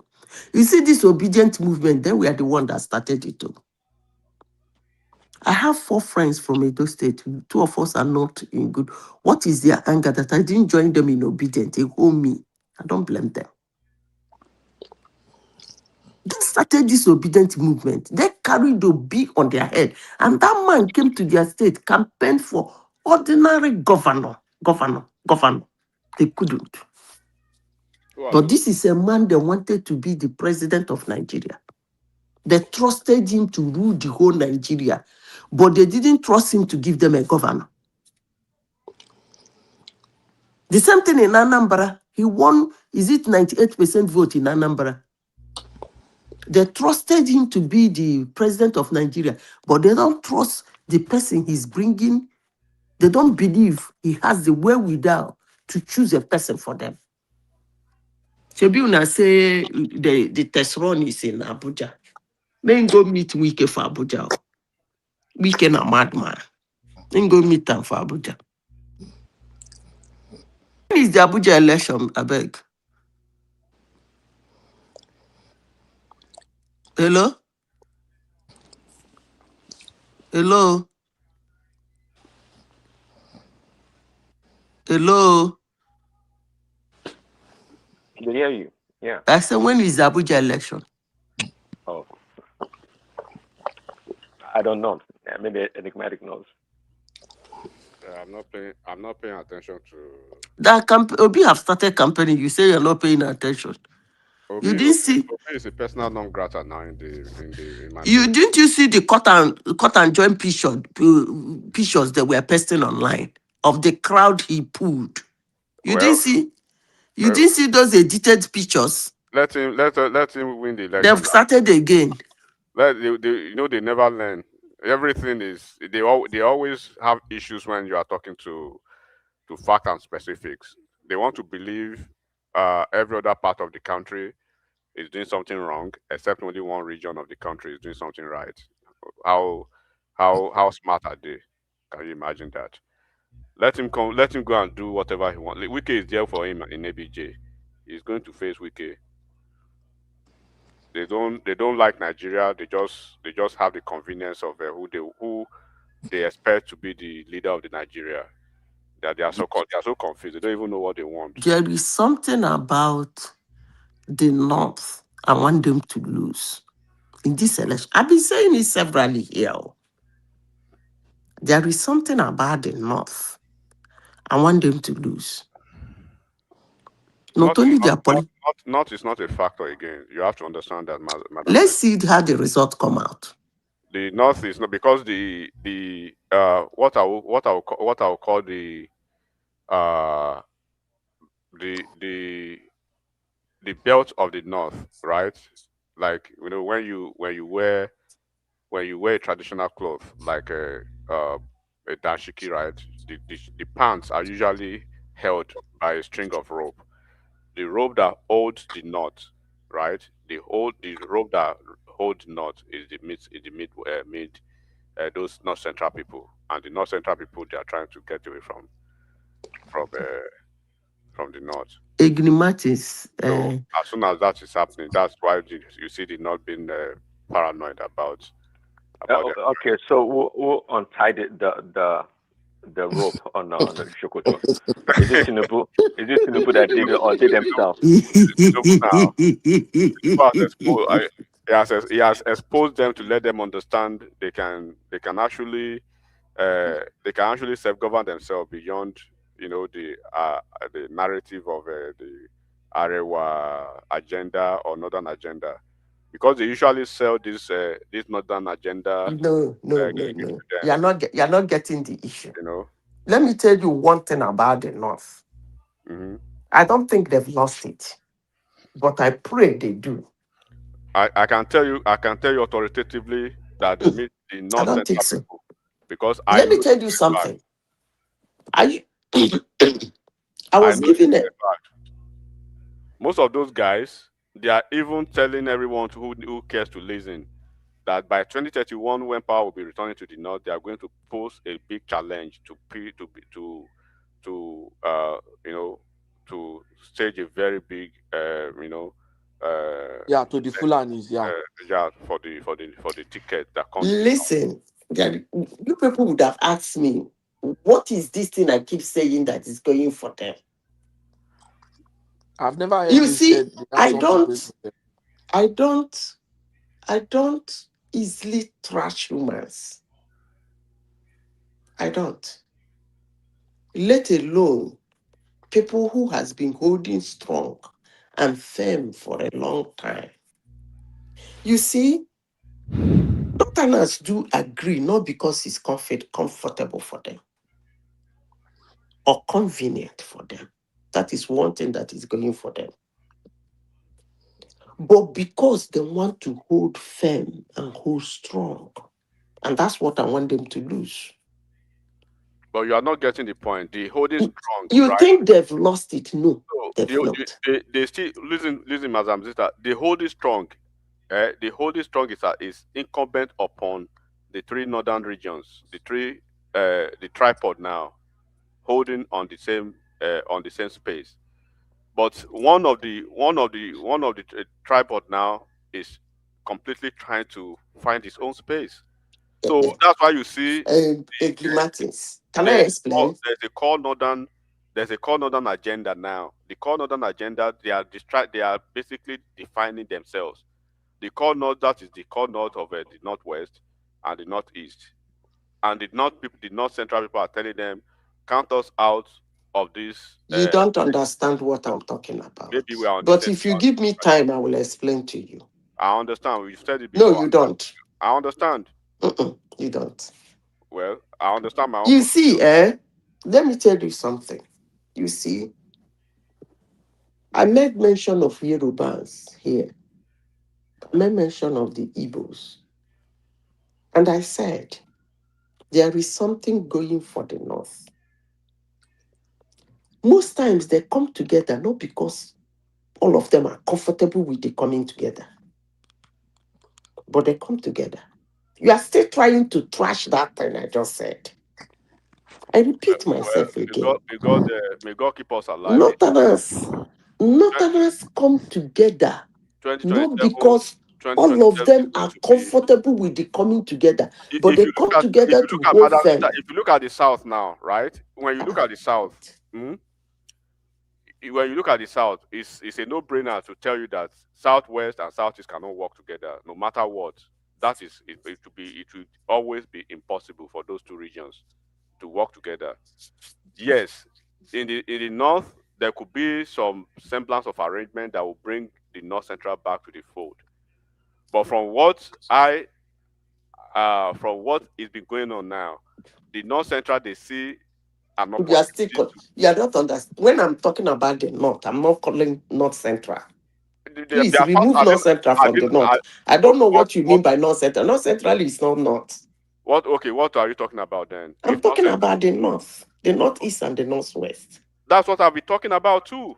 I'm telling you, North Central is okay. If you are talking about the Northwest and Northeast, where I'm not talking about, I'm not bothered about them because already You're not understanding what I'm they are saying. going to be on those two. They are the core North. That is what you call North. North Central is not part of the core North. The core North is the the Northeast, and the Northwest. Those are the core North. Those are the and those people that's where you alone. have Listen, majority of the hegemonic power. those people. Let me tell you. You see that Northeast and Northwest. If they decide to bring out 20 million votes, they can. That's the point I'm making. You don't understand. I do not see a possibility where Northeast and Northwest will not work together. So whatever they want to bring, they will always You are not. I don't think you get the picture I'm painting. I understand your point. Okay, let me paint the picture for you. I'll give you an example. No waste our time now. We don't understand. Okay, make una talk. Point. I understand what you are saying, Madam Zita. The point remains that we have the same thing in the South, right? It will be easy for Southwest to work with South in extraneous situations, but it will be almost impossible for Southwest and Southeast to work together. That's a no-brainer. People knows that. Everybody knows that, except people want to pretend. But in the North, we have the same thing in the North. The Northwest and the Northeast, they will always find a reason to work together. Why they will always Who wants to find the speak? conversation around. I think I'm the one to speak next. Am I right? Okay, You've spoken now. on that note, hold on.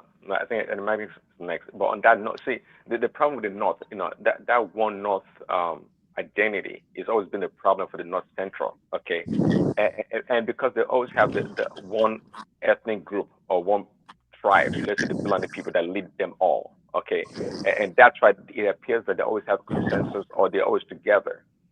But now that the North Central, they are trying to break that consensus now. Exactly. So now they're trying to form their own identity. Okay, that's the point I was making. But that is not what I am talking about. I keep telling you, if you give me chance, I will explain what I'm talking. That thing you are explaining is totally different from what I'm talking about. I understand. No, you don't. Enigmatic, let me ask you. Let me bring this to you. You don't understand what I'm talking about. Even in that Northeast and Northwest, there are other groups too. The Hausas are speaking up. The Kanuris now beginning to gradually find their identity back. So even the core North is not the same. But Baba, it is. There's still. That was the reason I used. There will still be a semblance of negotiation, of persuasion, of reasoning, right? To see why the Northwest and Northeast will work. The Kanuris, the Hausas from those two regions the core north. Okay. To work And if una say they don't lose, I might rest my case. So, but it did not. but this thing you people are discussing is not what I'm discussing. It's Yes, not. but there's a reason why North Central That's not what I'm saying. wouldn't want to work with them. Enigmatic, can you give her like 2-3 minutes? Let her explain herself, please. Yeah, man. I understand what you talk. You okay, don't. no, he said you didn't understand. Don't. Let us talk, please. Let her talk. Let's see what you want to say. Okay. In 2015, they said it is the time of the North. They tried to push Jonathan away. What is this? They talk nonsense here. They tried to push Jonathan away. Jonathan sits like, I am the sitting president. Nobody can remove me. The Northerners rushed to APC to compete the election, the primaries. Buhari picked the ticket. Atiku still wants to be president. Also contested in that election. To mention but a few. What did they do? Because they believe it's their turn, they withdrew. It's not comfortable for them. But they have to hold strong and firm. Some of them went home. They didn't campaign for Buhari, but they shut up their mouth. They speak one or two words here and there. The rest joined force with Buhari. And Buhari made a lot of impact in that election in 2023. That is what is going for the North. In 2023, that same picture repeated itself again. The South said, now it is our turn. Atiku stand gidigba that nobody, exactly the same thing Jonathan did. The difference is that he wasn't a sitting president. He said he's a bona fide citizen of Nigeria. Nobody can stop him from contesting. He fought, just like Jonathan fought, to pick the ticket, even when it is for the South, according to them. What happened for the South? Obi was in that camp. Wike was in that camp. Two of them wanted to be president. In fact, they were the ones looking to pick the ticket. Obi was nowhere close to even being a vice. Wike lost it, thinking probably he will be the vice. Atiku picked the ticket. What happened? Obi ran boom to another party and pick a ticket. If it is the North, they will come together behind Tinubu. They will make a statement. That is what I'm telling you. We are calling Middle Belt and Middle East and Middle West. Northerners, Northeast and Northwest, like making a statement. And that their statement wobbles the ground. That's what I want them to lose. It is not comfortable for them. It might not be convenient. They might grumble. They might not like it. But they will still come together. Even if they don't want to join that person, they shut up. But when the same scenario presented itself for us, what did we do? If not that we can think, maybe they promised him FTC. He decided to go for Tinubu. If not, what would have happened? Maybe probably Atiku would have won that election. That is what I'm talking about. They have this thing about them, apart from being politically savvy or whatever you people can call it. They have this thing of agreeing to disagree and agreeing to agree even when it is not convenient and comfortable. and I am not 100% correct because you said initially when I gave you example of Obasanjo and Olufalaye, you said they were both Yorubas. Yes. But you don't tell us you are claimed to be so sophisticated politically and so politically savvy. Also voted against one of their own when they had two of them contesting against that each is other. what I am telling you now. You So what said is the difference there? What Yoruba did? What Yoruba did? What's the difference between what Yoruba did? You know, you making their choice, political choice, and their interest. You blaming them for being foolish for what they did for voting their interest. Yeah. Hold on. If it is two of your contradiction here, man. Please, there is not contradiction. You are the one contradicting everything you feel. There is no contradiction. Very wrong. If it is two Yoruba people, Yorubas made a choice for one. That's good. I don't have a problem with that. If it is two Northerners made a choice for one Northerner, that's good. I don't have a problem with that. But when it is a Yoruba man and another person, and you make a choice against your own, that's what I'm talking about. So that I'm not contradicting myself. It is another way of saying my thief is better than your thief. Hold on. Even if the person is a criminal, is a thief or foolish person, because it's my tribe, you don't vote along that line. Is that what you're preaching here? Please. When are we going to do away with this primordial politicians are criminals. I don't know where you got that one from. I'm just saying, this one is saying my thief is better than your thief. Please, all politicians are criminals. You don't understand. Nobody is preaching what you are saying. We are analyzing. That's exactly what she's saying. She's repeating one thing over and over again. She even started by blaming adult people for voting for Obi. Yes, they voted for Obi. They have no regrets. Are they telling you they made a mistake? Are you one of the more Catholic than adult people? Listen, than the Pope? They voted their 12. They didn't get it. So why didn't they vote for his candidate in why are you drinking Paradise and another person said it? How is that your problem? They made their choice and their choice was not good enough. In democracy, minority will always have their say. Majority will have their way. Can you listen How is that a problem to you? Comrade, that is your problem. Can you listen to any other? Can you listen to other people? Okay, everybody, hold on. You say somebody came here and be talking blah blah blah. These two people are getting on your nerves. Who are you? Hold on. Everybody, hold on. Madam Zita. Patrick, see the person that you are defending, no? Madam Zita, I have a question for you. I have a question for Madam Zita. Edo people actually got on my last life. I'm not backing down on that statement.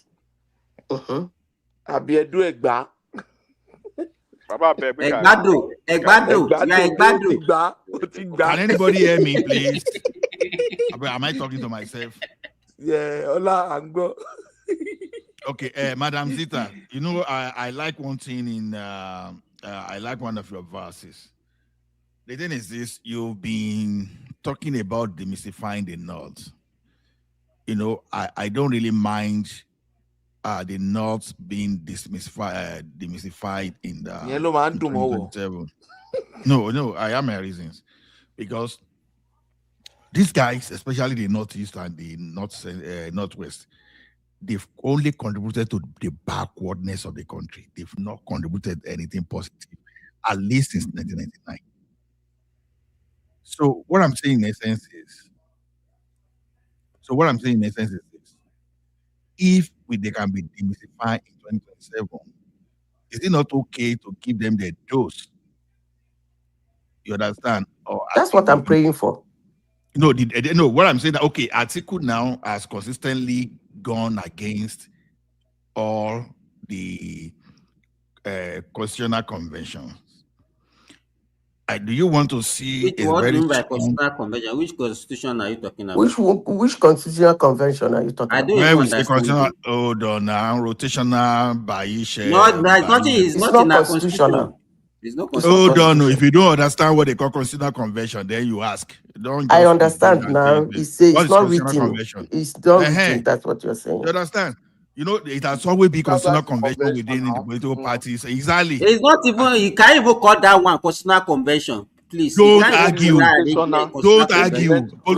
Because I didn't use the word constitutional arrangement. It's a constitutional convention. It's not. We are not talking of medical Medicine here. You are doing exactly what Shoma did in the day they were attacking your previous. Baba, okay, sorry, okay, my lord. No, let me just ask Madam Zita this question, please. Now, in 2031, will it be fine that if we see some stubborn southerner, maybe like Wike or a very strong southerner, that we look and say, look, we know that this as a system, but Atiku has always been doing this. So I'm going to come out and contest against the North in 2031, because to me, I either want Nigeria to split before that time, or anybody outside, anybody from North Central and from Northwest and Northeast, I don't want them in power. So, Madam, will you be happy to see something like that? You are gradually becoming like a fanatic. Okay, call it anything. Your question is that don't I have right to be a fanatic now? Someone is bringing the country down. Your question is that you want what's his name, a southerner to come out to contest against them in 2031. He wants the northerners to go. That's his ultimate desire. Of course, a southerner will come out to contest. Why not? Good. But the important thing is that who will they vote? Until then, they will vote their person. But when I say southerner, I'm not talking of Showore.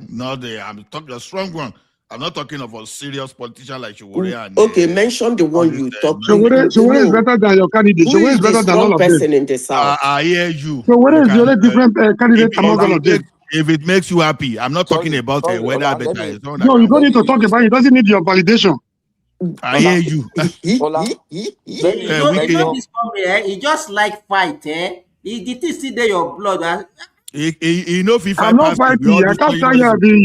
You are talking. Nobody's listening to you. How you bring it away? You don't have to such a way to make your point. Let me say something. You see, this thing you are trying to achieve will be possible if by 2031, let all the southern people sponsor a North Central person against the core North. I don't have a problem with North Central. That should be the target. Mr. Parry, the thing that what you are not seeing is that the North Central, right? They are already empowered against even. That's why you are seeing the noise from the core North people, the Northwest and Northeast people. They are already empowered because typically, right, appointment that goes typically to the North, to those two, is going to them now. It's going to them now. Where will you ever see that a North Central person? I hope they appreciate it. That's what I am saying. I hope they appreciate it because the North you give it to do appreciate it. That is the difference. Madam Zita, the thing the point is, this is the point that we are trying to make. In the North, we have 3 regions in the North. We have Northeast, North Central, and Northwest, right? And usually when they come for elections, they come with this Arewa agenda or Northern agenda. Yeah, so by the time those Northern agenda or Arewa agenda, eventually they will find a way to have a Fulani, right, on the ballot. When the Fulani gets to the ballot, they concentrate most of the political patronage to the 2 regions of the North Central, to the Northeast and Northwest, and then they give the most of the other ones to the North Central people. Now, for the first time, right, the North Central people. It's a flip for the North Central people now. What should be going to the Northeast, Northwest? Now, the North Central people are enjoying that for the first time. They have a federal university now in the southern part of Kaduna, right? They have the NNPC boss, they have the INEC boss, the Federal Fire Service boss, they have the DSS boss, they have 5 permanent secretaries in the civil service. It's the first time, right? They have Chief of Army Staff. Chief of Army Staff. So when you have to talk about this Tinubu factor here. All this is we dare recognize, we dare appreciate it. Someone is working behind the scenes. What will tell you if they will appreciate it or not? In 2023, that they didn't even have anything, that Tinubu was on the ballot. Buhari was the president then, right? Did they deliver? They voted Tinubu. They voted Tinubu. That was the only region he won. That was the only region he won. He got more votes from there than Southwest. Tinubu was beaten in the south, in the core north of northeast and northwest, right? Atiku won those two corridors. Then Tinubu came to the north central. They supported him when he was on the ballot. When he won 4 out of 6 in 4 out of North 6. North When he Central. wasn't the president, when they didn't have any appointment through him, but through him now they have all these appointments. And you think, and now they are having the voice. They are even telling everybody who cares to listen now. That when the northern even the remaining 2 were won by Obi, not Atiku. Not even Atiku. They didn't give any. They ensured that their vote did not go to the north, to the Fulani person or the core north. It goes to both southern people, both Obi and Tinubu. Let's be serious. Who is Tinubu running with this time? Who is going to be his opposition? They are going to be first. Obi is going to be an opposition, and Atiku. Obi is going to run on a different ballot. Enigmatic, I don't believe that. I think they might run together. Obi, Baba, Obi, when you Obi is the vice president. To where? Yeah, no, Obi will run away. Obi will run away to another party. Obi is going to run on a different platform. That's a fact. Because when you see what's happening, everybody will know that Atiku is the owner of ADC. Eventually, Atiku is going to get the ADC ticket, right? And do not forget, Obi is like the presidential poster child of an entire region. They will stone him to death if he goes to the northeast to say he wants to be VP to Atiku. No, it's not going to happen. Before the primaries. I think it's echoing. Something's echoing. Mute yourself now. No, it's not from me. So before Obi's gone there for VP now. Before the primary before their convention, Obi will make his calculation and he will move. And thank God now that they've returned Labour Party to his faction. I think they won their case 2 days ago. That's an indication. And you see his vice president is still there, holding the ground for him. So there's a possibility that he's going to return to Labour Party to what kind of political nomadism analysis are you talking about? What kind of are you saying that he will not get a seat in ADC? Are you saying that Obi will go back to Labour Party? What kind of politician is that? What kind of analysis is that? Okay, after picking ticket in ADC, he will leave it and go back to Atiku is not moving anywhere. Atiku is going to stay in ADC. No, we are talking about Obi. We are talking about Obi. Atiku is not a factor now because Atiku is going to. He already has the ticket. They are just going to go through the formality of primaries, period, and he will pick up the ticket. Enigmatic, can you hear me? Yes, sir. What I'm trying to say, the question I want to ask is this: do you think Obi, after picking ADC party ticket card, and after 1 or 2 more, will now go back to Labour again? It's possible. That's a serious politician. It's not bad by the constitution yet until he. Man. If obedient is making this kind of submission or permutation, what would be your advice to the obedient? They are making it already. That's their plan already. Are you not? It means they have no direction. They have no focus. They have no direction.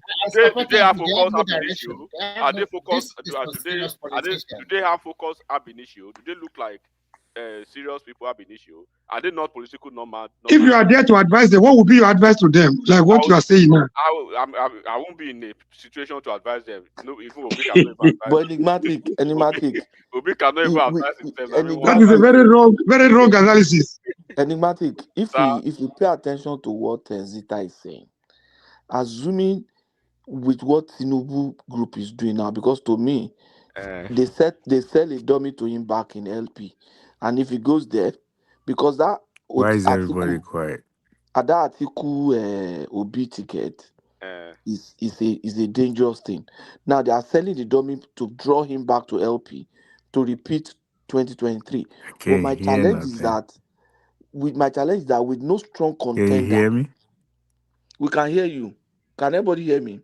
I'm hearing you, Mr. Pato. Now, with no strong contender in the north, and Tinubu is losing ground in core north, do you think south, southwest, and north central vote is enough to take him home? Let me tell you one thing, right? If you look at the map, I think people are not really paying close attention. No, population map. Don't just look at map. I'm not even talking about population. When you are talking about population map, you look at the comparative analysis of the numbers versus against. Let's go back to the last election in the north. Let's focus on the north, for instance. In the north central, in the northwest, and the northeast, right? Atiku had 56% in northwest, in northeast, right? He had 30 something, 35 or 30 something percent in the northwest, right? When you look at the numbers between the northwest and northeast, aggregate total, Atiku won it. Tinubu won Jigawa State and Zamfara State in northwest, right? He had Borno State in the northeast. So in the entire core north, that they are shouting about, Tinubu had only 3 states. He lost the entire KKK. He lost Kaduna State. He lost Kano State. He lost Katsina State, right?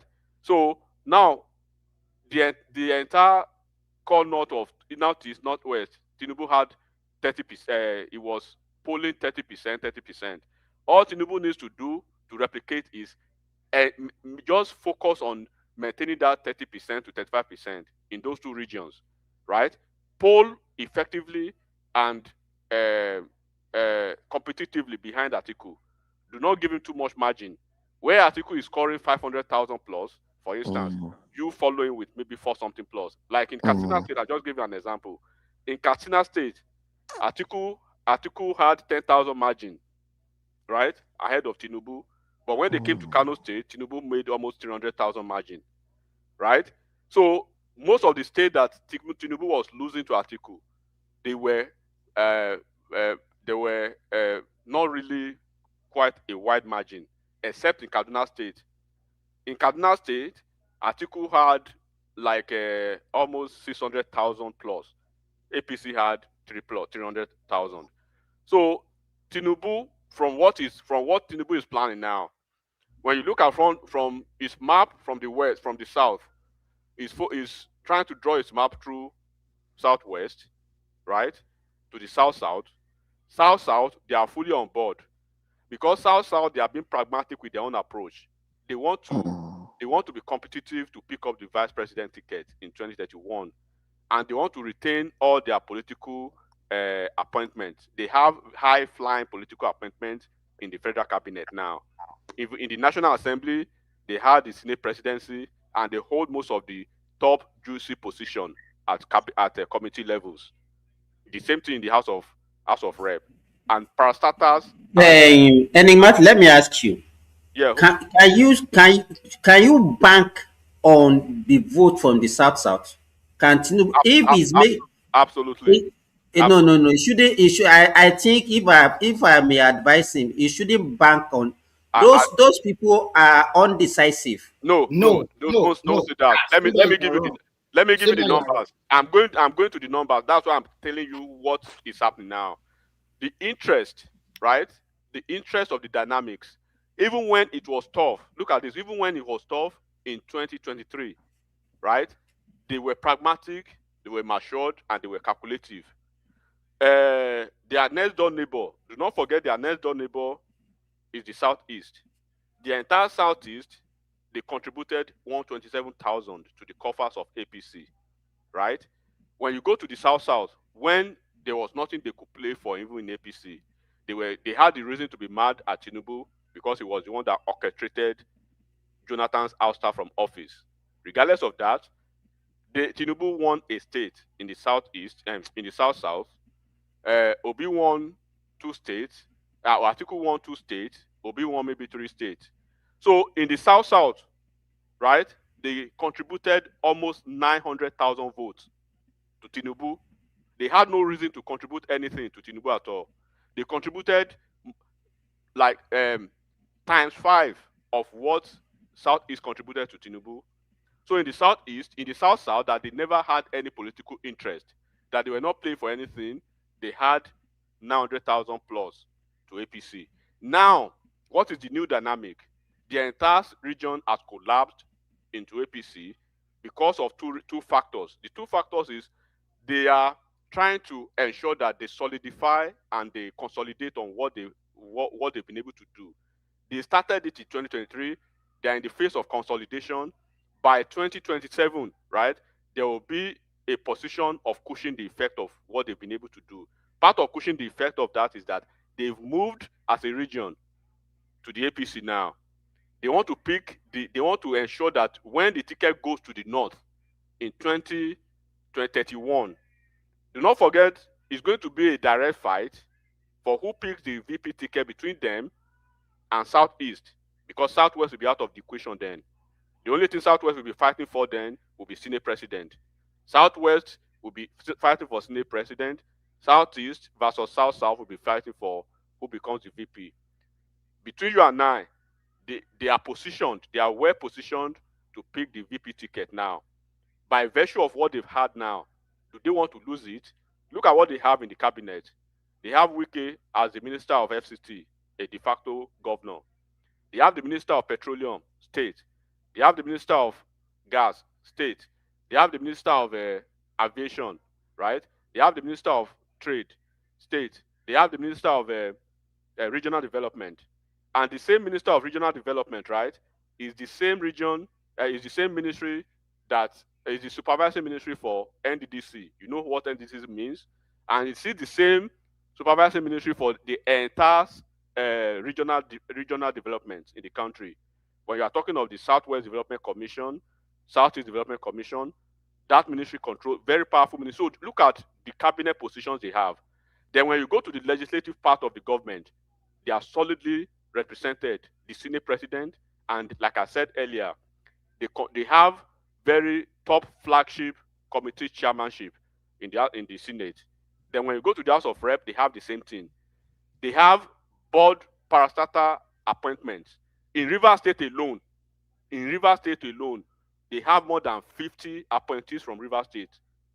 50 appointees from Rivers State from different chairman of different parastatals. Then entirely in the entire South, they have more than 100 appointments in different parastatals, right? The head of service of the Federation is from Akwa Ibom State, right? They have the minister, they have like 6 permanent secretaries, right? So they now in the ambassadorial list, they top the list from the South. I think they have like maybe 6 so they have like 6 ambassadors. So they are well grounded, they are well politically advantageous. So what would be the disincentive for them not to work towards actualizing their VP position and motive? I think enigmatic. I think if you say Tinubu will get more votes, but actually winning those states is what I'm still doubting. Okay, the question for you, hold on, Baba. The question for you just 1 second. Why would they vote again? Okay, tell me the option. Are they going to vote for Atiku? So that's what I'm trying to say. No, if Obi is on the ticket, they might vote. What would be the incentive for them to vote for Obi? What would be the incentive? The people don't look at the incentive. It's the elite that are looking at the incentive now. Simba, let me say this. Even when, hold on, Baba, when there was no incentive, I told you the numbers they had. And they shared it. If Atiku had won the election, if you look at those numbers, hold on, enigmatic. That number that you are looking at came only from River State and Cross River. No, that's wrong. River State gave 250. Okay, Cross River and Anambra and Akwa Ibom. No, it was across Southeast. It was across South. It was across South. How much vote did Tinubu got in Delta and Bayelsa and Edo? Once again, listen to me. You don't do it in the entire South. Okay, for instance, River State, right, had 200 plus, right? Like once again, in the entire South, APC had 900, almost 900,000 votes when they had no business to even patronize APC, when they had no business at all. When they had a business to give all their votes to Peter Obi, right? They divided the votes among the 3 candidates. If Obi had won, they would have been politically safe. If Atiku had won, they would have been politically safe. Tinubu won, they are politically safe, and that's why you see all the appointments I'm telling you now. And beyond that, do you know even immediately after they won the election that everything had been tabulated, right? That all Uzo Kalu was still crying all over the place that he wanted to be Senate president. They put the numbers. Go and look at the TV interviews at TVC and all of them. Arise, Akim Afebua, all of them, senators elect under the auspices of South, including Oshomole, all of them, senators elect then. They came out and they were challenging the Southeast caucus. They were challenging Orji Zokalu. Bring out your number. You want to be Senate president, right? Good. In the same election that we ran, we've nominated Akpabio as our candidate for Senate president from South. You want to be Senate president from Southeast? Bring the numbers. By the time they brought the number to the table, Orji Zokalu, right, contributed 6,000 votes to APC. Between 6,000, meager, patry, disappointing, disgusting 6,000 votes, and you want to be Senate president, and you've shown almost 50,000 votes to yourself. And then Akpabio brought the number. Akpabio contributed 160,000, 6,000 to 160,000. That was the end of the conversation for Orji Zokalu. So this is the way you look at it, my brother. When there was no incentive for South to vote for APC because they had a son that was kicked out, they donated almost $1 million to APC. But now there are incentives for them. They want to consolidate on what they have already, as highlighted for you earlier. So what you are saying now, whatever Tinubu will lose from the northwest, he will gain it from the south. The game plan is that's not possible. The game plan total is number of Tinubu, voters in south. The Tinubu, the game plan for APC, the game plan for, you see, we are not talking about Southeast because that one is correct. I can't even hear you guys again. That is irrelevant to APC's map. APC's map, right? The northwest and northeast remain 30% at least. The way you did it the last time, right? Yes, we lost 11 states out of 13, but our candidate was effectively and competitively behind Atiku, regardless of the fact. Do not forget that they worked against Tinubu. All the cabinet members, the cabal, they work against Tinubu in the northwest and northeast. But in the north central, Tinubu recovered all the losses in the northwest and northeast. So northwest and northeast, they are going to seed it again for Atiku because Atiku. No. Can I quickly chip in, please?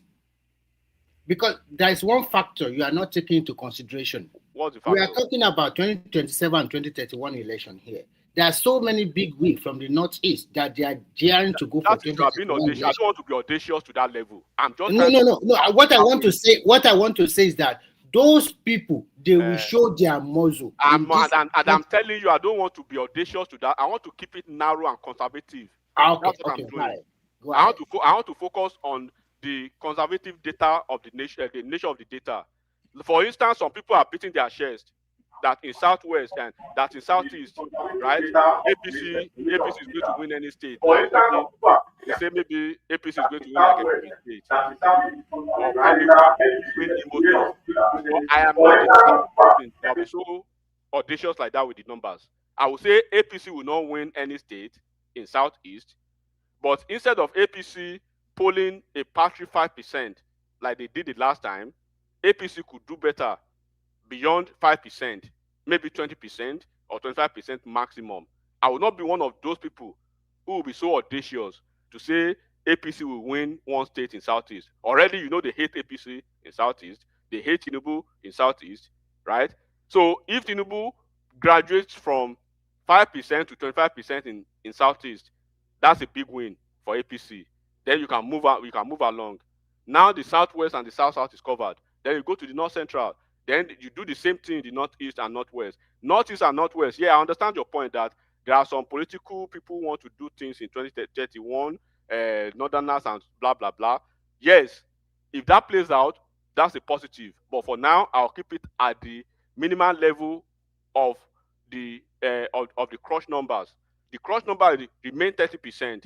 Let's consider, hypothetically, like we consider the entire Northeast and Northwest to Atiku at 30%, and then that will be the number, because Atiku will be very, very weak in the Northeast.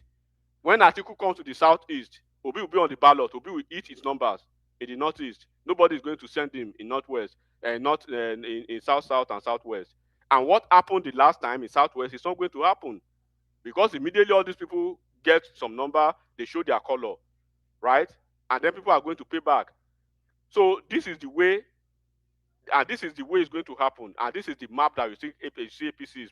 All the people that are coming to APC now in the southeast, all their politicians, already they are cursing them out. The governor of Enugu State, who is the best performing governor in the entire southeast, they're already cursing him out because he joined APC, not because he's not performing, right? Opuzo Dima, they don't like him. Umai, who is doing an excellent job, they don't like him because he's an APC person. So people could say, okay, the effect of all these individuals may shake the numbers in the southeast. But I understand that there could be a number, but I will not go that route that to say APC is going to win Ebonyi or APC is going to win Imo State. If it happens, yes, that would be a good, even 25% for APC to me is a win in the southeast by virtue of their hatred. That's the way I will see it.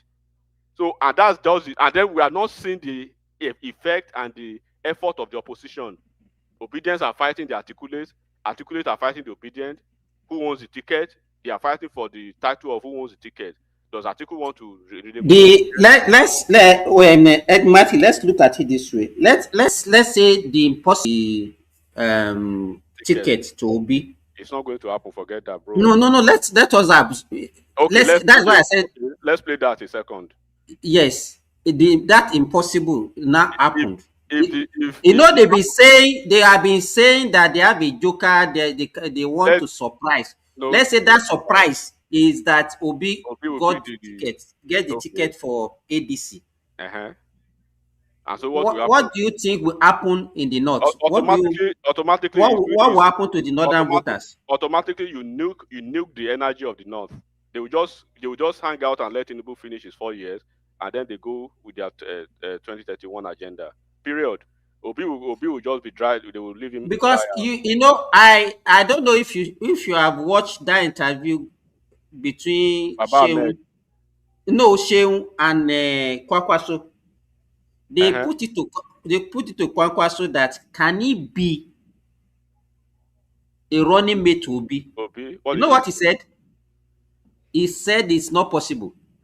Baba, look, there are things that you probably know that we may, even by Baba himself, that you may not really say out here. Obi's ticket, right? If ADC, let's assume Atiku demonstrates some level of magnanimity now, right? And then he says, okay, Obi, take the ticket. Automatically, you nuke the energy of the North. Because what the North, they are playing for two things. They want to redeem. They believe they lost some numbers. They lost some numbers by virtue of Jonathan's election. That they want to recover their 4 years. They want to recover that gap of 4 years, right? And then they want to proceed to ensure that they balance. They believe the southern part is already is an advantage over them because of some numbers. Because they are not calculating that Nigeria started. Their calculation in Nigeria started in 1999. They are not counting this from the time they've been military, whatever. So the problem is, if Obi takes the ticket, tell me what will be the incentive for the Northwest and Northeast to work for Obi, who is going to be in office? Another but if you look at it that way also, the dynamics in the South can also change. In what way? That your dynamics in the South can also change. In what way? In what way? So the dynamic does it mean the dynamic is going to change? Like Southwest are going to relinquish their voting power to Obi to start 8 years, or South who are trying to be VP in 2031. I think the same thing that happened in 2023 will still happen in the Southeast and the South. You are overthinking it. I don't believe. But you are not getting what is the incentive for Southeast, for South? Are you not listening? What is the incentive? The incentive will be that Obi will become the president. What is okay? How does it benefit South? This is the question. An average. Let me tell you. Apart from their politician, let me tell you. If you see all these Edo guys, all these Forget comrades. Edo people. I'm telling you, No, all no, wait the now. Let me finish now. conglomerate of the South. An average South we like to vote for Obi, apart Okay, from their political elites. that you are talking about the morals of politics, the idealism of politics. Leave it to the academics. It belongs to the academic room, right? The practicality and the reality of politics. I'm telling you now. You see the likes of What Wike. I think, Hold on, brothers. You see what the I likes of think, Wike. You see the likes of Wike Akpabio, who are trying to be vice president in the next 4 years, right? And you are hearing people that they want to be VP in 4 years. They want to see the possibility of becoming president from South in Obi will not win 2039, Edo in 2027. in 2039, and you tell them to vote for Obi. What is their incentive for voting for Obi? Enigmatic. Obi will not Just win one Edo in second. 2027. Forget it. Enigmatic, just 1 second.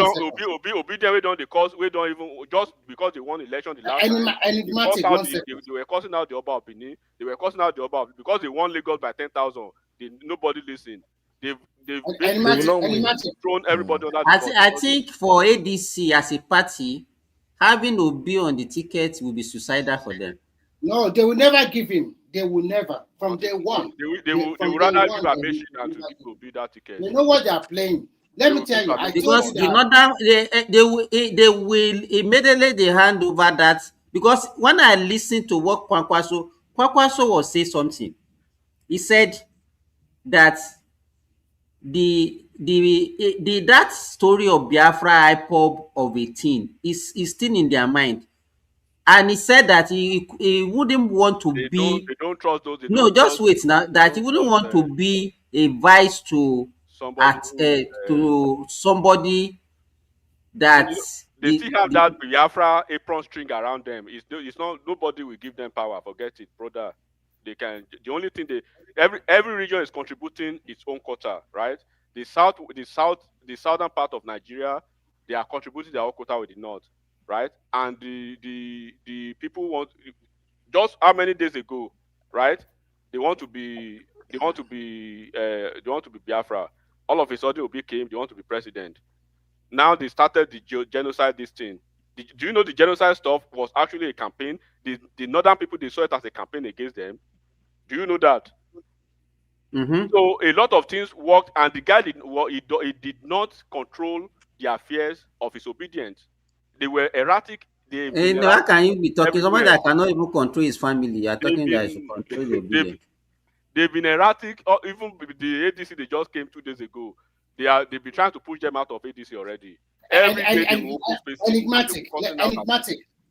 Let me make this contribution. I look at the South state, and I remember that when they are PDP state, they control all the machinery there. They all voted for PDP.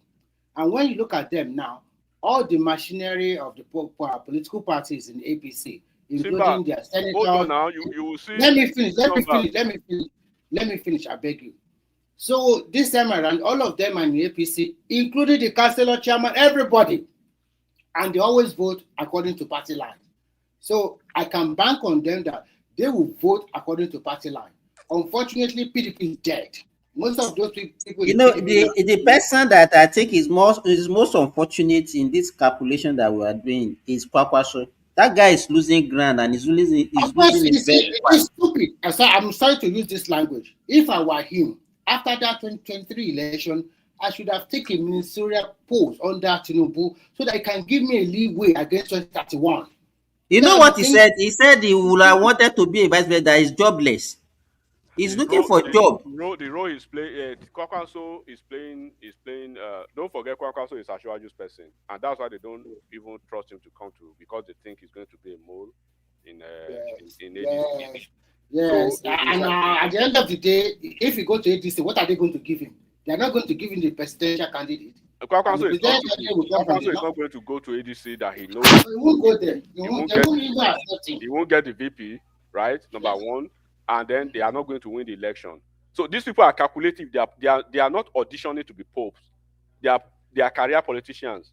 You know that NMPP governor, the local government chairman, and everybody in Kano State already deferred to APC yesterday. Yeah, I mean, when you look at the numbers, right? Do you know this time in 2022, by this time in 2022, Tinubu has been crisscrossing the entire country. He's been moving all over the place in the country, meeting political heavyweight.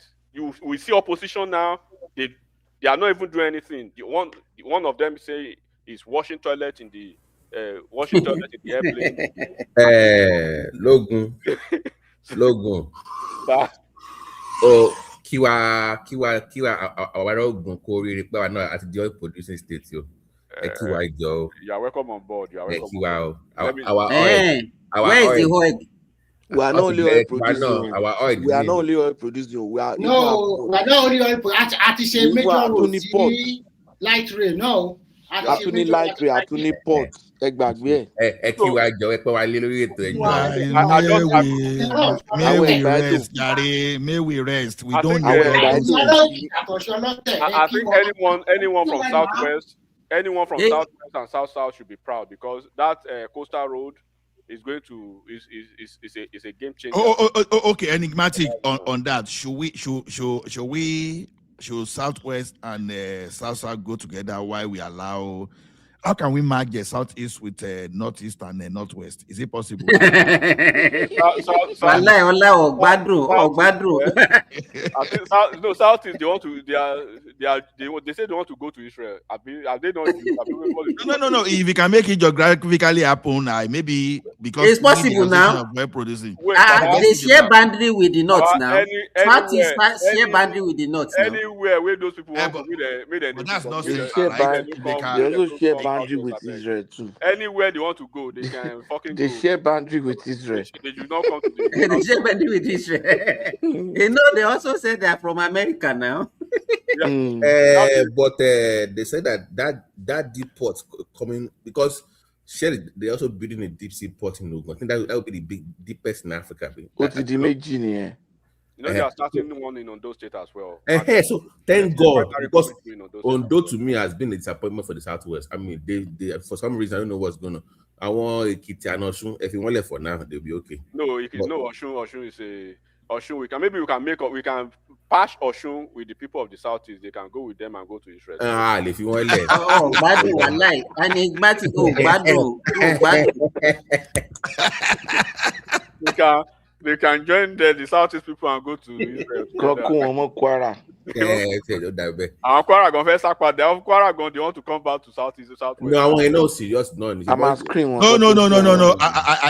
I can. We can take Kwara, but let's people for learning we can buy. No, I'm making a proposal like Trump now. We can take Kwara with conditions. I'm a phone condition. They have to drop all those extremism. All those extremism shit. Honestly, I'm just looking at how we can mark this Southeast with. That extremism really that shouldn't be why. Exactly. Don't be a medicine interloper. That is their headache. Let them go tomorrow. But I want to propose to South if they can mark the Southwest. You understand? You know, part of South used to be part of Southwest, right? South. They are pragmatic in their affairs with things. They are magnanimous. They are matured, and they know how to do this politics very well. You will see numbers in the South in 2027. You go shout. You go see number. All these are party ways they are hiding. No, enigmatic. This is my point. Edo and Delta used to be part of a Western region. So, and even some part of Bayelsa or present Bayelsa. But if I don't want to come back to Southwest, I don't want those be the Benin side of Edo. Those Benin side. No, don't worry. No, we can. You should take them to Southeast. Yes, I agree. I agree. I will take Edo before Ilorin. We don't want Benin. I want to carry people in Ilorin, whether you speak Yoruba in Ilorin or you speak anything, I don't care.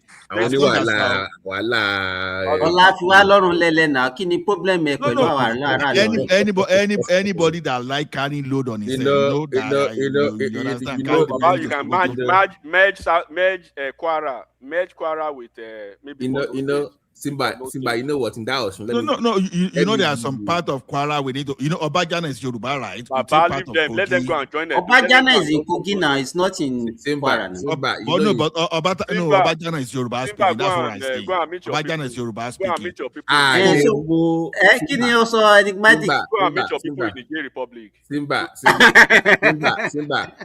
Sorry,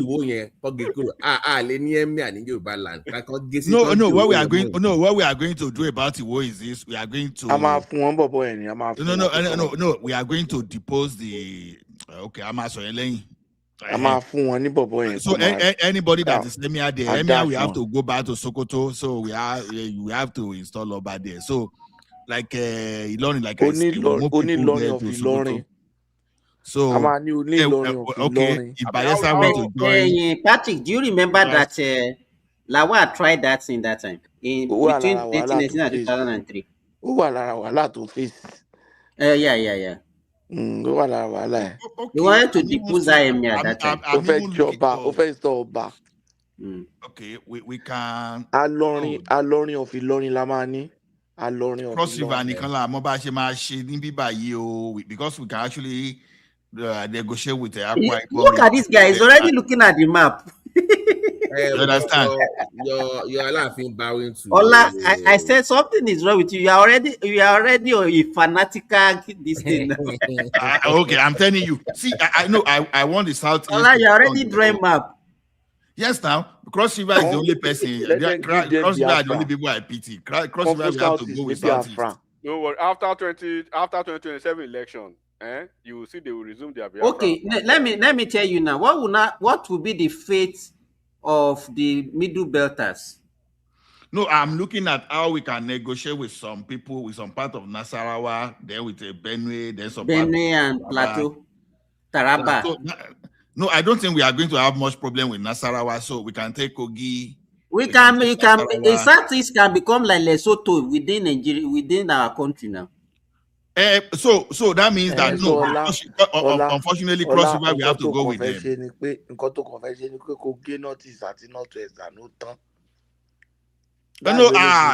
No, Southeast is going to give us a headache, honestly. I like Southeast because I would have lost Southeast because of the population of Christian there. Because you can take them to the state, but don't let them near. Wait, enigmatic. I can ban you from the platform. What do you mean? You love them, go and take them to Southeast now. Stop blasphemy now. Stop. Don't travel through those states. I don't even know where this love is coming from. All I'm suspecting you. That what? Where is this love coming from? This is your love. Love for the Southeasterners. They want their Biafra. Who told you? I'm only girlfriend. Only girlfriend. I said I want to call Southeast out. You are not getting it. I want us to collaborate. I want us to form partnership with South. You know, we are not claiming that we own the land of South now. We want to negotiate. Do you want to form partnership with the progressive? Because you know we both share Atlantic, right? But Cross River is their daycare now because my intention is to carve out the Southeast. Baba can't even see it already. You know, see the coastal highway. We don't. You know, Cross River actually surrounded the Southeast. You know, see the coastal highway. Yeah. We can do what Trump is trying to do to Greenland to Cross River. So it's going to be our territory, but so the Southeast will be in the middle, but they will be their own sovereign country. So they can rule their thing. So they won't have access to the Atlantic. So they will just they will be paying. They will be paying. Ethiopia is paying Djibouti. What I expect is that the next Christmas when they travel home, they shouldn't just go back. They should stay back and then try to motivate their senators. If they actually want Biafra, all of them should go back. They should go back and stay back. No. You know the thing that vexed me. What they do is this: they cut Nigeria into two. They cut, all those mineral-rich areas. They cut it to themselves. Like a Benue, like a Plateau. Have you seen their Biafra map? they now mind Nigeria, they now mind Yoruba to northeast and northwest. I say, I you laugh this when I guy, see that Biafra flag, I'm man. coming for you. I said, this people end them will be laughing. How will you join my Oduduwa Republic with northeast? They carve all those oil rich states today. I think these people, Sorry, sorry, quick question. This gold reserve thing to Lagos, is it that they are moving? Is it because it's a privately owned business? Okay. Just be mischievous. Okay. But I'm like, I didn't really privately understand. owned business. No, let me tell you one thing. Even those people that are crying, they should be ashamed of themselves. Look at their region. You brought insecurity. Who is to blame? So if I were an investor, why would I even think of taking my money to northeast or northwest? Why would I won't even think of it for no lender will want to take that risk. So you've made your environment ungovernable, unfriendly to people. Even the rich northerners are not investing there. Exactly. I think Dangote will not go and invest there. Ola. You know, I think one of the major problems that they have is that they have a lot of problems, but they don't look at themselves as the cause of their problem. They don't even look inward and say, what can we even do to solve? They only look at Nigeria, how Nigeria can solve their problem for them. You say you have a lot of Almondiri children, out of school children. Your governors, your local government chairman, what are they doing about that? Why are you looking at the presidency that is the one that's supposed to solve that problem for you? That one is a local problem. You should solve it. I think I agree with you totally. You understand? So even with this Baba Ahmed, when he was making, I look at the guy, I saw the guy is highly cerebral. But when he was not talking about the problem of the North, even the insecurity and everything, you brought all these problems on yourself. Look, okay, we are saying that Nigeria is poor, we don't even have enough money to even for infrastructure and everything. But look at the amount of money that we are even wasting to curb insecurity. Baba, you know, that we should have used for any other thing. You know, see, as Tinubu they curve them now, waiting they vest them. They want Tinubu to be to be kneeling down, to be rolling on the floor. That Tinubu doesn't curve them. You know what we are facing now. You know there are the U.S. military arm on ground. Of course, they are in Nigeria already now. Lieutenant General. No, foot soldier. No, those are we joined our foot soldiers. So they are on ground though. Tinubu don't corner them now. You don't corner. After they realize that some you know, Ola. No, I know. Yeah. Sorry, it's a good because that way you cannot blame Yorubas or Igbos for coming after you. You have to go address America then. So it's a good cover for Tinubu to do what is needed to be done. Exactly. Yeah. So that's exactly. That's you know, after they realize that these people they have some IED that is blowing our MRAPs, and what the information is that the US brought some mine resistant that is superior to all those ones that all these guys are blowing off. Waiting they go carry the ISC, eh? Oh my God. No, I think before the end of this year, those guys will become history. Battalion don't go and battalion in Shiri, Baba. All those people, all those marine, then they are really serious. You know one thing I blame those operation in Kogi for is this. Marine no Koani. Yes, when they are coming like US Marine, no Lumawa, Bian now Marine now. Soldier no, soldiers no Marine. Okay. Normal soldiers. No, I can't educate Tarawani. Marine now. Navy SEAL no, they call at this point. Marine is part of the national. It's part of the normal branch now. There's US Marine, US Navy, US Air Force, and US Army. Then out of the four components, you want to select the best of the best to constitute this Navy SEAL. So Navy SEAL, they are the premier package. So once select you want the best from the four units, I want deluxe nko. I want any Delta Force. And Delta Force autonomy. Only two. Quand on fait le parent, ça va be ladin, on chant moi en Navy SEAL. So when I'm So at the end of the day, what I like in this thing is this. our soldiers, they suffer a lot of casualties in the past 2 weeks. But then those criminals, those terrorists that they are calling bandits, oh my goodness. But where I blame our people is this, especially the operation in Obajano. I could see that the police spokesman was afraid that before you start saying the extrajudicial paying, all those stuff, I say, oh, this why. You see, even from the shopper, I was seeing, multitude of those terrorists there. I would say it was easy for these people to just drop some kind of love being cake on them, bam, just to pie them. But these guys were still more focused on them surrendering.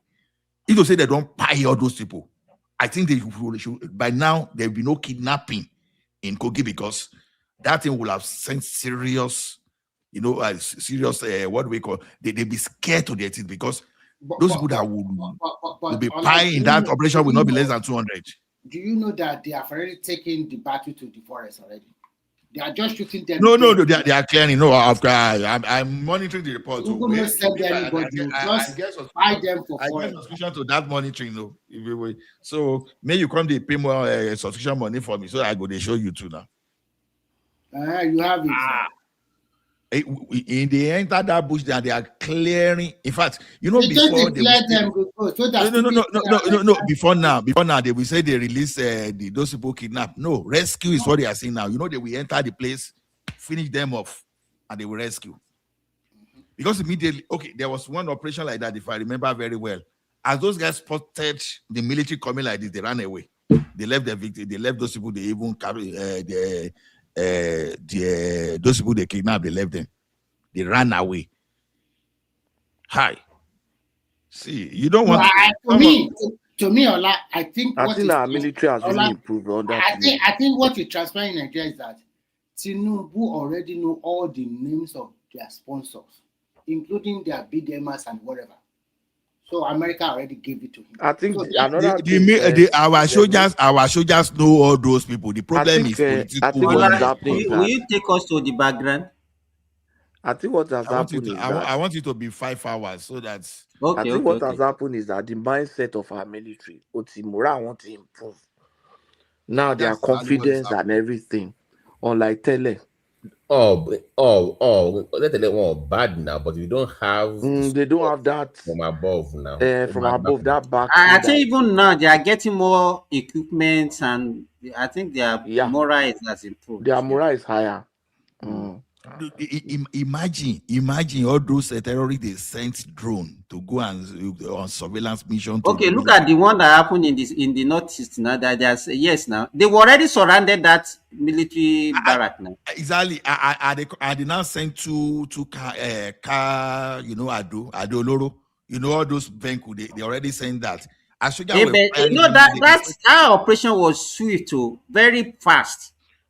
But then some of our soldiers, we lost about 20 soldiers there. In the past, they would have overrun that barrack. Yeah, they will have taken it over, not even overrun. They will have taken that. In the past, they would have taken over the barrack. I mean, by the way, just on a reminder, the Bauchi case, that funding of terrorists, I asked that question in a different episode, that the immunity of the governor, can you waive that if it has to do with national security, of course, is it covered under the Immunity Act? That is why the Bashi governor is shouting. It's part of the terrorism. You can't suspend that governor. There are ways around it, like I said. Like I said, there are so many ways around it. No, that was why I gave an example. OBJ the other time, you understand. There's nothing wrong. Let's Tinubu, for example, stop allocation first of all. Let them shout, this thing is not possible. Then let them go to Supreme Court. Hold on, I understand. Let the Supreme Court intervene to start with. That's an option. The second way is this: you can see what that guys are doing as tracing. You understand? As taking, as something like a crime against the country. Then you have situation of anarchy here now, because already you are breaking the rules. You are violating the constitution. Declare emergency in that state. Exactly. Take the governor aside. Appoint a new administrator. Exactly. Sponsor impeachment and deal with those guys. So that's why I'm saying that all this immunity, if the Tinubu really want to, there are ways around it. What you can political do, solution. appoint an active military administrator, not even retired. Just like they did with Olurin in Plateau State. Appoint Olurin or Ekiti. no, was in Ekiti now. Ola, if you declare state of emergency, he cannot. The guy will still remain the governor because he's not removed. He will still have the immunity now. No, when you declare state of emergency, the National Assembly will take over. You can suspend the governor. You don't understand what I'm saying. That state of emergency must have a duration. No, what I'm saying, you suspend the governor and you allow the National Assembly to take over. Even pending that time, is not acting. Simba, when you declare state of emergency in a place, you are suspending the constitution in that place for that period. The law of the state, because it's National Assembly that is taking over now. But the constitution is not the constitution of the state that gave immunity to the state government. You are suspending the constitution of Nigeria. The president is a dictator in that. So are you saying now that if we declare state of emergency, can arrest the governor and imprison him? Yes, it's a suspension of the constitution. You understand? When they say you declare an emergency around a particular area, you don't have to follow. You know our law now. It might take them 3 years, 4 years to prosecute that person. No, they will arrest the man. There's no constitution. Let me give you an example. If they declare state of emergency around security today, if they arrest somebody, they can kill him on the spot and nothing will happen. But I'm asking that. Back to that bounty thing. Let's say it's confirmed that is the governor directly involved in the investigation, that is the one funding directly. Can he be arrested right now? Declare an emergency in that state and arrest him now. That's the point now. So once you temporarily remove somebody as a governor, then they are open up. There's no more immunity then. No, at all, because emergency rules in one state. You see, an emergency rule is a suspension of the constitution.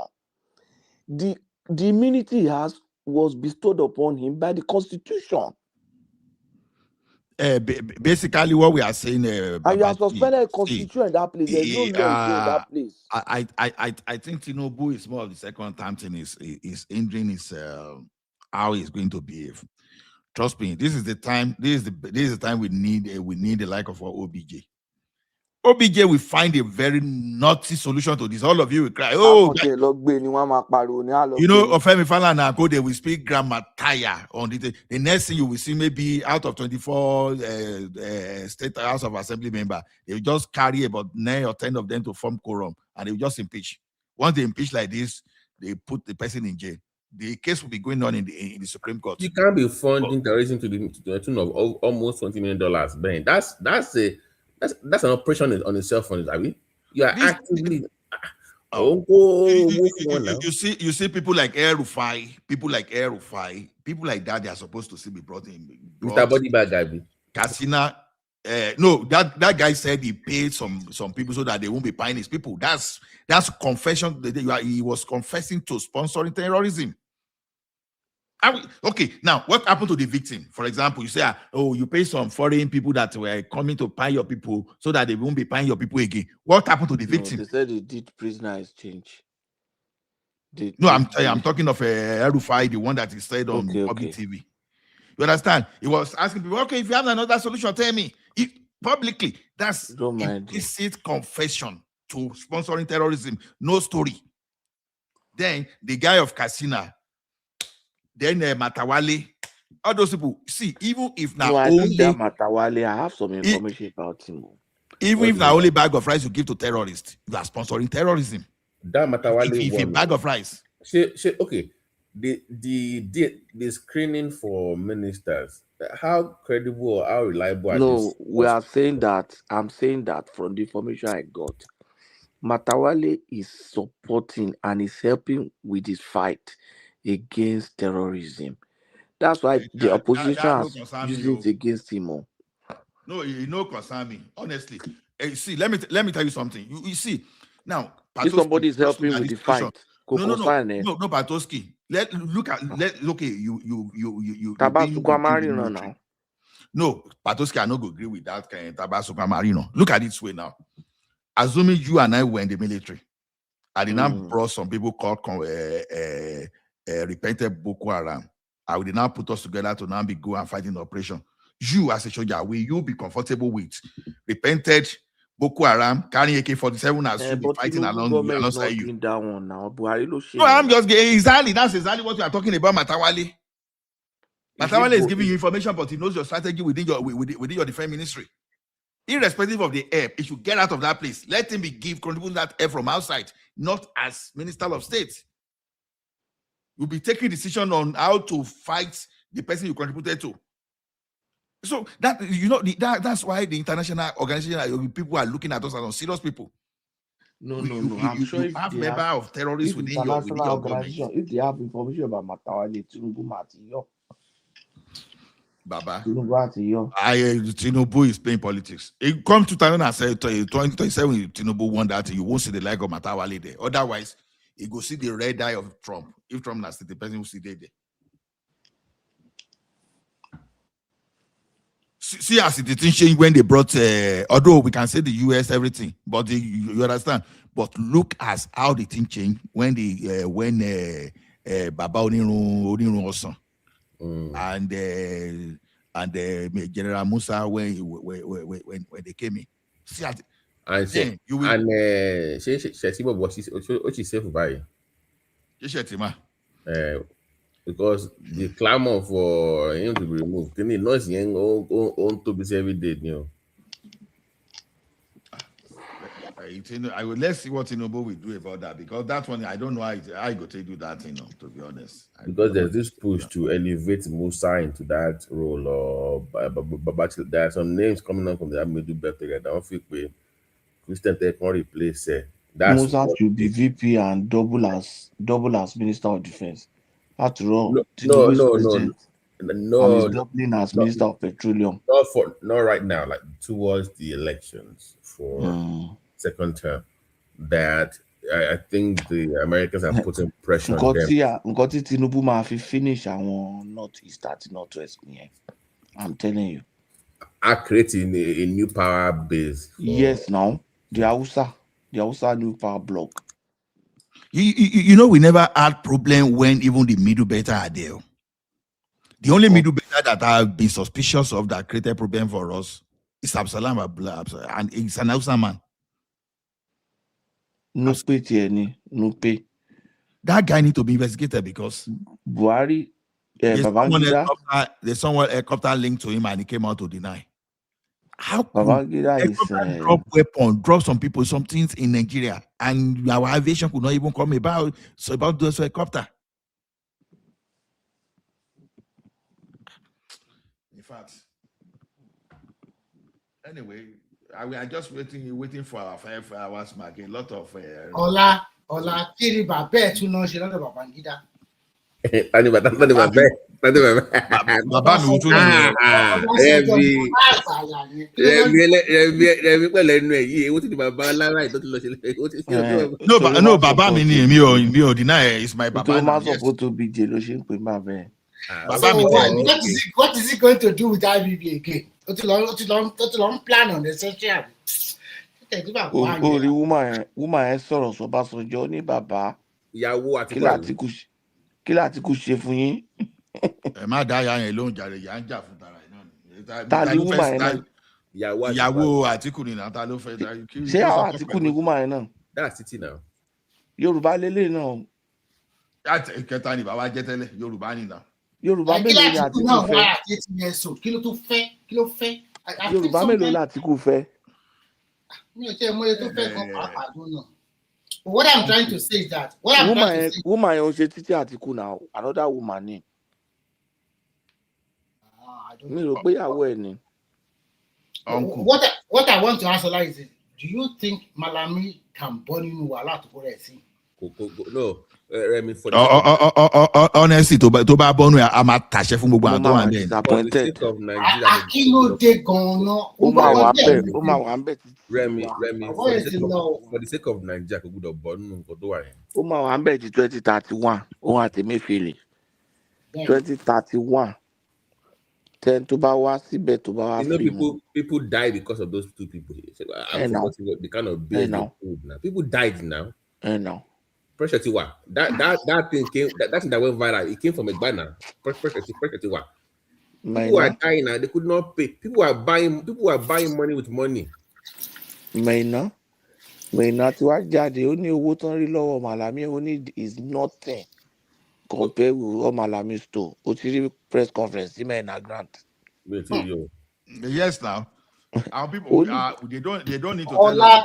You know that Malami and his cohort they stole $1 billion in one of the federal ministry of let me tell you one thing. If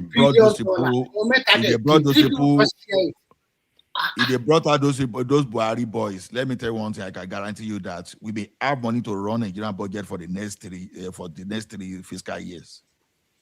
But what about Buhari don't steal. Oh, tipo boy yo, I met you. But look, to come on, Paco now. That train stuff now. What Joe looking here now? They did not even buy the correct train. They in billions. Èmi ò ní sọ̀rọ̀ nípa Amechi because ọ̀rẹ́ Patoski ni. No, Amechi ò ṣọ̀rẹ́ mi o. Amechi ò ṣọ̀rẹ́ mi o. It's from even your former governor from Lagos go. That's a buyamole for now.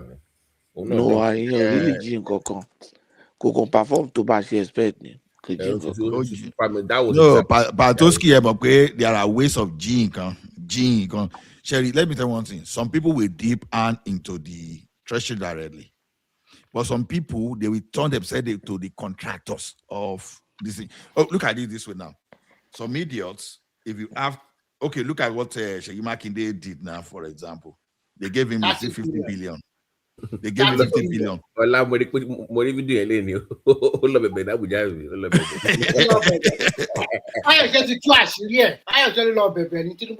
know, that's why I'm always proud of Ekiti people now. See, let me if you want to do bad thing, don't come to Ekiti people and come and say you are confessing your sin to Ekiti man. No, you are in trouble.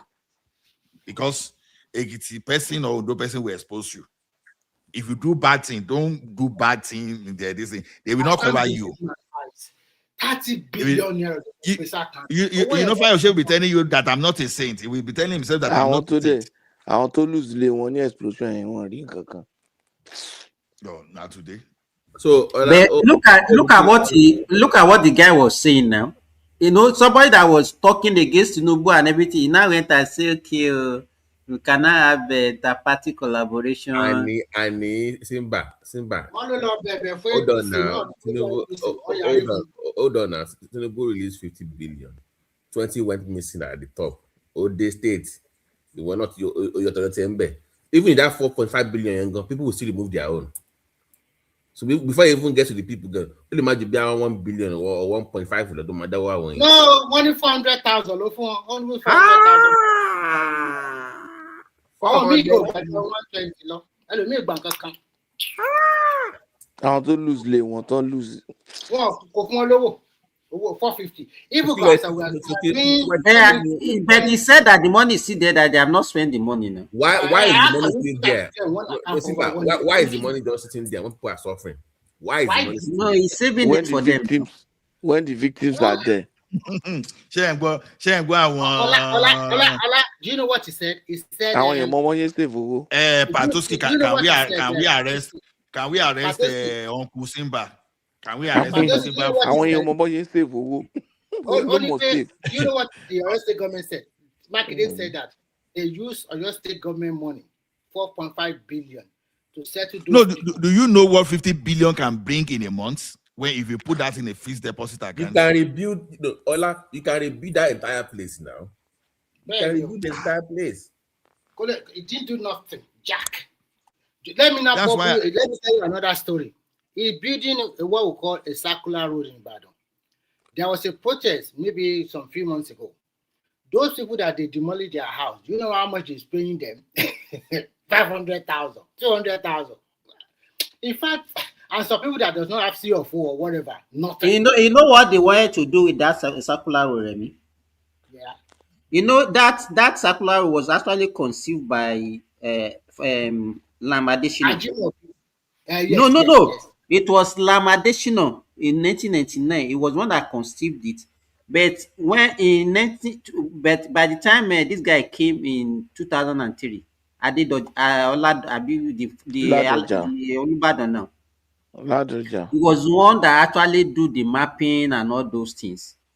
But you know that his own regime was truncated by Ola's Baba Ola. Adejibo. Uh, Atobasanjo. at Obasanjo. You When know, you that guy, just put Ola Obasanjo, so you know.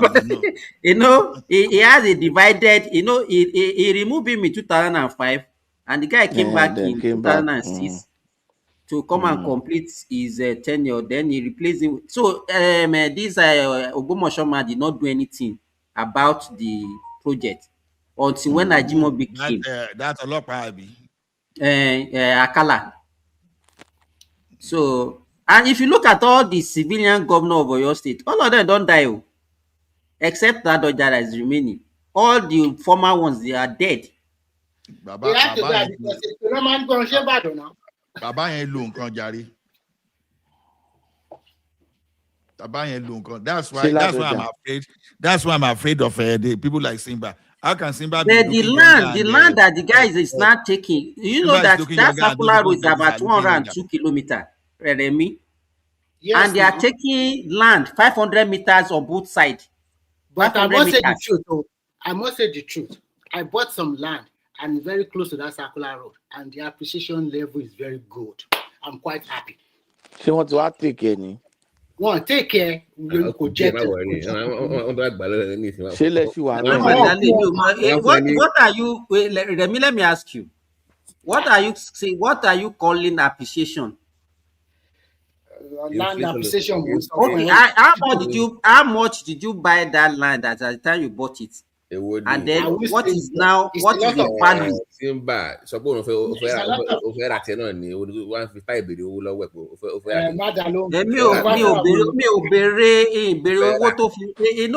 let me tell you, when people talk about land appreciation in Nigeria, it's not actually appreciation, it's inflation. Inflation. It's inflation. No, let me tell you, Remy. You know, I've always been opposed to. I've always been opposed to don't put in so much.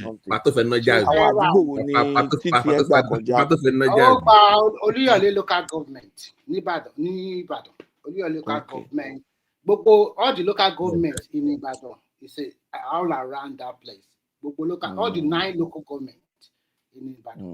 So it pass around. It's a long stretch now, about 104 meters. They are not half of it. Professor.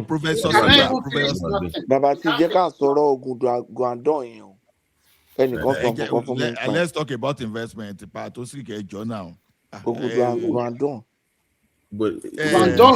China. Dr. Simba.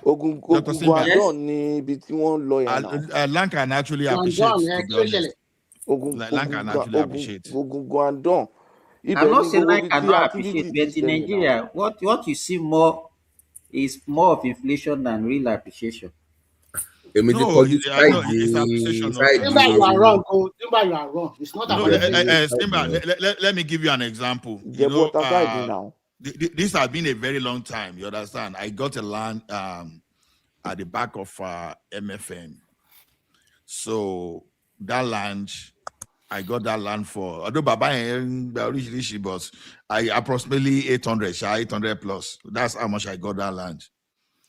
Now, you know what happened in that area? So everybody was saying they were going to build like Boy Scotta or those. Me, I went for. No, tell us the year that you bought the land. This particular land. No, not 2000. 2001. Long yet. Yet 2009. Okay. So that land that time, while I was really going tell you about what is story while I really. Now you know what happened was that we will be building a 2-bedroom. Me, I went for duplex. I divided the line to 2. Just the half part of it. I went for duplex there. Okay. So immediately some people saw that things were changing. they started building story. Now, there was a place there. They wanted to sell that place. You understand? You know what I did immediately? They gave me information around that place. I just went ahead to bring a payloader, Caterpillar. I just cleared that road. I'm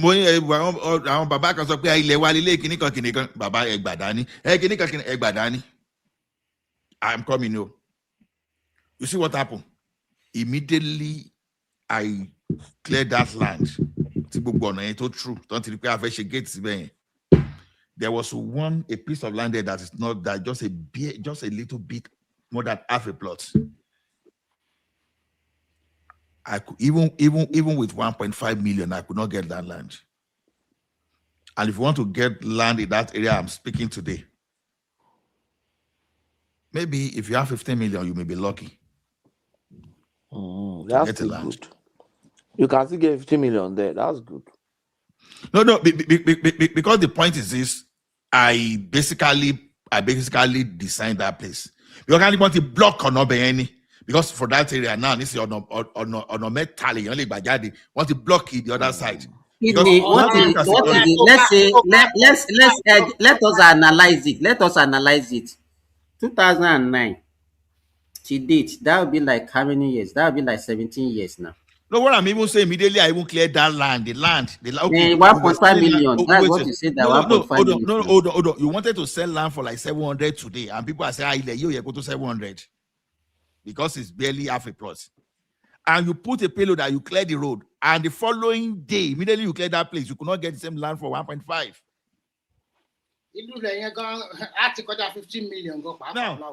Now, Baba that sold that land to me said, you don't understand though, that all those money they are praying for you. That's road that I one thing let me tell you one thing. If you are looking at land as an investment, yes, it's an investment if you have money that you think that you don't need and you can just put it there, because if you save it, it will not even yield anything.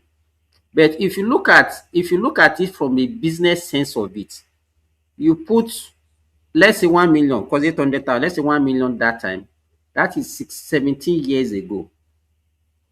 You put 1 million down, and you are now getting 15 million after 17 years. And you are telling me that is appreciation. I'm just giving you an example. I understand what you are saying. No. See, hold on. What's the man wanted to say? No. Where the go take along. To quantify property to build this bang, quantify this thing. How many fold new property am I watching? The reason I can't sort it because okay. No, this is the way property works. No, I understand where he's talking, what he's talking about. Now, when I go to Canada, you understand? One of those things is this. When you mean Riley, the first thing I felt for question about is this. I'm not going the way everybody was going.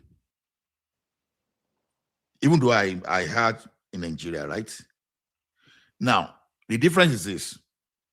When you are building in Nigeria, what purpose? If you are building because you want to live there, you have to be very careful what you are doing. Okay, maybe if you are building 4 flats, you say, okay, you are going to stay in 1 flat there and you rent the 3 flat out.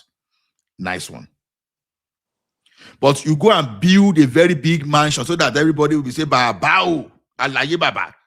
The money you are supposed to use for business, if you know about business, you are tying the thing down. So your liquidity.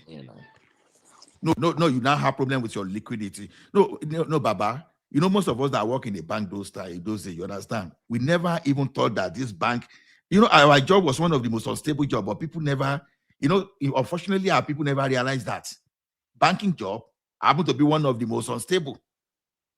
Except for people like high performer like you that maybe you just go and bring big deposits. Under Access Bank like this, when they give you target like this, meet this target. By the time you don't meet that target like this, one low contract staff buying bank buy to Dana, no benefits. Along you. Anyway, they've always been using combination of both contract and full-time staff. So I don't. But it's more what's by now. It's the contract staff now. No, only see. No, the thing is this. There are some job in the bank that you cannot use contract staff, no matter how clever you are. So all those contract staff that are just support staff. So because people don't hear the story fully, the contract staff in the bank they are not even up to a quarter. To the best of my knowledge, when I was there, they were not even up to a quarter of the entire staff. Like Intercontinental Bank that time with the subsidiary. To buy branch consing. The only regular staff to my rimbe, wari head of operation, wari cash officer, then branch manager. Thank you for being honest, Jerry. At branch manager. Then marketing. Then marketing. You are likely to see regular staff. New marketing, relationship manager, at the credit officer account, meji. Book contract. It wasn't that way. No, hold on now. I won't talk to get contract here. Branch. Especially manage. My first branch, manage the only contract staff, Timo Nimbe, only our security guy, and they are not contractor, external contractor. They are intercontinental security. Niwon Kitelama Flexmore. No, there's Flexmore. There's another one. There's Flexmore. There's another. No, our ni to jẹ́ pé intercontinental gangan ló ní. Tó máa wọ blue top báyìí bí light blue bí aṣọ color aṣọ Air Force yẹn náà máa wọ. Axego rí ẹ pé Rẹ̀mí. Ṣé Rẹ̀mí wà Intercontinental Bank ni? Ó get wọn pa. Kí ló ń sọ? Mo lágbà tó ń ṣe ń bank ni. That's the only contract staff tí mo ní. Ìṣọ̀ láti gbà mo tún wà UBA. Àwọn security mi gan. The UBA internal security àti Nigerian Legion. So, àwọn ẹnìkan ní contract staff mi. Ṣé greed ní ká pè ní báyìí ni or just to why are they now using more of them now? It's greed. Thank you very much. Thank you very much. No. Ola, don't do that. Don't do that, please. You know I'm right. No. Why would you say don't do that? Let him talk now. Hold on. Because the banks are making more money now. Greed. Patoski, Ejo. You and I know that the cost of doing business in the bank is very high. Now, when you were in the bank, how much do you spend on diesel every day? How many drum of diesel do you use? Let me talk now. Sometimes you talk because of what you want to hear, but let us put fat on ground there. It's not because of what you want to hear. How much do you spend on diesel? How many drum of diesel do you use for a generator daily? So is it now that the cost of running the bank just hold on? We are talking of when we're there. Forget about now. I don't know what is happening there now. I'm talking of when we're there. Me, your voice in you. Your voice is not coming up now. Oh, you get wasting the challenge, but those skins in the microphone. No, you know, I have. Can you hear me now? We can hear you now. You know, this is your phone. Sorry, but I came in as a credit officer. But I'm only as credit officer. Cost of electricity now, gbogbo diesel tan àfi tó yẹ pé not rate not lọ sókè sí. Diesel tan ló kò ju nǹkan tan ló iná lọ. And the bank was not making as much money as we are making now. And they were still paying us well. And we have very few contract staff. Banks are making more money now because the economy is expand. So I don't see any reason why. Sincerely, between you and me, I want to be very objective with you. I was a director in an outsourcing company now. We had outsourced staff in Keystone Bank, GT, almost every bank in Nigeria. We had outsourced. But I just felt, no, this is, if you have people that are outsourcing, that's our understanding. You should have a graduation system where they can become where they can transition into regular staff. tó bá fẹ́ gba àwọn contract to test bóyá wọ́n máa wà wọ́n ní capability láti perform. But after a year or two, you should retain them or you fire them. Patoski, Yeah? you know, I belong to the group that when you are talking of those people that carry capital expenditure and recurrent expenditure, you know, IT is for that for sure. Do you agree? IT is that for sure. So when we are talking of cost, we can see the cost we run, and we know the battle we used to have even to expand the capacity of our generator, the cost of data center. Let me even talk of my unit only. Now, you know, my unit, a single ATM will cost you average of $20,000. That's the machine only, right? How many machines do we have that time? So that ATM alone, when you look at it, just calculate 1,000 of it. How much will it cost you to even to procure one ATM? Then on that same ATM, you now calculate 12% of one ATM machine will cost $20,000. Yeah, $20,000 then, yeah. Why is it so expensive? An ATM machine should be able to sustain itself after some time.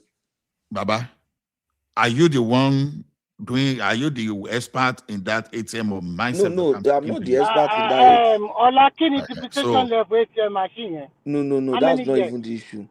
Ola, just hold on now. Ola, no, Jackie Dalo will be requesting. Hold on, you kill down below. What exactly are you responding to? I've not even landed. You are responding to me. I'm not an expert in that area, but I'm the one reporting the profitability in that machine. You are the one servicing it and doing it, but the profitability of that machine is in my books. Baba, hold on. Now, that's $20 million investment on machine alone. We have more than 1,000 though. I'm just giving you an example. And we have various type of ATM. I'm just giving you the least type of ATM is 20,000. There are some that are actually $60,000, all those depositors.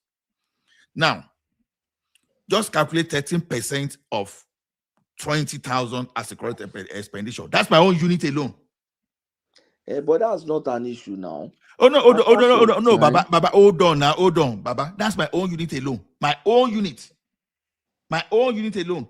Now, don't forget that when we are installing all these machines that we are talking about, we are going to build kiosk, and those kiosks that time was costing us average of 300. So is that the reason why they use contract staff?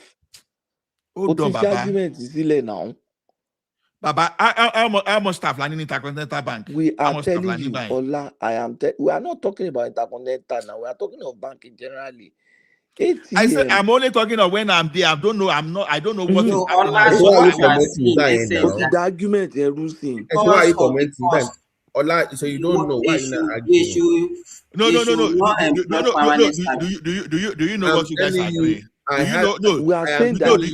Do you know what guys are doing? You want something that you want something to your narrative. I have a cousin that is a bank manager in Nigeria. As I'm telling you what I'm telling you to what was Pato's point. It's all contract staff loan, and it's to reduce costs and to maximize profits. Yeah, you can't deny that reality. That's just growing their balance sheet and their profit and their earnings. And they don't pay those contract staff well. No, yes, now with no benefit now. At all, and no benefit. See, you know one problem with us is that when we want to now look at the banking in Nigeria and look at the banking in the environment that you and I live. Ola was here discussing this. He was saying no.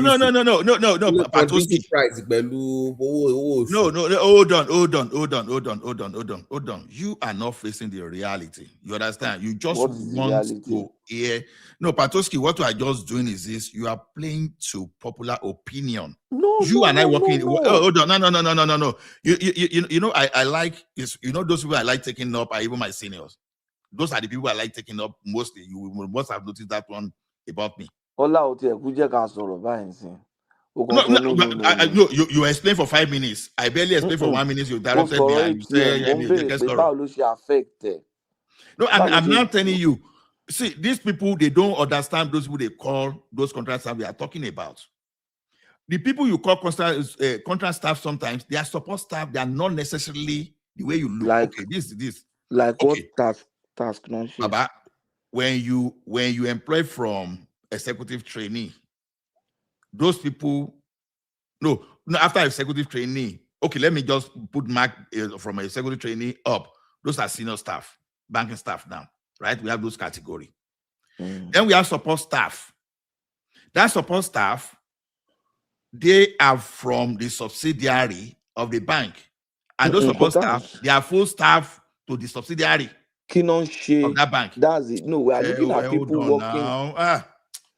No, I think you are missing it. Okay. Keep it on. I'm not talking again. I'm not talking again. You don't need to allow me to explain.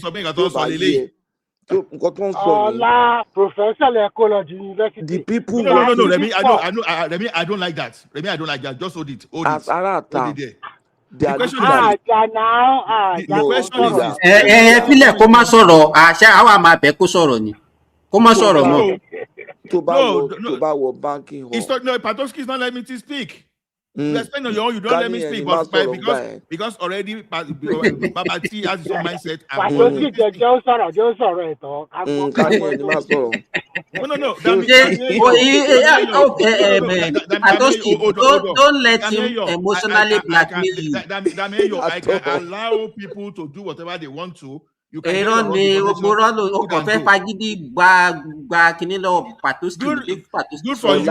Good for you. Continue explaining. Good for you. No problem. No problem. No, see, let me tell you one thing. There's one thing for you to win arguments. Another thing is for you to have the right information. To win an argument. We are not trying to win. Let me tell you one thing. Patoski is a branch manager, market businesses, market all those stuff. I agree. I acknowledge that. Perfect. I work in the IT. You understand? Perfect. And we face all because my department, we were reporting to the ED finance and strategy. That's understand. So the finance and strategy, the division is what we report to. So I'm not totally zero when it comes to finance. That's not what we are saying. So when we talk about hold on, and I know the correct expenditure I run in my unit. I'm so junior to Patoski in that system. But if you see my budget, some branch we run. My budget, some branch. I want to understand bank. When they enter the bank, they look at people working in the bank here and they consider them as bank staff. In those days, it is like that. Anybody that you see that works in the bank here, they are all bank staff. But now, banks now have categories of staff. Some of them are staff of the bank subsidiary. Some of them are banks of they are outsourced. They are staff of outsourced companies. Now the challenge to the bank, those people that are working as staff of their subsidiary and staff of outsourced company, they are contractors to the bank. But whereas they are working in the bank and doing what other bank staff are doing, if you now go to their own company, like you go to the subsidiary or you go to the outsourced company, this outsourced company have hired them without benefits. That's the point. I'm a member of the National Association of Outsourcing Professionals of Nigeria. I was until I left and I was not paying their this thing. I'm a member of International Outsourcing Professional. I was an executive in an outsourcing company. We have outsourced contract with the biggest set of companies in Nigeria, telecom, banks, even American Embassy, British High Commission, BAT, name it. The outsourced staff they are staff of the outsourcing company, but they second them to the banks or to whichever company they outsource to. The outsourcing companies don't have some of the outsourcing company. In our case, we have pension plans for them, we have health plan, we have all those things. But a number of the outsourcing companies don't have those things for their staff. I used to work, I'm proud of that company, Resource Intermediaries. We have pension, we have healthcare, we have everything that a banker has, because that company was founded by bankers, and a lot of us are there top executives were bankers. In short, it was founded by an former MD of New Nigerian Banks and former DG of Bureau of Public Enterprise. So we had all those structures. So our staff here want the benefit, but it is not the same for all outsourcing companies, and that's my worry. That's my worry. Our people here share, So just can like I every speak other now? staff. Can I speak now? You can speak. Okay. Now, what I'm saying is this. I can only speak, like I said, I can only speak to when I was there and the misconception that people have about bank using, what do we call it, contract staff. You understand? Now, I rather call those people you call contract staff outsourced staff because you outsource to their company. That's you pay the company and the company pay. Who are those people? The CIT people. The CIT people, some of the tellers, then some of the IT support. We call them support staff. And when you look at the population of those people when you look at the entire 12,000 workforce of Intercontinental Bank that time, these people were not even more than 1,000 of the entire workforce. Okay? So now, it's the responsibility of that company they outsource to deal with that. I'm not talking of Access Bank, I'm not talking of all those or that one. I'm only talking of where I work. You understand? I know that GT Bank, they make use of outsourced staff too. You understand? So what people call contract staff are those outsourced staff, which in the real time, they don't belong to the bank. They are not staff of the bank. They are staff of the company they outsource to. But now you are not saying, okay, that they are cheating them, they are not paying them, they are not doing all those stuff. You know where I disagree is this. Now, the banking, even when you and myself were there, we were still doubting how the bank were making profit. Me that I work in the bank, you know how many times I've asked, how did the bank even make the profit? How? Number one, you see the cost the cost of building your branch. I'm sure, I don't know the branch where you work there. I can guarantee that bank they never had a break. They never reached the break even for that cost of even starting that branch there. So the cost of this thing, customer will come, they will bring deposits and they want a very high return. Maybe someone is bringing 1 million and want 12%. For you to give him 12% or maybe 17%, 20%, they'll be demanding for that, right? You will have staff that will be paying millions of naira every year. Maybe you have many of those staff. Then you have your information technology asset there that is copying a lot of the current expenditure. So at the end of the day, Baba, Tabati was saying there are something. If I told you that, because I run you, if you and I know that many of those bank profits, they are manipulated. You and I know that for sure. So someone manipulated dividend or not? Baba, Patoski lo wa mi bayi, you understand? You want to kọ́kọ́ sọ pé àwọn don't present it. That's why now I get people Patoski wà lára tó manipulate it, don't she reporting. You know what they used to do before. Just for their dividends to raise the price of their dividend. That was when they had different time of their, what do you call it now, closing of their annual report. But when they notice that okay, Bank A will pull his own fund towards Bank B, towards their own annual report, and to boost whatever they have, they now streamline it that every bank in Nigeria should close at the same time. So I don't think they can actually have a way of inflating or do anything about their profit margin. But Patoski is right, because one of my banks, recently by my Nigeria, everybody are contract staff.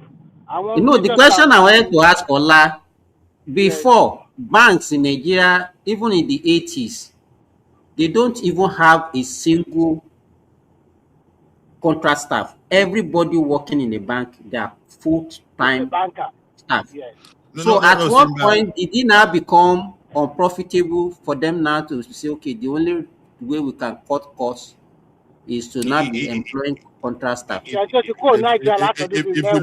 you look at my choice of word, I limit whatever I say to when I was there. Anything I say, hold on. Anything I say when I'm not there is just a speculation. You just have to look at the pattern of my Ola, generally, I don't think it's even limited to banks. I think generally now people don't want to spend money again. Everybody just looking at how to maximize profit. But the danger is because of that population explosion. it's not only in Nigeria. It's not only in Nigeria. You all even over the see, world, Nisha. yes, even you oil see and gas. I have some schoolmates that are still doing some kind of contract job with oil and gas since they've graduated. Even in that sector, Ola, even in that sector. In fact, most hospitals, let me tell you, most hospitals in Nigeria now that are even government hospitals. I can speak for federal hospital.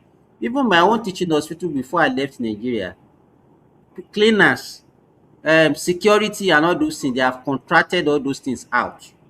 Yes. You outsource, right? You outsource to yes, they are source. Yes, they are source them. So that's what I say. So that's what I say, that when they see, like, okay, like actually that kind of thing for them, it reduce cost and promote efficiency. It's not even wrong, to be honest. But I was just trying to. But what we are looking at is the future.